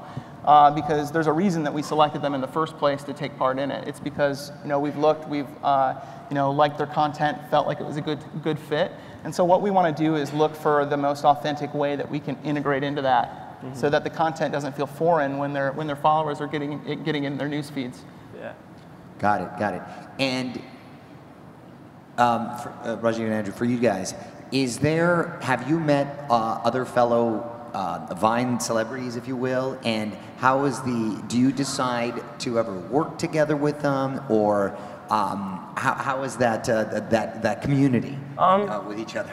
I would say that it's just kind of pretty cool. We've all Everybody met- kind of knows each Yeah, other. we all kind of know each Really? other from events and like shows that we've done, and it's like I live out in LA now, and he visits pretty much every weekend for music, and it's cool. There's like this community of we're all friends. Like we're actually like real friends who hang out and do like regular things that friends do, but in cases we wake up some days like, yo, let's make a Vine, or let's take an Instagram picture, or whatever it is, and collaboratively help each other. Right. Grow the fan bases by combining everybody. Right. You'll revine with each Yeah. other, and like you said, take pictures together. Yeah. And then you just kind of, everybody has the same followers, you know? Yeah. That's a positive way to look at it. Do you think we can ever get to the point where we're overwhelmed with the different forms of social media platforms? Do some sort of go by the wayside, like a MySpace?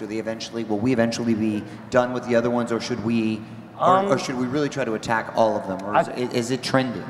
It's kind of like everything rebirths in itself. So like I look at it kind of like a staircase. Like one social media site will light up one step of the staircase, and then another can come and see that it's at this level, what it can do from that, and then take it to that next level. And I feel as long as platforms and sites are getting better and more accessible and easier to use, fun, whatever it is, I feel like it's okay to kind of transition with it as it happens. Also, I think that, you know, inevitably some of these apps are going to become dated. And so as a creator, it's very important to constantly be figuring out what the new apps are and staying up to date on things like that. You know, there are new apps every day being released that are being pitched to us that we see, and we always try to, you know, kind of filter them out on our own and use the ones that we like and make sure that we stay relevant, because that's pretty important being, you know, a social media influencer. Totally. Why do you think certain ones hit and others don't? Is it because some might be too similar, or they might offer something innovative that maybe hasn't been shown before? I think innovation's definitely key. But I mean, you can even look at certain apps like Instagram, who started doing video. People thought that was going to be the death of Vine. There was a huge like, oh my gosh, Vine's not going to exist anymore. They just started. Each Sort of app has a complemented. little niche, you know. And with Vine, it's kind of like the 6-second punchline in the loop. And then with Instagram, it's a lot of photos and, you know, a little bit more sometimes scenic things like that, you know. Right. And so it's kind of dependent on each app. You know? And is it safe to say sort of Sites or apps. Vine is incredible. If there were like and there was a point where revines on people to exit out of an app and go to another app too is like sometimes can be a challenge as well too. But there's definitely a demographic change between certain social media outlets. Like, you know, Facebook, sometimes you have pretty much everybody on Facebook, but you're going to get an older generation and a younger generation. Right. But if you want to promote a certain product, you're not going to want to go to Vine if you're trying to reach an older audience. You know, they definitely have little... Their niches. Right, absolutely. certain demos? Sure. Well, tell you what, gentlemen, congratulations on everything Thank you so much. you're doing. Smart kids, and well, you're not kids, you're men. And Justin, thank you so much for your time and enlightening. And let's give him a round of applause. Thank you, man. Good job, guys. Thanks a lot. Appreciate it. You got it.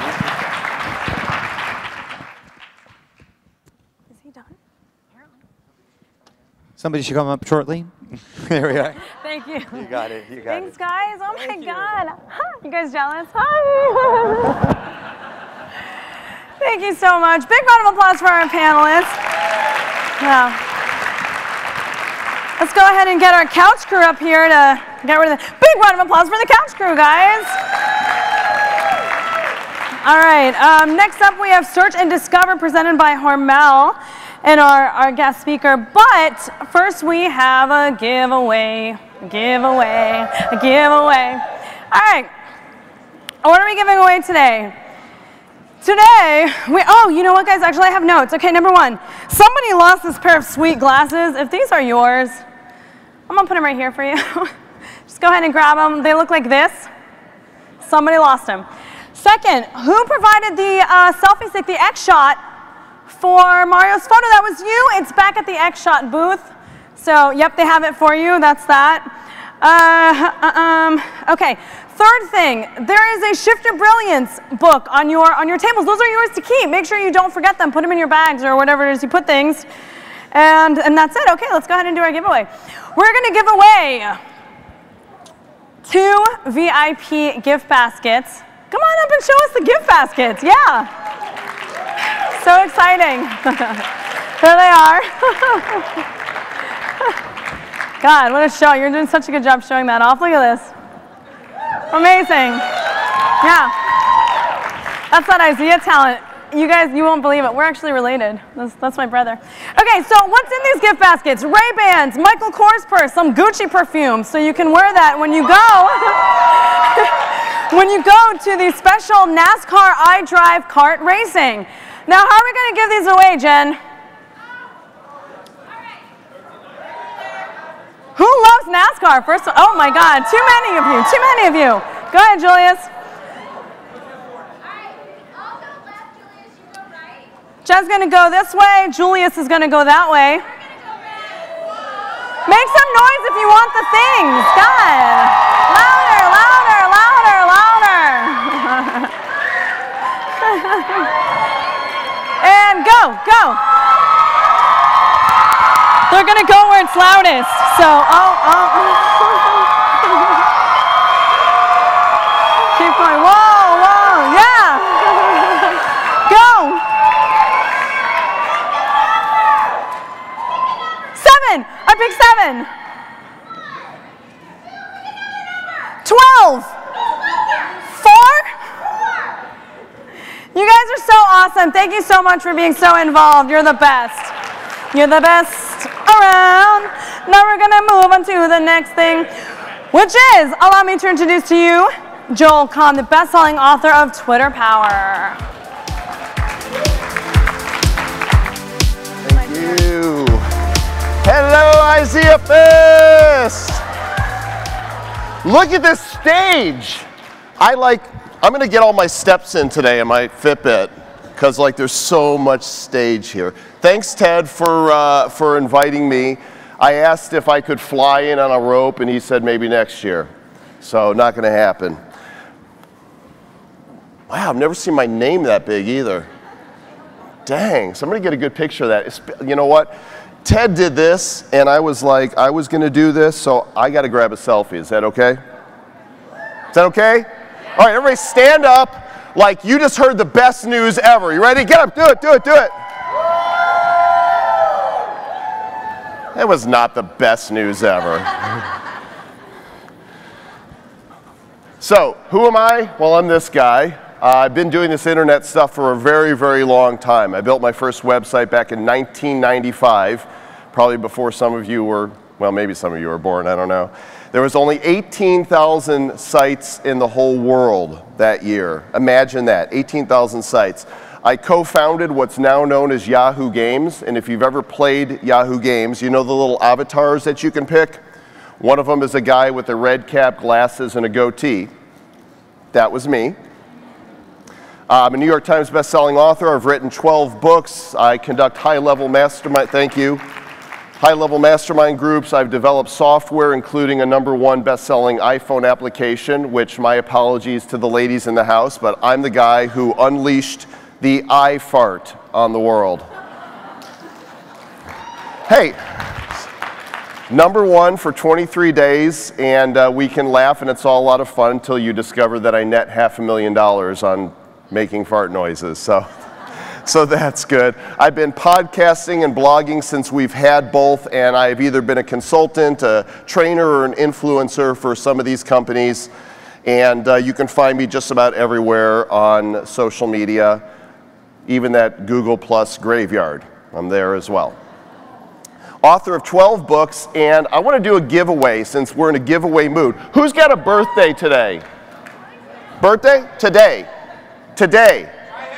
Right there? Come on up here.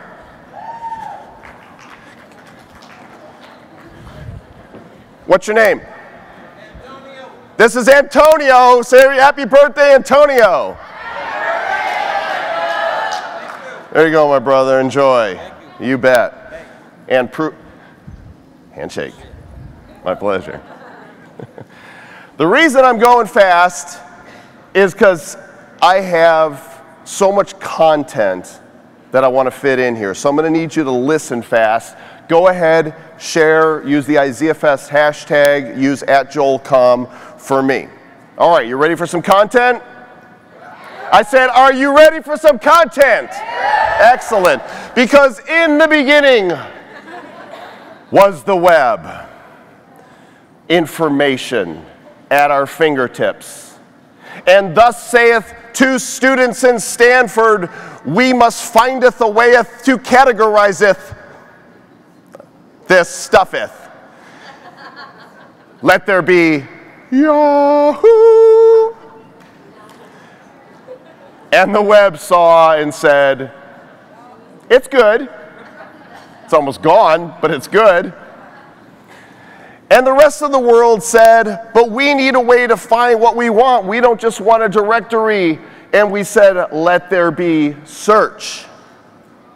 Who remembers Alta Vista, InfoSeek, Lycos, Excite? Way back when the internet was new. We had a lot of internet choices for search, but we wanted a better search. We wanted an algorithm that would find us exactly what we wanted when we wanted. And Sergey and Larry said, let there be Google. One woo for Google. That's good. Because they're not evil. Nope. We love Google. We do. We love Google. We said, let there be Google. And back in those days, we had forums and message boards to communicate and to do this thing we call social. But then some guy named Tom said, let there be social media. And there was MySpace, which, believe it or not, is somehow a thing to 5 or 6 people still somewhere. Tom was happy with his work until Rupert Murdoch bought it and it went tanked.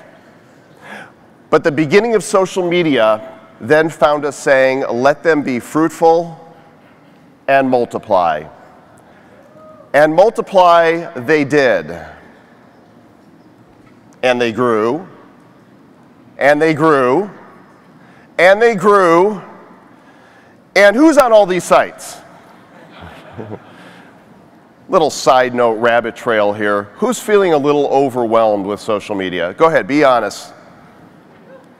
All right, not in the presentation, now in the presentation. I'm going to sprinkle a little social media pixie dust over all of you right now. And what this is going to do is, when you inhale this pixie dust, it's going to give you a sense of freedom. Because I'm going to tell you right now how to do social media. Are you ready? You run social media the way you run your rest of your life.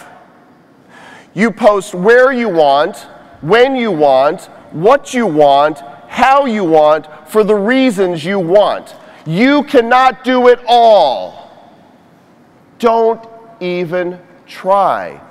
Because if you try to do it all, you will find yourself, let's make this akin to television news. In order to stay up with social media, it's like watching CNN 24 hours around the clock. It's like recording shows that you can't see so that you can go back, but you can't go back and see them because the news keeps happening. You can't do it all. Pick the sites that work for you. Where's the greatest engagement? And an even bigger question, where do you have the most fun? That is where to spend your social media time. We don't have other people telling us what to do, unless they're our bosses. But for the most part, as adults, we make our own decisions and we are the master of our lives. Don't let social media become your master. You won't be able to keep up with it and you will grow to hate it. So, I'm going to open up the fire hose on you guys. Are you ready? Open wide. Here it comes. First thing I want to do is share the one big secret that we've discovered from all of our research. All of these sites and how they intertwine and feed into Google, it turns out there really is a secret. And if you do this one thing, you will conquer it all. Do you want to know what it is?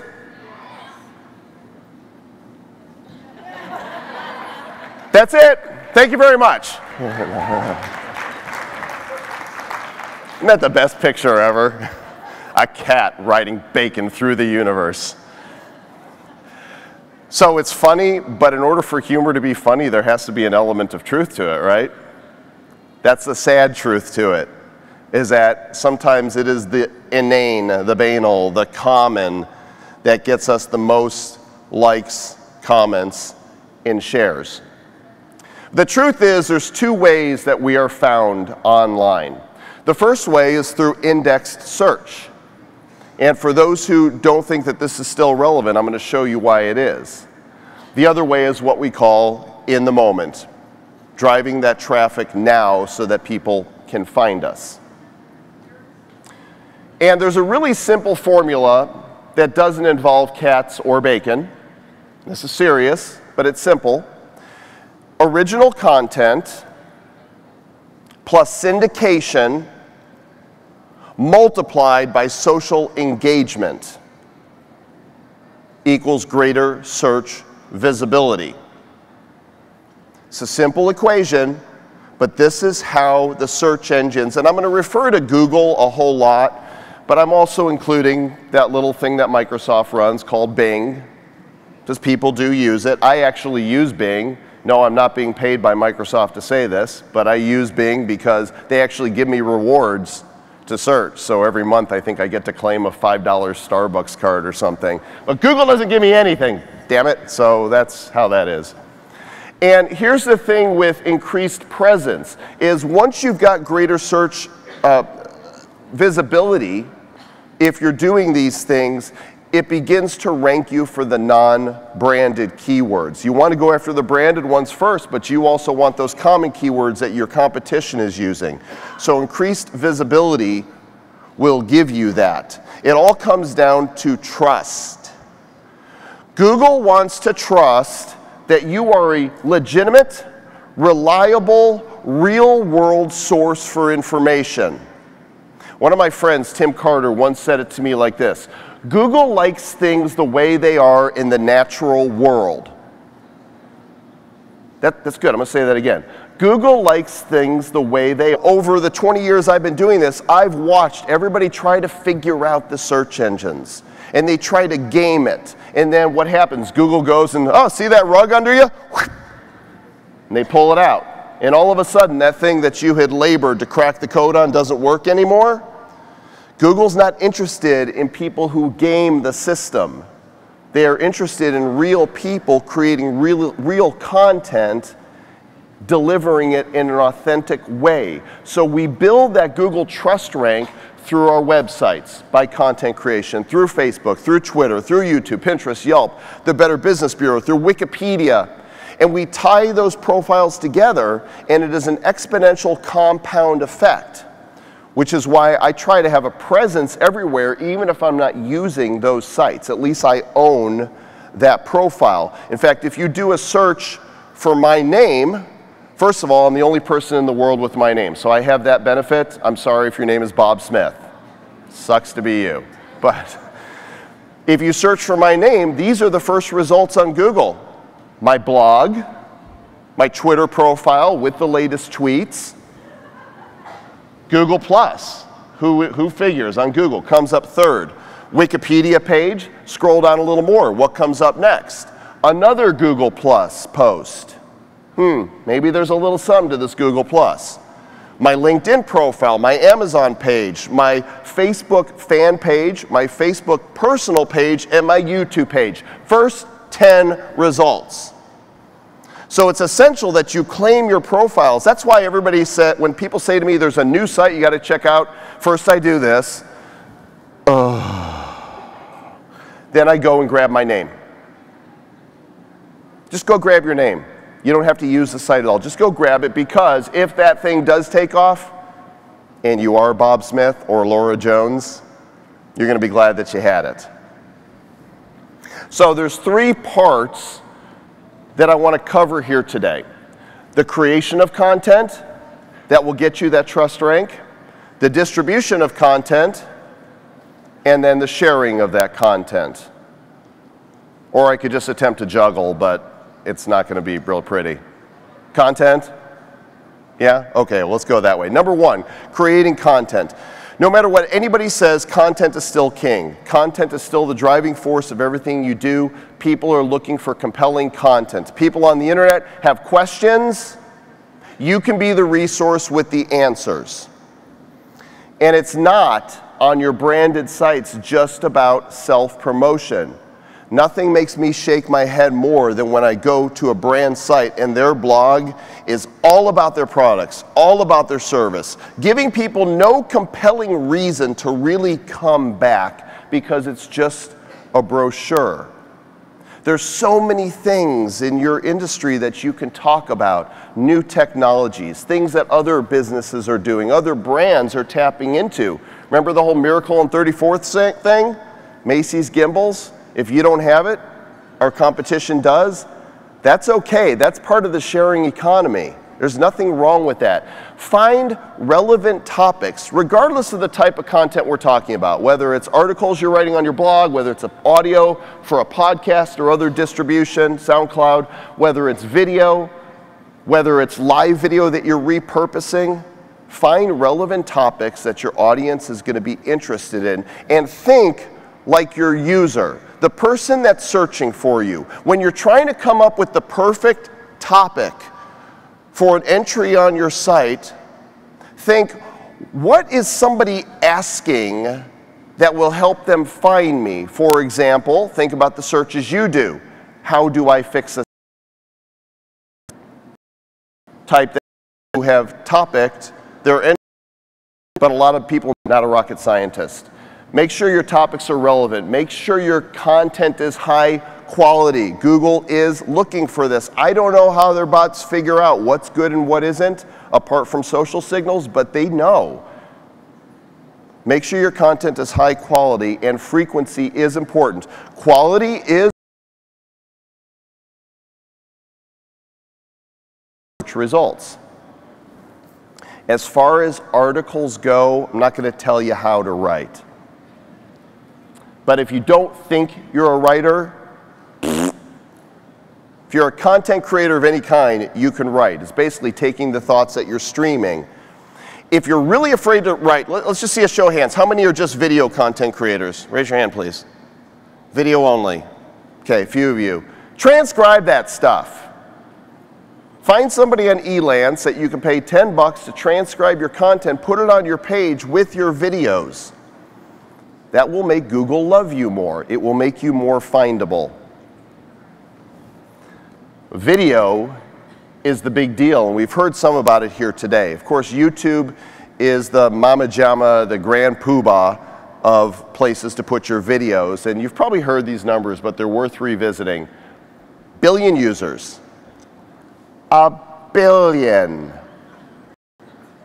It's a big number. It's 1/7 of the world's population. 4 billion videos viewed every day. Hundreds of hours of video uploaded each and every minute. It's staggering. But Google gives preference to videos that are uploaded on their site. So I actually did a search for fix a shower faucet. And apart from this new thing that Google seems to be experimenting with, which I don't know if it's sponsored from this family handyman or not, the next two things that came up are YouTube. Title your videos wisely, the same as you might do with your blog entries. Answer the questions that people are asking. Those are the topics for your videos. Now we have entering the picture Facebook native video, and it's killer. Show of hands first. How many people are YouTube video peoples? Put your hand up if you're YouTube. I really need to see. Okay. How many of you are now doing Facebook native? Okay, the rest of you, I would be uploading your content to both platforms. If you're uploading on YouTube, put it on Facebook too. And why? Because as you're looking at it, for mobile, those videos are playing automatically. In order for a video to play automatically on YouTube, you have to go to the video. Then it starts playing. If you're on Facebook, you're a captive audience. When you come across it, it starts streaming, and all you have to do is tap it, and now you're hearing the audio as well. This is powerful stuff. And how powerful? Well, my friend Robert Scoble has been uploading videos on Facebook when he goes and sees new technology. Usually he'll get anywhere from 2 to 10,000, sometimes more views, just on a lark. He was at a conference last month, and he came across this guy with this new camera. This is an Android device you're looking at with, I don't even know how many lenses are on it, but the pictures that come out of this device will compete with any DLSR in this room. You'll soon be able to have a camera in the palm of your hand that will bring the quality, the high quality 35 millimeters. So he posted this video just talking with the guy in the parking lot. Last week I took the screenshot. Almost 4 million views on Facebook alone just by sharing something that was powerful and relevant to him in the moment. Look at those shares, 42,000 shares. You don't make viral happen. It happens. Scott Stratton said it so well. Happens when you connect with emotion. The emotion here is what? When people saw this, wow! I am freaking blown away. This has me as excited as the next Star Wars movie. That's what people are thinking, to be able to share something like this. So Facebook video is powerful. If you're shooting video at all, repurpose it. I'm also repurposing this stuff, which I recommend that you do. Whether you're using Meerkat or Periscope, all of this is repurposable. Save those. Upload them to YouTube, put them on Facebook, and then write a blog entry that has 2 or 3 paragraphs of the content that's in that video. Remember, we want to build trust from every angle possible. And you don't have to worry about duplicate video content the way you have to worry about articles being duplicated and getting penalized. You can put that video everywhere. Gives you another opportunity to be found. And Facebook has recently rolled out their Facebook mentions, which they started with verified fan pages. Now you can do it if you have a verified personal page, and I suspect sometime in early 2016 that our streams are going to be absolutely jam-packed with all of our video streams on it. And I hope they come up with a system that lets us control. Could you imagine scrolling through Facebook and seeing all of your friends streaming video, doing day-to-day, oh, you're brushing your teeth, that's great. Of course, I make fun of that until I tell you that 2 weeks ago I had come back from a sabbatical and had a really full beard, and I chose to shave on Meerkat, Periscope, and Facebook Live at the same time. Put all 3 devices in front of the mirror, and something like 2,000 people have seen it. Why? People connect emotionally, somehow, and they wanted to be part of that bizarre experiment. Who knows Maury Smith? Oh gosh, if you don't know Mari, please follow her on Facebook. She's actually in a partnership with Facebook, going around the country doing trainings now, and she's a really great example of doing Facebook Live in the moment. I don't know, she's got several 100,000 followers. Google Hangouts. Never got excited about it. Anybody in here ever get excited about Google Hangouts? 1, 2, 3, 4, a few. I've been streaming video online since 2008, since Ustream.tv, and Hangouts came out, and what I discovered is it was incredibly glitchy and buggy and difficult for people to use, and there were so many features that we all just kind of defaulted to the hats, because the hats were the best part of Google Hangouts. And I want to tell you about something I've discovered. How many of you have heard of blab.im? All right, a handful of you. The rest of you that are creating content of any kind, be prepared to be blown away. I wish I was a shareholder. I'm not, and no, they're not paying me. But I haven't been this excited about a technology I found online since Apple said you can develop apps for the iPhone in 2008. So Blab is attempting to be a better solution than Google Hangouts. Basically, this is your interface. Up to 4 people can be on screen at a time. It's easy to tweet on the left side, and comments are happening on the right. So what that looks like in motion is something like this. You can follow people, you create your own show, you can have co-hosts, and people ask to join seats, and you as the moderator let them in. Let your mind start blowing with the possibilities. We're seeing people interview celebrities. We're seeing organizations have meetings. We're seeing support groups start to pop up. We're seeing niche interests, photography groups. We're seeing religious debate. We're seeing people being able to jump in on this incredibly easy platform and having conversation that makes social media truly social. Because think about what's missing from Facebook and Twitter and even the video sites that are static. Face-to-face interaction. Now, we can claim to have some of that on Periscope and on Meerkat, but those platforms are one-to-many.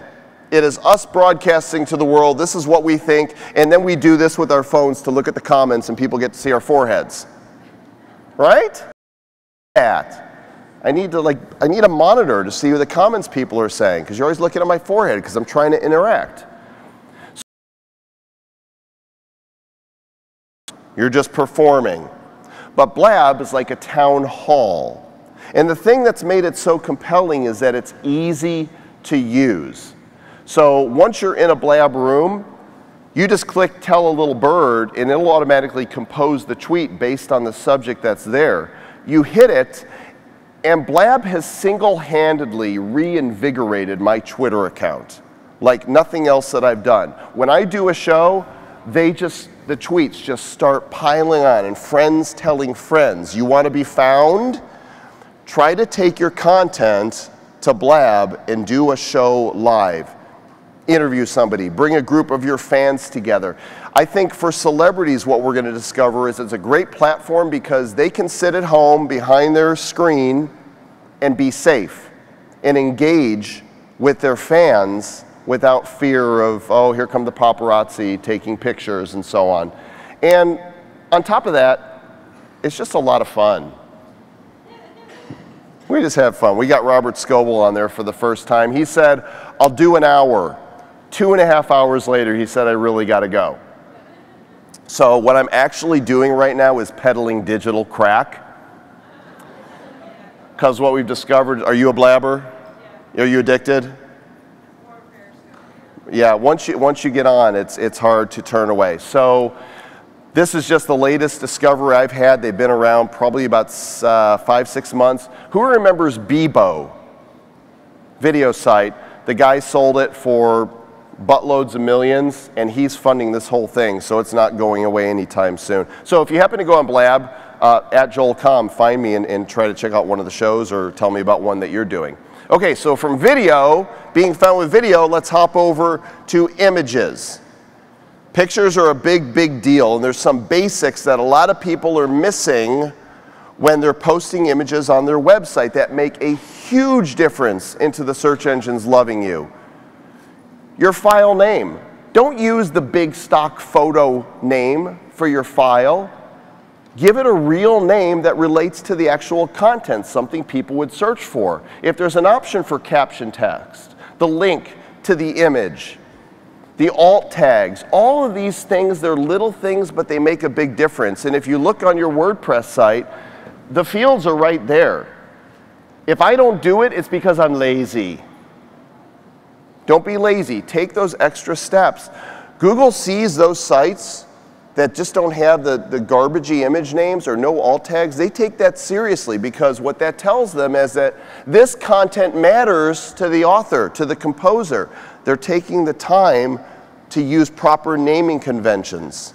I know this is technical stuff, and technical stuff bores me a lot, but this is simple stuff that if you just do it and get used to doing it, it will make a difference. Cross-post on image sites. Again, if they're your images and you own them, there's no reason not to put them up as many places as you can. They're yours. Cross-post them. And be creative with your images. I like to create photo quotes. Photo quote is basically, I call it social poetry. And I don't like to create too many of them with other people's quotes. You know, how many times can Thomas Edison's quote be stuck on another image? I've seen it before. Yes, I like it. But you know, who has an original thought in this room? Okay, the rest of you aren't thinking. Share some of your own thoughts. Believe it or not, they're worthy. Whether they are educational, whether they're inspirational, or whether they're just plain silly. Take photos of yourself or where you are on location somewhere and create your own social tiles. For example, I pulled some quotes from my book, Twitter Power. Found a stock photo. Twitter is the water cooler of the 21st century. First said that in 2008 when the book came out. Slapped that on a meme. People love sharing this stuff. It's snackable. Nom, nom, nom, nom, nom. Informational. Inspirational. One day I saw my bookshelf and I looked at all the books I have up there, my own and my foreign translations, and I took a picture and I thought, you know what? Those are my books, but it's not just about me. Everyone has a story. Slap that onto this picture. Put it up there. Thing gets shared like crazy. Just a random thought I had in the moment. And sometimes I will be somewhere and just come up with a silly idea. In fact, I was at the parks a year ago when I was speaking at another conference, and I took a picture of myself with Winnie the Pooh. Who doesn't love Pooh Bear, right? So I created this. And I'll tell you, this image got shared more than either the educational or the inspirational one. Don't be afraid to be yourself. All this talk of authenticity, that's like a real thing. Not authentic to, well, but I wouldn't show them this side of me. But I'm being real. No, you're not. Don't be afraid to take risks, even if you're representing a big brand. And big brands, if you want to have this discussion with me and tell me why that's not a good idea, I'm happy to do it. Well, we can have that debate because I think it is. I think the more personal touch big brands put in the power of their social team, the more eyes we can see and smiles instead of logos, the more we will connect with them. You might have some sort of emotional connection with the Coke or the Pepsi logo, but wouldn't you like to know that the person you're engaging with on their Twitter profile is a real human being? I think so. I think this is why Frank Eliason nailed it years ago when he first manned the Comcast Cares account back in 2007-08. His face on it, not the Comcast logo, responding to every tweet personally, and dang it, you began to believe that Comcast really did care. That's the power of social media. Miracles happen. Put faces behind them. Okay, another rabbit trail for you there. If you're not a designer, by the way, I am not, there's some great apps that can create beautiful looking photo quotes just like this. If you're on an iOS device, I use one called WordSwag. I think it's $1.99 or so and comes with 50 different type fonts that make you look awesome. If you're on an Android device, and it might also be for iOS, is PicLab, and of course desktop you can use Canva. Don't be afraid to be creative and be expressive with your images. And while we're at it, like the last minute I went backstage and said, can I throw one more slide on? And they're like, but it's all pre-done.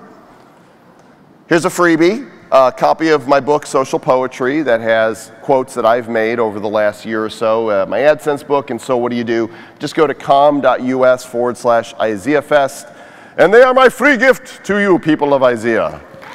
Yes. By the way, how cool is it that I have my own URL shortener? com.us, it's me, baby. Use hashtags in your images, but a few really important points. First of all, be brand consistent with what you're posting. Make sure that the hashtags you're using are relevant, which leads up to don't keyword stuff. Don't stuff your hashtags. Oh gosh, I hate when I go to Instagram posts and I see 40 hashtags. Is that the limit now? Is it 40? All the popular ones. Like if you're putting in the popular keywords that show up on 100, do you really think it's going to help you be seen anyway?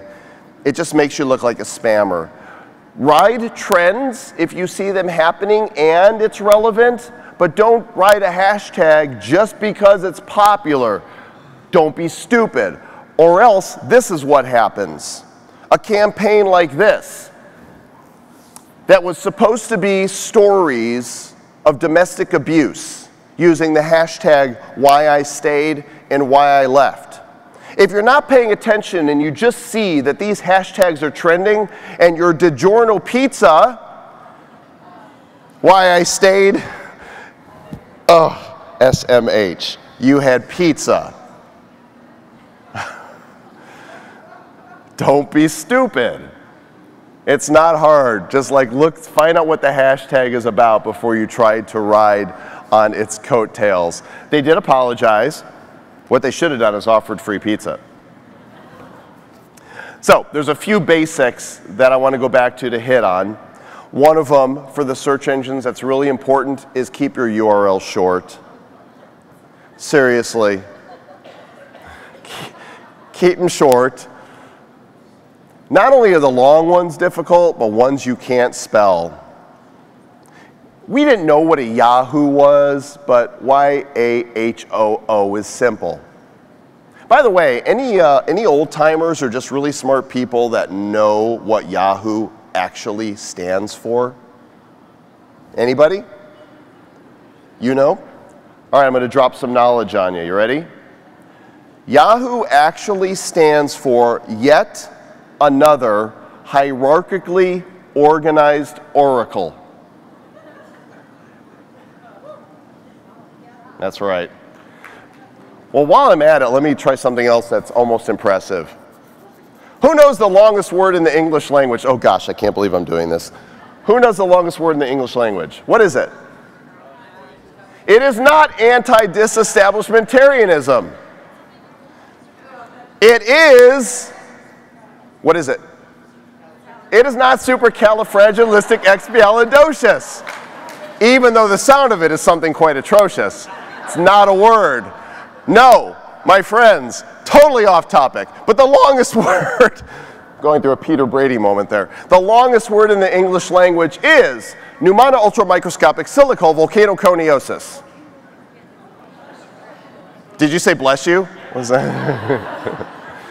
Which is, I'll say it one more time, pneumona ultramicroscopic silicovolcanoconiosis, which we're not going to dissect the word here because this is not an English class, but it's the medical term for black lung disease, coal miners disorder. Okay, I don't know how I got there. Keep your URL short. Subdirectories, a very simple change, but if you're using blog.whateveryourbrand.com is, Google's not going to like you as much. Switch it up, use a subdomain. It tells Google that it's within this domain. So www.mybrand.com/blog or whatever it is you're going to call it. That little switch, little thing, makes a big difference. You with me? Make sure you optimize your site speed. I like using this, Pingdom. They've got a freebie thing there. You can put your blog in, click test now, and it shows you, gives you a grade. I'm not grading as high as I want to right now. I need to kick my webmaster a little bit. Say, clean it up. Do I have too many plugins running? Or are there some that need to be deactivated? Or is there something in my cache? And the worst thing of all, which happens all the time, and you might think it doesn't happen to you, what if you've been hacked and you don't know it? I had it happen recently. We thought we had all the firewall set up and discovered some content residing within directories deep on my blog that I assure you I did not put there. Have your webmaster comb your site. First of all, you don't want that stuff on your site. Second of all, if you've got videos and images there that foreign countries are linking to and pulling from your site, it's slowing down the rest of your site and you might not even know it. And that affects your Google trust as well. If they check your site and see that a bunch of crap is coming down from it, not good. And if it slows down your site speed, also not good. Another really simple thing, a lot of people miss it, make sure your meta elements are all on the page. Your titles, your descriptions, your keywords. This is not rocket science. It's included with WordPress. There's free plugins you can grab that make it even easier to pull elements directly from your article. But if the goal is to be found, take care of these basics. Okay, so what about this Google Plus thing? Is it dead? Well, let's just say Google's ability to be social is gasping for breath. But if they are still giving priority to Google Plus content, it makes a lot of sense for you to distribute it there still. Everybody should have a Google profile. It's kind of hard to be on the web and not have one. So whatever content you're posting, go ahead and do a share to Google Plus. You saw when I searched for my name, 2 of the first 10 listings were Google Plus. I want to show up there. Okay, so that is content creation. I need you to listen fast. Here we go. This is distributing your content. If you're not using LinkedIn Pulse yet, use it. It should be open to everybody. You can take your content, you can spin it a little bit, or if you want to take the risk and duplicate it, you can do that. And it's real simple. Now they just added this button right next to share an update that says publish a post. It actually opens up their own blogging platform. And there's some days that I get some really good shares. I've had up to 100,000 views on some of my articles. Some other days, just a couple hundred. You never know what's going to hit and strike, but it's free. Use it to be found. Facebook Notes. Did you know they recently retooled this? It used to be pretty worthless. Now, it's not even on the sidebar on Facebook. You actually have to go up into the search window, type notes, and the Facebook app will come up. And now there is a blogging platform. Lets you put an image up top, and then lets you put your text in, do hyperlinks, embed video, and it will display when you post it on your Facebook page the same way all your other content does. Click to read more, it opens up a full window with the whole article. It's way more elegant than trying to read it in your Facebook frame. Great way to be found, especially if you have an existing audience on Facebook. Use Notes. And the last one I want to talk about really briefly is Medium. Who's using Medium? Medium.com. It's a great little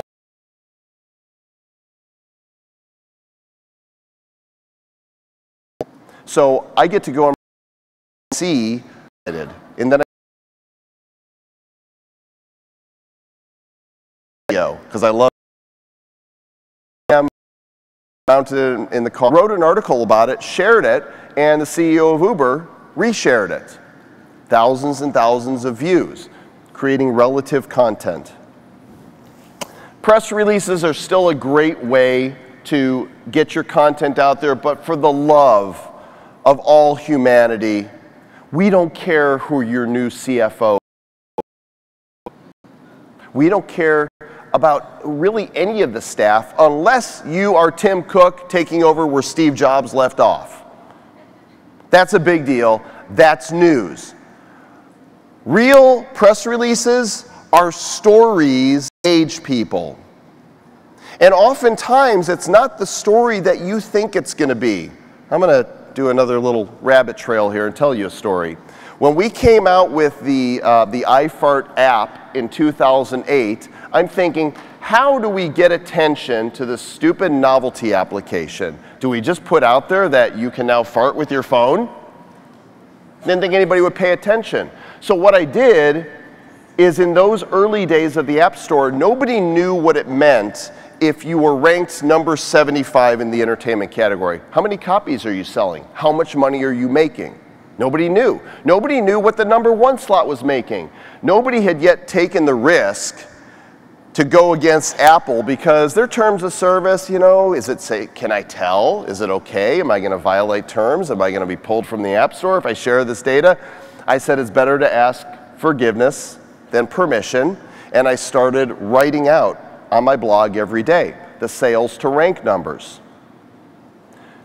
I tracked it for about 5 days, and I saw that we were going up, so I really like this. And then I did a press release to the development community that VentureBeat picked up on. Because the story wasn't about the app, the story was that a developer was releasing data that the whole development community would be interested in. The story was not the story in my mind, and the story is likely not the story in your mind. When we talk about thinking outside that box and demolishing that box, you've got to be thinking about who are the different segments and markets that could talk about what I'm doing in a way that I wouldn't normally think of. Take risks. It's what got the app to number 1. If I had just stayed with the fact that we released the novelty app, I don't know that it would have happened. Tell your story, use press releases. Do guest blogging. There's a lot of opportunities to get your content and drive more people to your site and to the social sphere by guest blogging. I guest blog for a number of places, including Salesforce, but what they do is you can see your share count, and I've got a number of links that are embedded there on the site from sites that have high trust from Google.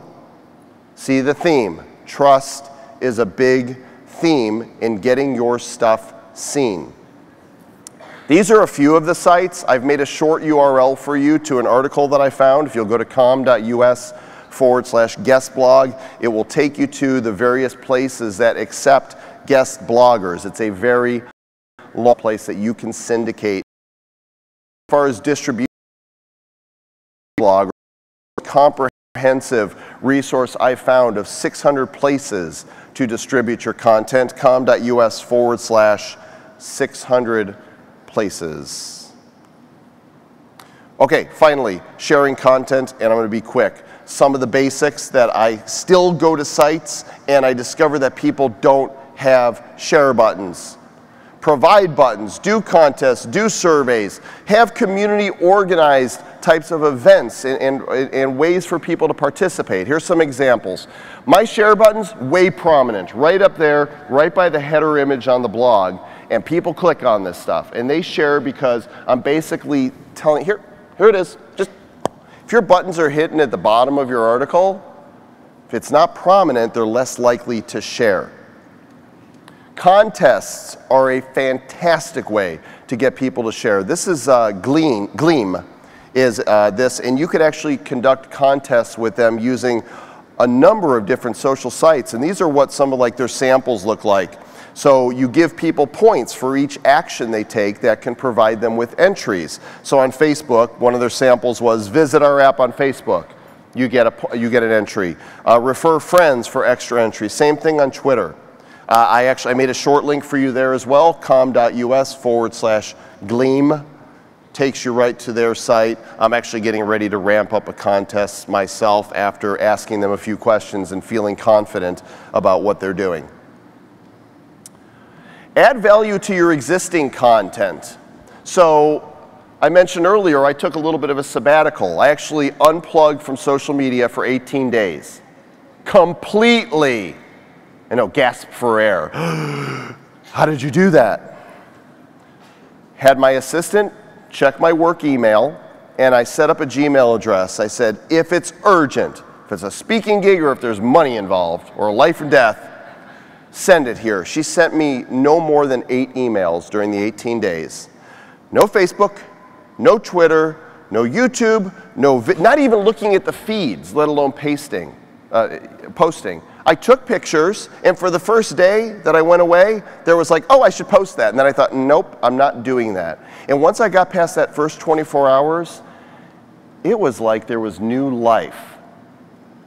I recommend heartily a social media break in everybody's year where you unplug and see the real world.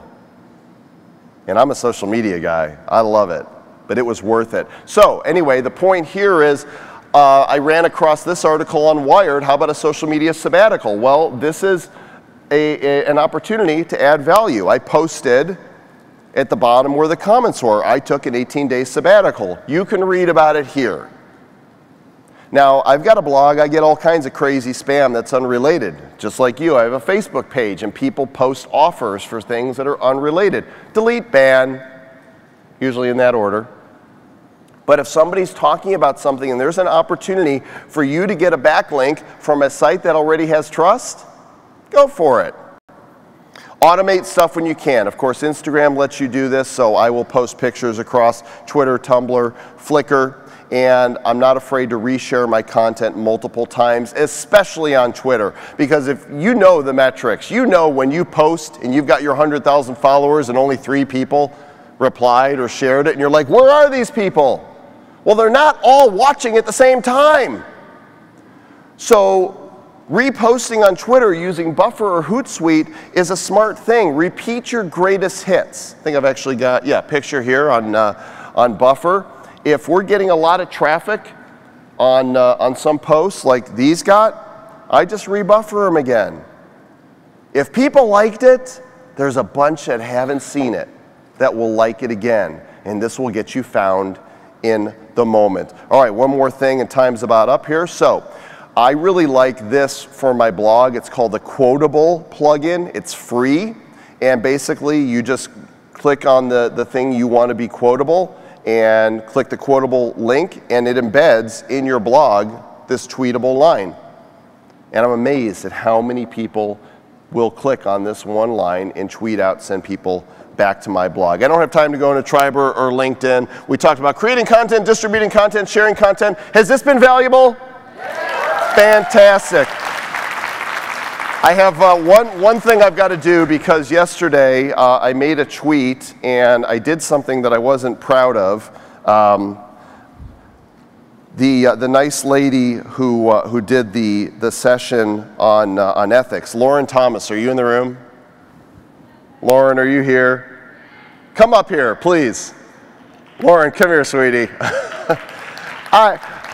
Somebody posted a picture of it, and I said, that must be boring. And then I'm like, what an idiot. Why would you do that? You know, here I am, the social media guy, and I said something so embarrassing to myself. And I'm so sorry. Would you please forgive me? Yay, I want you to have a copy of this book then. Let's hug it out, okay? Yes. All right, I'm out of here. Thank you very much. Yay, great job. Oh, it's up there? All right. Hey, guys. All right, yeah, big round of applause for Joel, right? Awesome stuff. So we have a break coming up next. Quick break. Please be back here at 4 o'clock. We have actually some leftover stuff. So we have some great extra things to give away. So make sure you're back in your seats at 4 o'clock, which is in 10 minutes. Thanks, guys. Whew.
Take me away from home.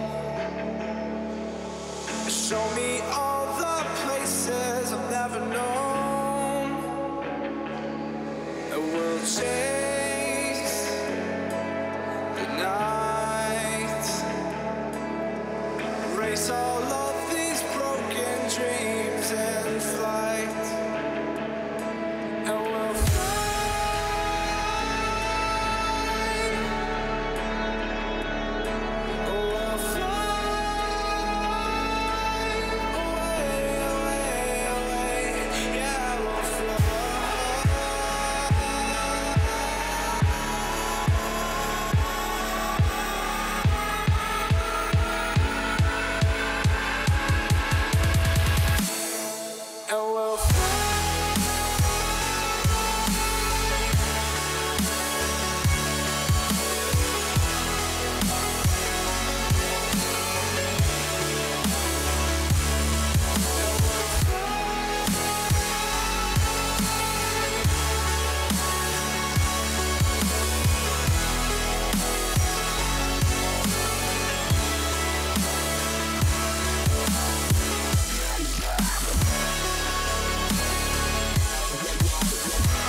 up here,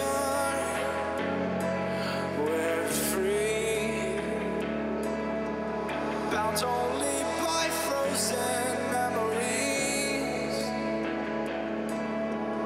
lost in time, racing all these broken dreams tonight, and we'll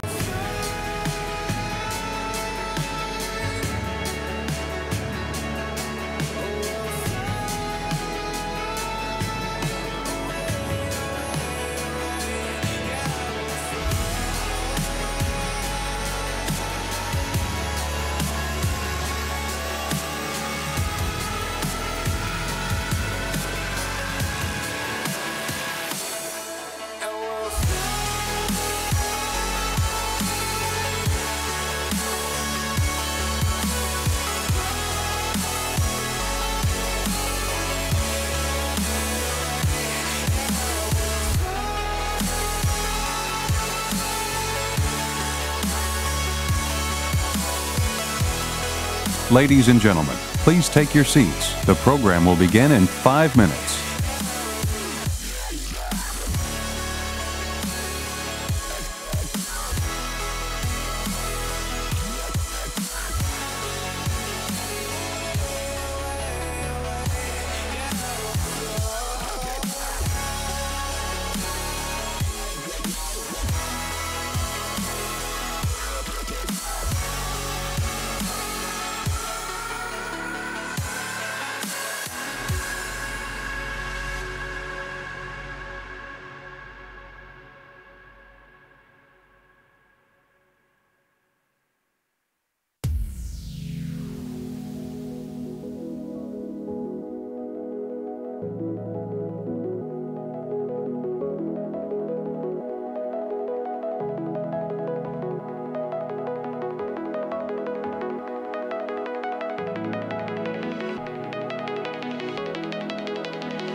Ladies and gentlemen, please be seated. Our program is about to begin.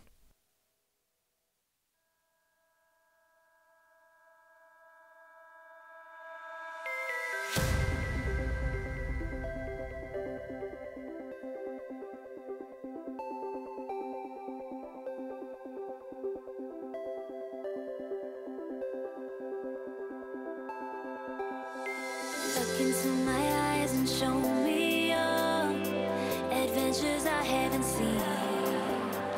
Taking all the life, it hits the spot.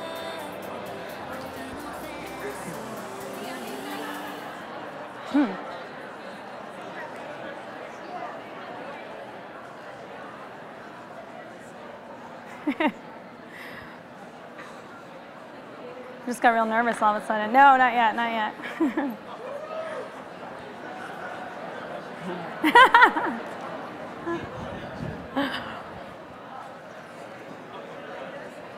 Oh yeah. Hey guys, it's 4 o'clock, welcome back. I got a couple notes for you. Number one, we still have this lovely pair of spectacles. If you are such an one that you are bespectacled and are missing yours, they're a tortoise shell. I mean, they're nice. It seems like you bought them from a website that delivers from China. They don't have a brand. So please pick these up. I do not want to get an email about this later, talking about how you missing your glasses or whatnot, because they're right here. Come and get them. Second thing, another reminder about the Shift Your Brilliance books. Those are yours to take home with you. Please don't forget. And then, of course, we have a giveaway. Yeah, clap it up. We have a giveaway. Yeah. What do you guys want to get? Everything? I have given you all that I have. Is that not enough? How about another round of, you guessed it, Pfister faucets? Yeah. So just so you guys know, Pfister does have an awesome program on their Facebook page called Friends of Pfister. Yes, that's really what it's called. Sorry, laughing. At any rate, let's go ahead and bring out the Pfister faucet vouchers. Liam has them right there, and how we're going to do this is actually by sound. So Liam is going to travel towards you with his ears, and the louder you are, the closer he's going to get to you. We actually have 4 of us. There are 4 people. There are 4 IZEANs out there doing that. So there's 2 over there. There's probably some over there. There's 1 over there. Wait, not yet. Not yet. Y'all need to learn to pay attention. And go.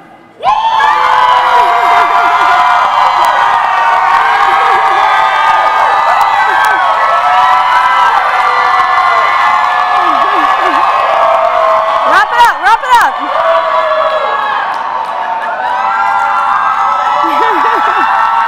Wrap it up.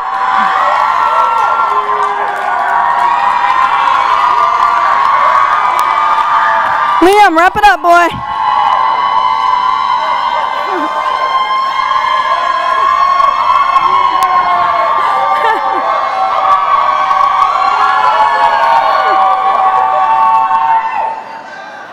Oh my God, Mr. Wink. You guys, this guy's an awesome breakdancer. I saw him the other night breakdancing. At any rate, please welcome to the stage for the content rules and the rules of content, Bill Momery. You're introing your team, right? Yeah. Okay, yeah, you don't need good. this? I don't need that. There's a whole panel. It's not just me, but I'll let them introduce themselves.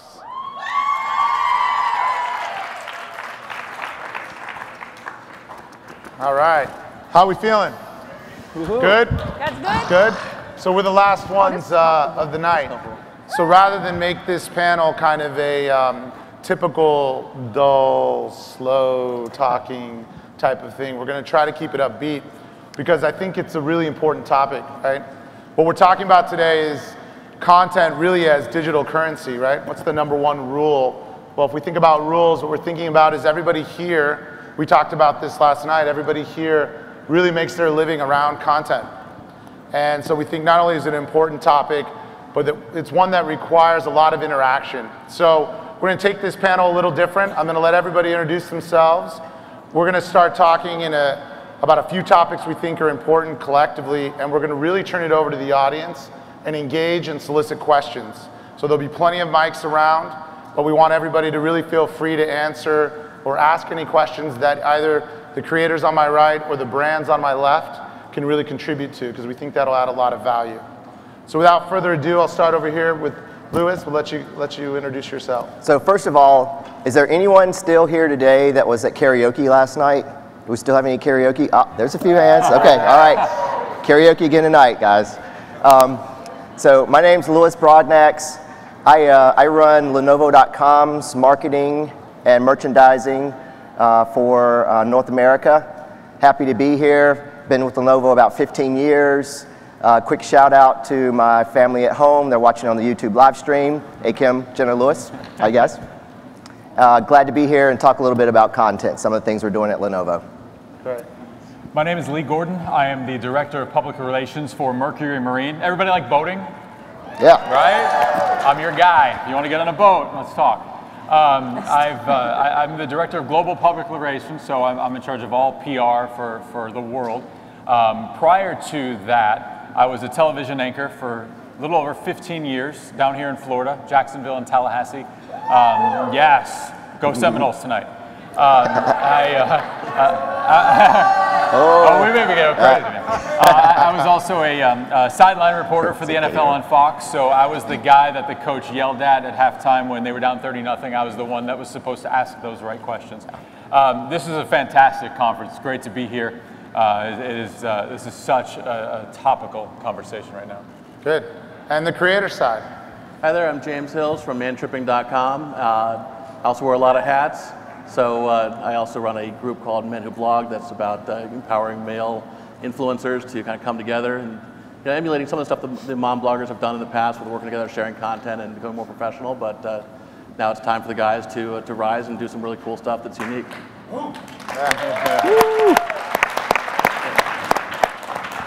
Hello, everyone. My name is Nicole Paris, and I am a beatboxer. Very well known. Thank you. Very well known for my viral video, YouTuber, and also known on the BET Cypher. And I am excited to be here at the IZEAFest with you guys, of course. You guys ready? Oh man, you guys sound like you're not having fun at all. You guys ready? Yeah. All right, let's go then. All right, all right. So we're gonna kick it off with a topic that we talked about yesterday as a group, and we know that each of you talk about quite often, which is this thirst for content that's out there, right? And the thirst really comes from the change in consumer behavior. And that's really helping all of us kind of build businesses around content. So we'll start with the brand side. Love to hear more about what you guys are doing with respect to, pushing out more content. What types of content are you looking at?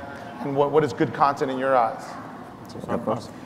And I'll kind of even bring it back a couple years ago. So, when I used to do the 11 o'clock news, people would jokingly say, I go to bed with you, and what they're referring to is, not what you think, but what they're saying is that, I get my news from you at 11 o'clock. What you tell me at 11 o'clock is what we get and what we give.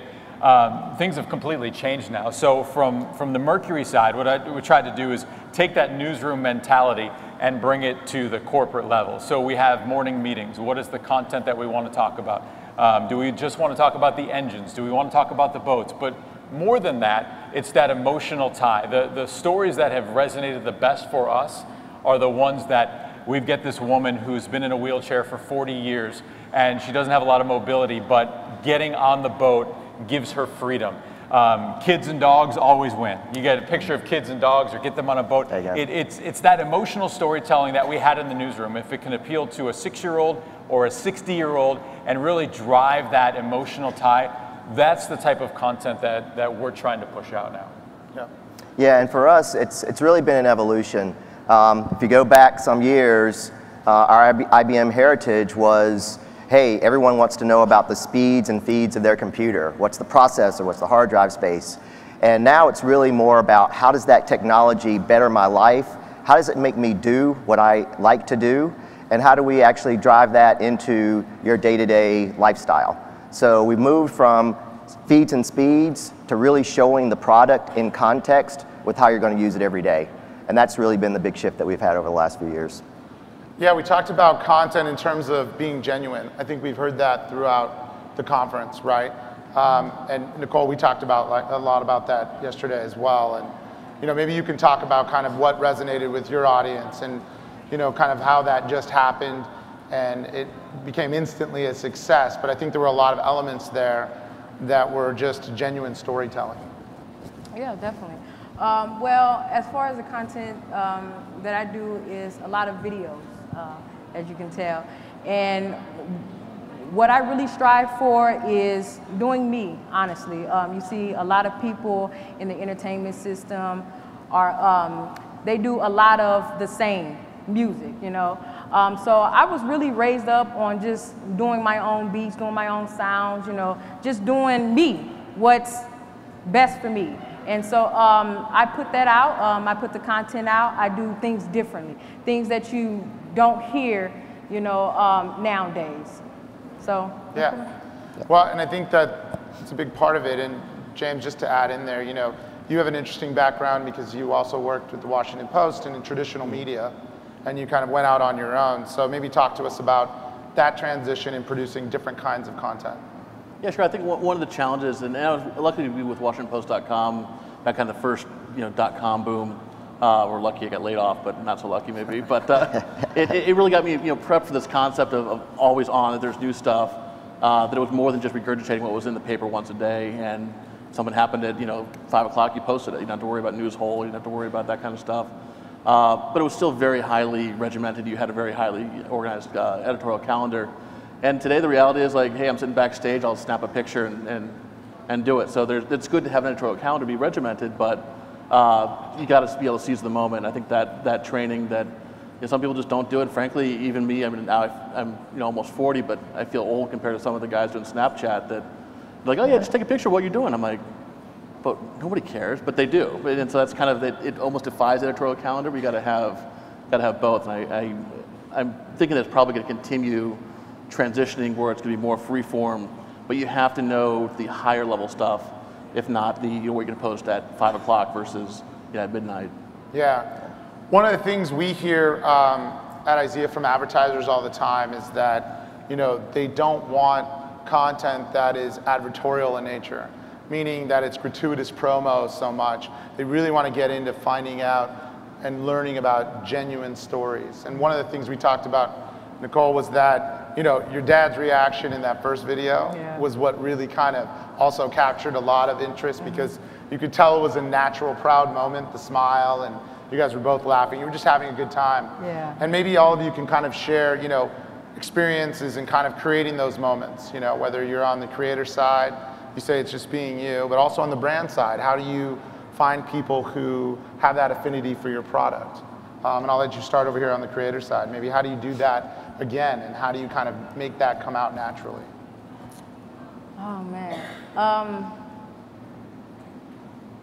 I take it back to how I was raised, honestly. Family oriented. My pops, he used to listen to old school hip hop, and he'll tell me a lot of stories about the old school concerts, how they'll dance like for 24 hours. I'm like, yeah. Nowadays, nobody dance for like an hour, but they would dance for hours. He would talk to me about the performance, the underground, you know, of the old school hip hop. And he will always come home to me every time. Every day he get off work, he'll come home to me, I'll be wide awake. I'll be like, where's Daddy at? You know, where's Daddy at? And he'll beatbox to me, you know, and he'll share his insight of what he grew up on, which is the old school hip hop, KRS-One, the Public Enemy, you know. And it's really about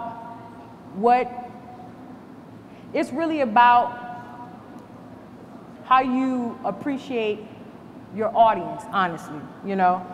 And so that's what I base my content off of, you know? I respect my audience feedback, you know? So if they will say, well, Nicole, you know, this isn't great beats, you know, and you have to put more beats to it, more sounds, you sound as like, you know? And so I say, okay, that's cool, and I respect that. And so every week I try to give them what they want.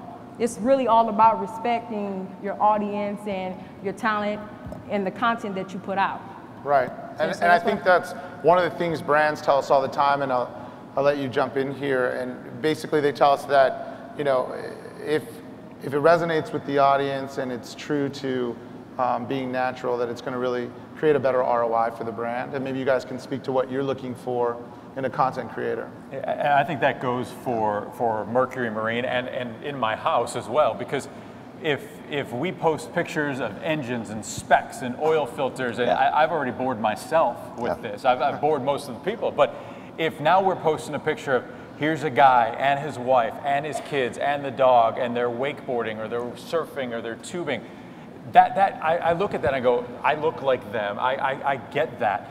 You know, and one of the really cool ones, and we get these stories from all over the country, you know, you get guys in Thailand who say, because of your engines, I can provide food for my family. We get friends of mine who will say, you know what, one of my fondest memories is going out on the water with my grandfather or my dad, you know, and they recently passed away. And every time I go out on the water and I see that Mercury engine, it reminds me of them. It brings me back to my childhood. And those are the kind of ambassadors, those are the kind of memories. And in my house, I look at it too, because I could say something to my wife till I'm blue in the face. I could tell her, I don't like that. But if the blog that she reads doesn't like that, well, that's what's happening, right? I mean, that's how my life is, and it's how a lot of ours as well. So it's that resonating with that person, and socially, we try to focus less on the engine and more on just the experience and trying to get people to go, I can be just like that. Yeah, that's a good point. And for us, I'll tell you a little story. How many people play fantasy football? Or know people that play and are annoyed when they're talking about fantasy football day? There we go, okay, all right. A lot of hands. So we're the PC sponsor for the NFL, and over the course of the last 3 years, we've really tried to figure out how do we activate that? How do we do a good job of activating it? And owning the Lenovo.com sales number, we never really did a good job of tying in, you know, what is the NFL tie-in to buying a computer online? So our first year, it was very, very, you know, hey, there's a chance for you to buy a computer and win a trip to the Super Bowl. Very basic, not a lot of working with the Onion. And they came up with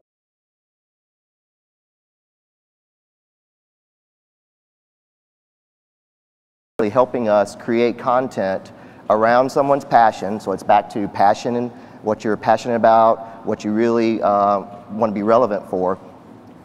And we did a really good job of engaging the customer or engaging the user base with tying in fantasy football to the NFL sponsorship. But there still wasn't that direct tie-in to a purchase on site.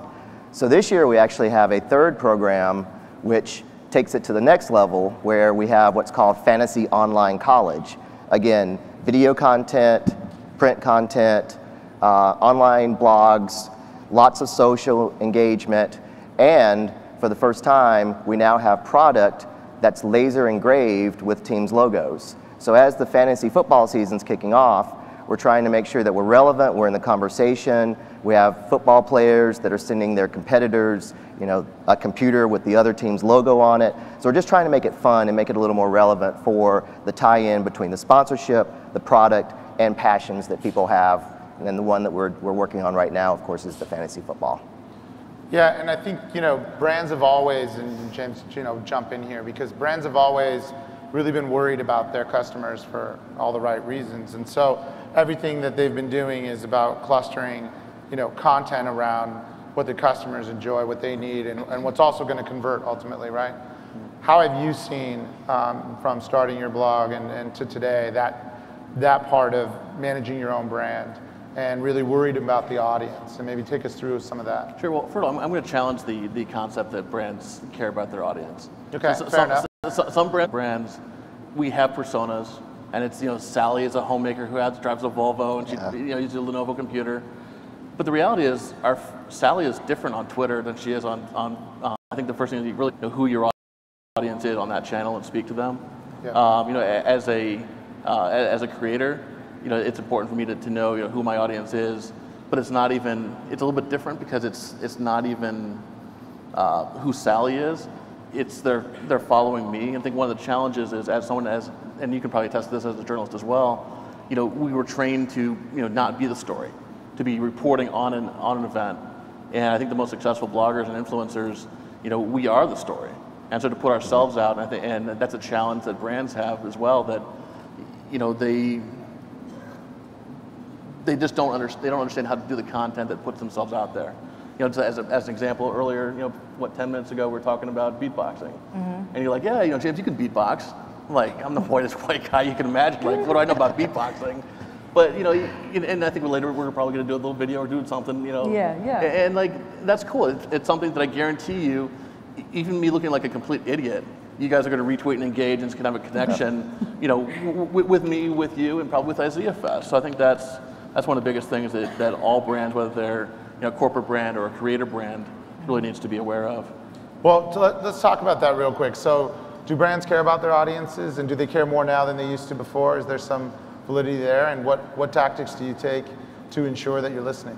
I think we care differently today than ever before. And to your point, which is a great one, because I remember the first time, and we were talking about this yesterday, the first time my news director said, we are hiring a social media reporter. And I went and I said, that is the stupidest thing I've ever heard in my life.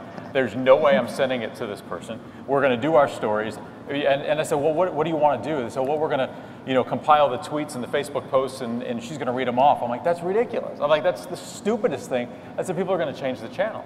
Now, you know, and again, we used to kind of be the voice of it, and we used to joke, you know, when a reporter would, you know, if you're interviewing LeBron James and you tell the photographer, you know, get a two-shot, we call it me-roll instead of B-roll. You know, you'd always kind of want to be part of it. Now, you know, in the news business or us, I'm always looking for that user-generated content. Before, I would have said, absolutely no way. You know, you got CNN's iReports, and everybody's doing it now, that the content that our ambassadors give to us is so much better because we're in the office. We're in the office where it's probably snowing, you know, and we're not out there boating. And the stuff they give to us, we can write stories around. That's the good stuff. 2 years ago, it would have been a completely different story. It would have said, I'm telling you what's important. Today, it's completely shifted on its head. That's why with this conference, it's kind of mind-blowing in a sense. It just kind of opens that up to this is the new reality, and as a brand, you either accept it or you're going to fall way behind. Yeah. I wish more brands had that attitude, but both as somebody internally practicing social media as well as a consumer, because it's no longer good enough to say this is what this stove is. You know, I tell you what it is, and if it's crap, I'm going to tell you it's crap, and you should fix it. Yeah, and on our side, it's really taking that feedback and driving it back through to help with product development, to help with your new marketing strategies are, surfacing it so other people can see it on your website. So it absolutely has completely changed. Yeah. So we'll do one more question, and then we definitely want to get questions from the audience, so hopefully you have a few ready. But we're talking about brands. So traditional brands obviously have their own brand strategy and approach. What do personal and individual brands do? And talk a little bit about your individual brands. And Nicole, we can start with you. You know, we talked about what it takes to kind of all of a sudden when you're instant celebrity and you're instantly turned into a brand, the things you need to do to kind of protect the brand and make that brand resonate for what you want it to be. Definitely protect yourself. Legal, I mean, you need to get IP and intellectual property. Before the video went viral, I posted it on my Facebook. And at the time I had like 400, 500 friends. And I only posted it to Facebook without any watermark, my names, hashtag, anything. And I have no idea how it got out, but it went viral. And I actually had people from all over the world lift the video and post it on their YouTube channel, their Facebook, and they were getting like millions of people, and they were making money off of it. And so now what I've done since the video went viral is I make sure that I have watermark. I made sure that I have an IP, which is an intellectual property attorney. I made sure I had a manager, which is my momager. I call her my momager. Isn't that sweet? But anyway, yeah. That you can trust after the video went viral. But if the viral didn't get viral or went viral and before it all happened, that's what I would have done. I would have got a team together that I trust. And I would have had all of my ducks in a row, meaning my watermarks, my hashtags, and also at the time I had like different accounts everywhere. I had like 500 Facebook accounts, I had like 2 YouTube channels, and it was all over the place. It was hard for people to find me. So you definitely have to have your ducks in a row. Make sure you have everything in order before you put out any content, and definitely make sure you have your handle on it. Your name. Don't go out there and put window slide as your name, hashtag window flow or something like that. It has to be your name so that it can come back to you. Yeah, so then you're protecting your brand, and then what about marketing your brand? Talk about that, James, yes, about pushing it out. Yeah, I think first thing, definitely making sure you understand what your brand is, and truthfully, I've been blogging for 20 years, but I've only really been a blogger and someone who's concerned about that for the last year. And so, honestly, I'm still in the process of formulating that myself. But from what I've seen over the last year and I've done, you define yourself first. I think Mario Lopez did an incredible job of explaining exactly who he is and who he's not. And that's not rocket. I mean, yeah, it works great for him, but it works great for everyone in this room too. There's certain things that you kind of say, hey, this is who I am. This is what I cover. And embrace that. It's almost better to be, focused than it is to be not focused. And that's probably the biggest thing. But once you do that, making sure you've got your stuff in a row and this is just basic, even corporate stuff. Does your logo match on your business card and your website? Does your pages load properly? Do you have 4 different colors of red, or do you have whatever? It's consistency so that people understand who they are and who they're following. Because otherwise, you're just in the ether, not having any consistency. Yeah. So when we talk about this in terms of digital currency, right, with content, one of the things I think we all kind of agreed on, and what we're hearing here is that it's about the ability to kind of think of it as cash in your wallet, right? You save some of it, you spend some of it, you run cycles through producing a lot of content, right? And you're hoping to earn more of it. And you're trying to earn content in every way you can and earn, obviously, social equity. So with that premise, I'd love to take some questions for either brands, creators. If anyone wants to throw up a hand, we'll send some mics out. or we can keep talking if you guys are a shy bunch, which I can't imagine. We've got one over there in the back. Ready for the pre-party. Yeah, everybody's ready to drink. Hello, everybody. Very nice to meet all of you, and thank you for this talk that you're doing.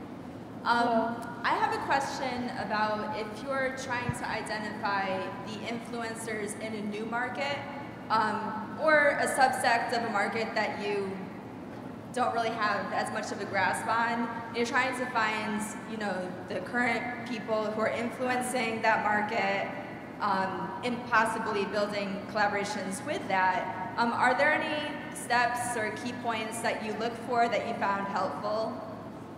I don't know if that phrasing is... Yeah, what do you guys look for when you're looking for influencers? Yeah, so I think it depends on the segment that you're going after, who's your audience, your target audience, and then really finding a good partner like an IZEA that can go in and really understand your business, understand what your longer term direction is, and then matching together your audience profile with those influencers. And from our side too, you've got to, it kind of always the ABCD of personal branding, appealing, believable, consistent, distinctive. In our world, our advocates know if you're faking it. They know if a story's wrong. They will point out the most minutia detail. So we have a competitive angling team of about 1,400 or so that that sometimes they'll write for us, sometimes they'll tweet. They get it. But from the outside, that's always been the resistance of our industry, of the marine industry, is because if you engage with somebody that's a fantastic writer but doesn't get it, you're going to lose that message. So for us, it's number one more than anything is, do you get the industry? You don't have to get the nuts and bolts in the inside of the engine, but if you kind of get that overall picture, then there's a much better chance that that story will resonate. Yeah, and Louis, we were talking about technology that way, where a lot of tech companies would get the engineers to write and produce stories, right? Talk about the pitfalls there, where you can get too technical. Yeah, right? I mean, and that's where we started, right? Our Lenovo bought the IBM PC division some years ago, and it was really tech spec driven, and all that content was coming from the bowels of the product developers. And in today's world, technology is more than just that box that's sitting in front of you. It's part of your lifestyle. It's part of who you are, whether it's PC or tablet or mobile phone. And the content that you need is absolutely different. So yeah, there's the details that you have in the background, but it's more about how are you going to use it, how is it going to improve your life day to day. And that was a shift that it took us a while to actually figure out. It's funny you mention that, because when I talk to our engineers, I always say, talk to me like I'm in kindergarten. And I'm like, you've got to dumb, I'm around it all the time, but you've got to dumb this down, because they are so high level with the detail. I mean, just literally, if I'm explaining this to my first grader, can I explain this to them? And what we found was, we did the same thing. Talk to us like we're a kindergartner. I was like, wow, that must be a really smart kindergartner that you're talking to, right? It's like. Exactly, good. Any other questions? Let's throw some hands up. Yes, sir, we have one here in the middle. Thank you. I think Lee touched upon this point a little bit. We were talking about it at lunch, actually. It's interesting how social media has really produced a paradigm shift for how businesses need to react in the marketplace, right? Like Scott Stratton talked about how Delta and the 3-minute reaction time from the tweet. Do you think that we're at a far enough space and for that social media is kind of that we're at the pinnacle of that point, that we're just at a normal state, that's how businesses operate? Or do you think that that space is evolving, and if so, in what different avenues or ways that we'll see in the future? Once I get my budget numbers in 2 weeks, I could probably answer that better. It's a slow adoption for us, and even as big of a company as we are, it's a very slow adoption to believing social, because when I bring it and I say, okay, here are the metrics, we got these impressions and likes and shares, and they just look at me like, huh? And so when I can say, this piece of content led to this sale, which is tough. It's a gray area. It's really hard, because you don't go motoring, you go boating. So we're the ultimate ingredient brand. So it's in our world, it's tough to kind of piece A plus B plus C. but we've been able to do it with some of our social engagements, and the more we're able to do that, the more it's going to evolve. I think in our world, it's just only begun. I think we're years behind, but so is everybody else, so it's not a bad thing. But I think the future is all about social, and I think where we're headed is in the right direction, but you just got to prove those cases first. Yeah, and I mean, you're going to see disruptive business models built around social. How many people are familiar with Xiaomi? Xiaomi is the #2 mobile phone manufacturer in the world, and their entire business model is built around social. Their social base helps develop the product, alpha test, beta test. They get all the feedback directly from the end users. They buy purely online, and they are growing like crazy overseas. And that's just disruptive business practices that social is driving. So I think, you know, I think you'd be amazed at what we're going to see through this industry over the course of the next few years. Well, and how long have you been blogging? You said Since about 96. 96, okay. And how long have you been in the social space and kind of on your your brand? I've been on since 2013. Okay, so you know, I think this is a good example too of just kind of maybe you've seen a lot of changes, right? You've seen a lot of changes in the space. And to your question, right, there's an evolution in any legacy things, right? And everybody has to change. And we've talked about this conference. You've heard people talk about change is tough. We all know that change is definitely tough, but it's even more difficult when you're making a lot of money, right? So you're making a lot of money, you have a lot of complacency, you're there. These large organizations, you know, there has to be real motivation to change, and I'm sure you've seen that as you've been blogging, because we talked about yesterday, traditional media, you know, used to really frown on the blogger. It was considered a competitive set, or like the blogger was considered the novice, amateur, the, you know, the little cousin who didn't know, you know, had bad grammar. And they were just really anti it, and then we've seen now where the lines kind of come together, and maybe you can speak to that. Yeah, you know, a few years ago when I go on a fam trip and there'd be a, you know, it was like 5 bloggers and 5 traditional media, and you know, the traditional media kind of whispering behind our back, wondering why we're there, and you know, the reality is like their perception was we were stealing the trips. You know, that was their perk, and you know, similarly that, you know, we're doing a review now instead of them getting the laptop. Now, I don't think that wasn't fair then. I don't think it's fair now. But what's happened as the, you know, traditional media industry has really failed their readership and collapsed the way it has. I have writers for major newspapers like the Chicago Sun-Times that are writing for me, unpaid, which is just a bizarre, you know, turn of events. But they're doing it because, you know, the guy is an auto writer, and he wants to do, you know, entertainment coverage, he wants to do food coverage, he wants to do something different, and he just can't have that outlet with his own publication.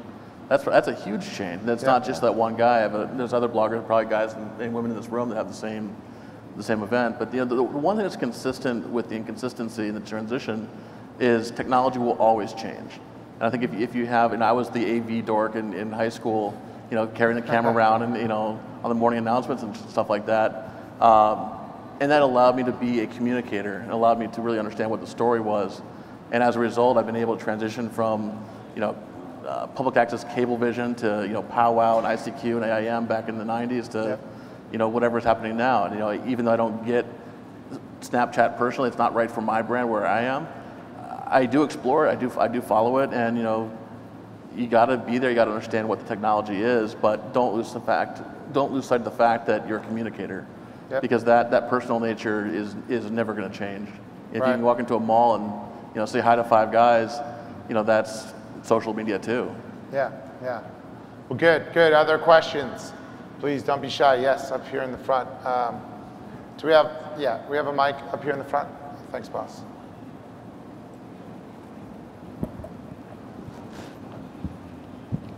Hi, everyone. Okay, so I guess each and every one of you are representing a brand or a company that's very unique in its own right. So my question is, well, sorry, I don't usually talk in front of all this amount of people. Oh, it's just us. Yeah, small group. So as a brand, you usually try to break away from the pack. But like you were saying, a lot of companies that are your size, like motor companies, they tend to be years behind. So are you trying to find a way to break away from the pack, or are you kind of just going along with the other companies as well? Do you find it advantageous or disadvantageous to do so?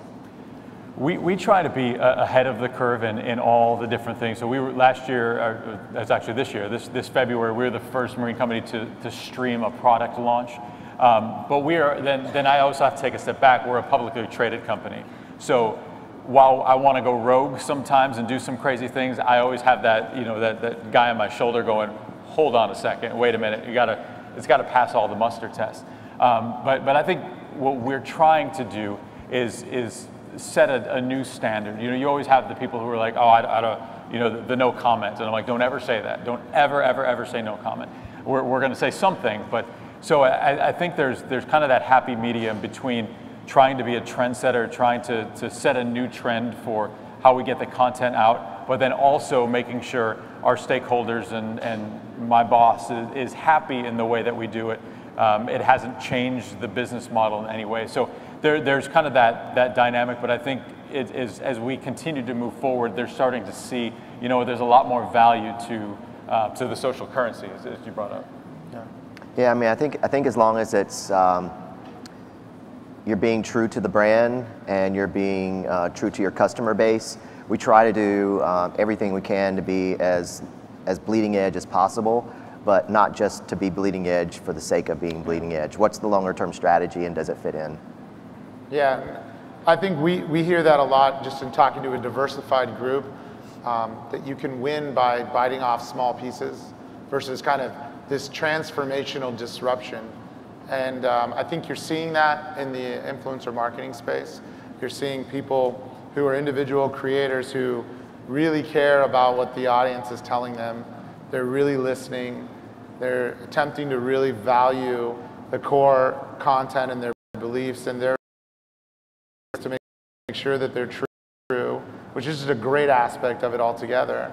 And the brands are kind of getting the same way. We're seeing that the brands are kind of trickling in. They're like, I can take a little more chance now because I'm confident that the creators following the rules. They have a rule of engagement. The creators are not only loyal to their audience, but they're loyal to themselves, which you guys talk a lot about. So I think it's a good question. I'd also like to add, as far as with brands, you're by nature, you don't want to collaborate necessarily with somebody else. But I think one of the things that I noticed with the mom blogger market is they were very, very good at working together and collaborating. Whereas a lot of the guys, we just went and did our own thing. And some of us became incredibly successful, but we never actually worked together. And I think competitive collaboration is the future. And I think that's ultimately going to be the future for brands as well. Finding compatible brands. Like when I was at Sears, we'd partner up with it. Well, actually, we had a towel brand, a house brand, but those kind of opportunities, so we're not all going it alone, and so we can do fun stuff together. And that's, I think that's the future is collaboration, because it's the individual brand. I think is less important. It's what you stand for. Yeah. I mean, collectively, the men who bloggers, are powerful. Individually, I'm not that powerful. Drew has an awesome blog. He's not that powerful. But together, when we're able to retweet stuff together, we suddenly become cool. Well, yeah, and Nicole, you talked about your excitement around the culinary arts, right? Yeah. So that might lend itself to other brands that you can engage with in the same way, right? Yeah, definitely. It was definitely a bond between me and my pops, and that's actually what I went to school for.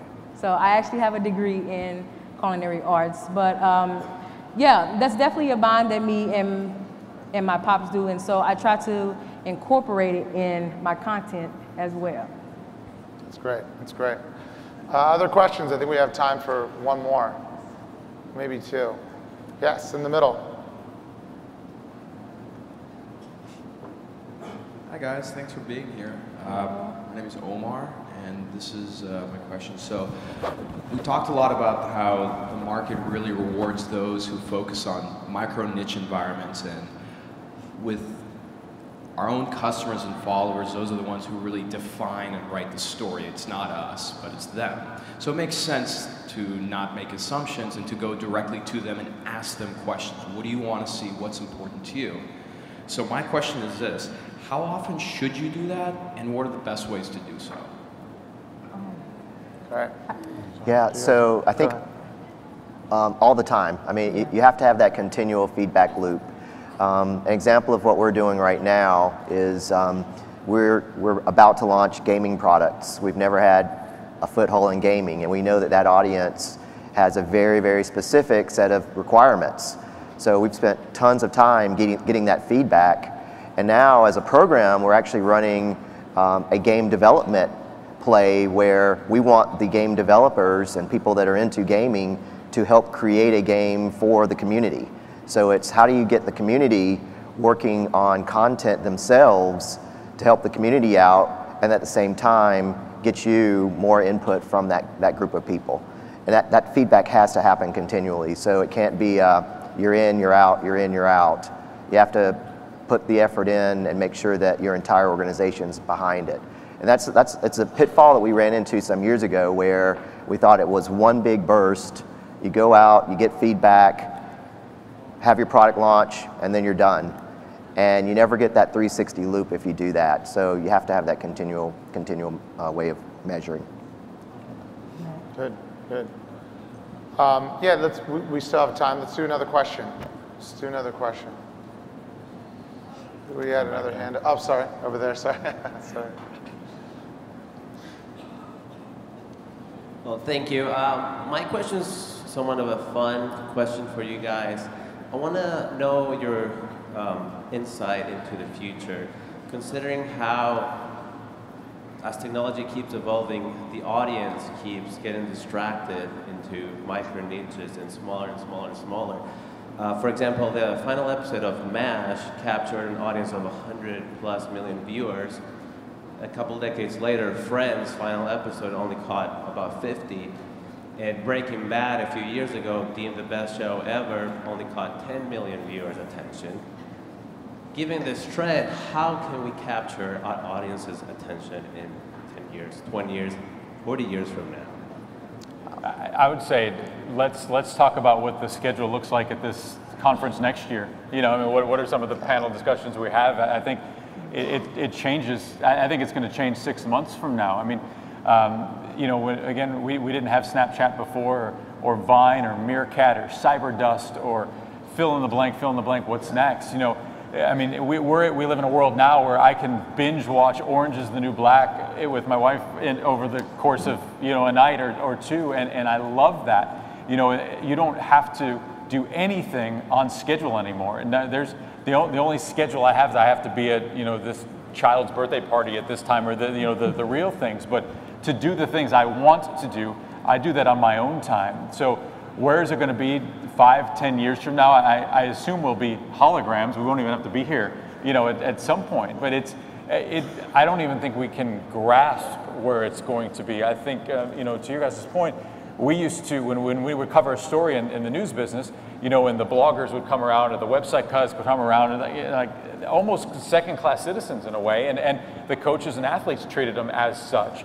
Now they are the most important resource to news, and the traditional media is kind of the second-class citizen. It's the same socially. You know, we know what we know today, but if we're having the same conversation next year here at IZEA, and I hope we are, I think the title of this will be something completely different. Yeah, it will. Yeah, I think just to add in, and as we wrap up here, you know, I think that we're fortunate to work with both sides, right, with the creators and with the brands. And, you know, one of the things that we see is that there's a lot of fragmentation, there's a lot of a niche approach to things, but we don't necessarily think that's bad. It seems like, you know, what seems to be really rewarding in the terms of revenue and ROI, rewarding on investment, is the ability to go deeper, not broader. So instead of the massive reach of what MASH got, for example, to your question, maybe we just go deeper now, and we go deeper categorically. And I think that's paying a lot of dividends right now, and that's what we're seeing, at least in the market. So. Applause for our very last panel of the day and the last panel of IZEAFest 2015. You're just gonna sit there? Yes, you are free to go. You're free to go. The couch crew is coming to do their job. All right, so we've given away a lot of stuff. Everybody had some fun. Did you guys learn something? Tell me you learned one thing, please. Yes? Okay. Great, great. Y'all are beautiful. No matter what they say. Here's what we're going to do now. Yeah. We're going to give away a car. We're giving away a car. It's a Toyota. Yeah. Hands are up already. That's good. It's a Scion, right? We're actually not doing that. Why? Because we don't have a car to give away, but somebody did lose their Toyota Scion keys. So, if you would like to drive home, please, here they are. Do these belong to anybody? Anybody? Toyota Scion. It's got a sweet little glasses cleaner right there. Wow, no one's raising their hand. Well, finders keepers, I guess. All right, guys. It has been an awesome, awesome, awesome. Oh, is it you? Are these yours? What? Someone's boyfriend? What? Oh, here you go. You are welcome.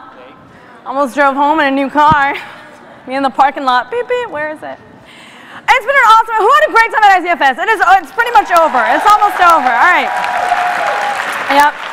All right. So the party tonight is at the Swan and Dolphin Lake Terrace. It is from 7 to 10 p.m. Again, there will be adult beverages. You know what that means. Drink responsibly. Don't make a fool of yourselves, guys. You're old enough.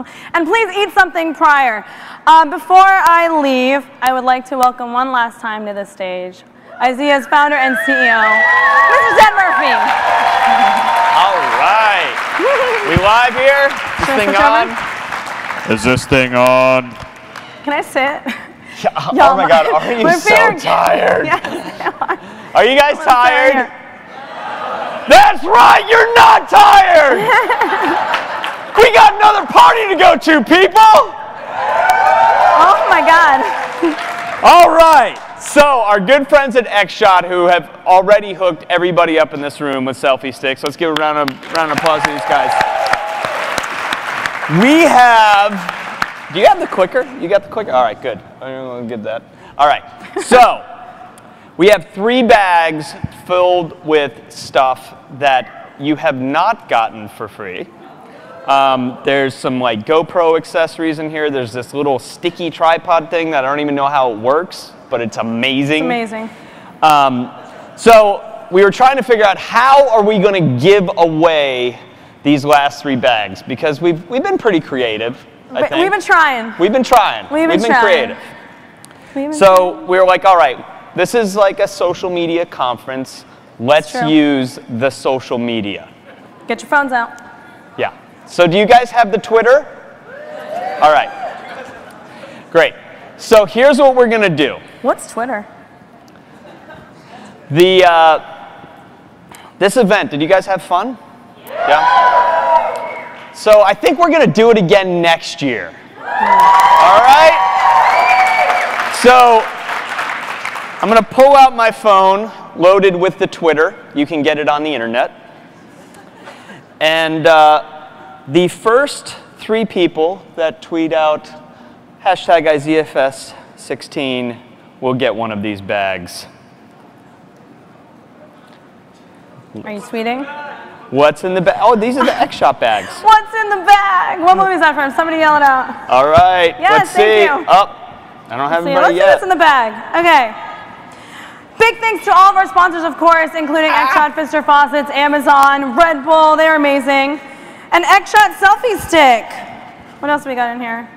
An X-Shot travel-friendly, compact design, ultra-lightweight adjustable tripod. George. Oh God. George. At George Basin. Where you at? Where you at, boo? At Candid Comments. Oh, I want this one. Is this you? And at Agent Shep. All right. Catch. No, I'm just kidding. I'm just kidding. All right, guys. Have an awesome night. Have some drinks on me. Drinks on me. I'll see you guys later at the party. Thank you.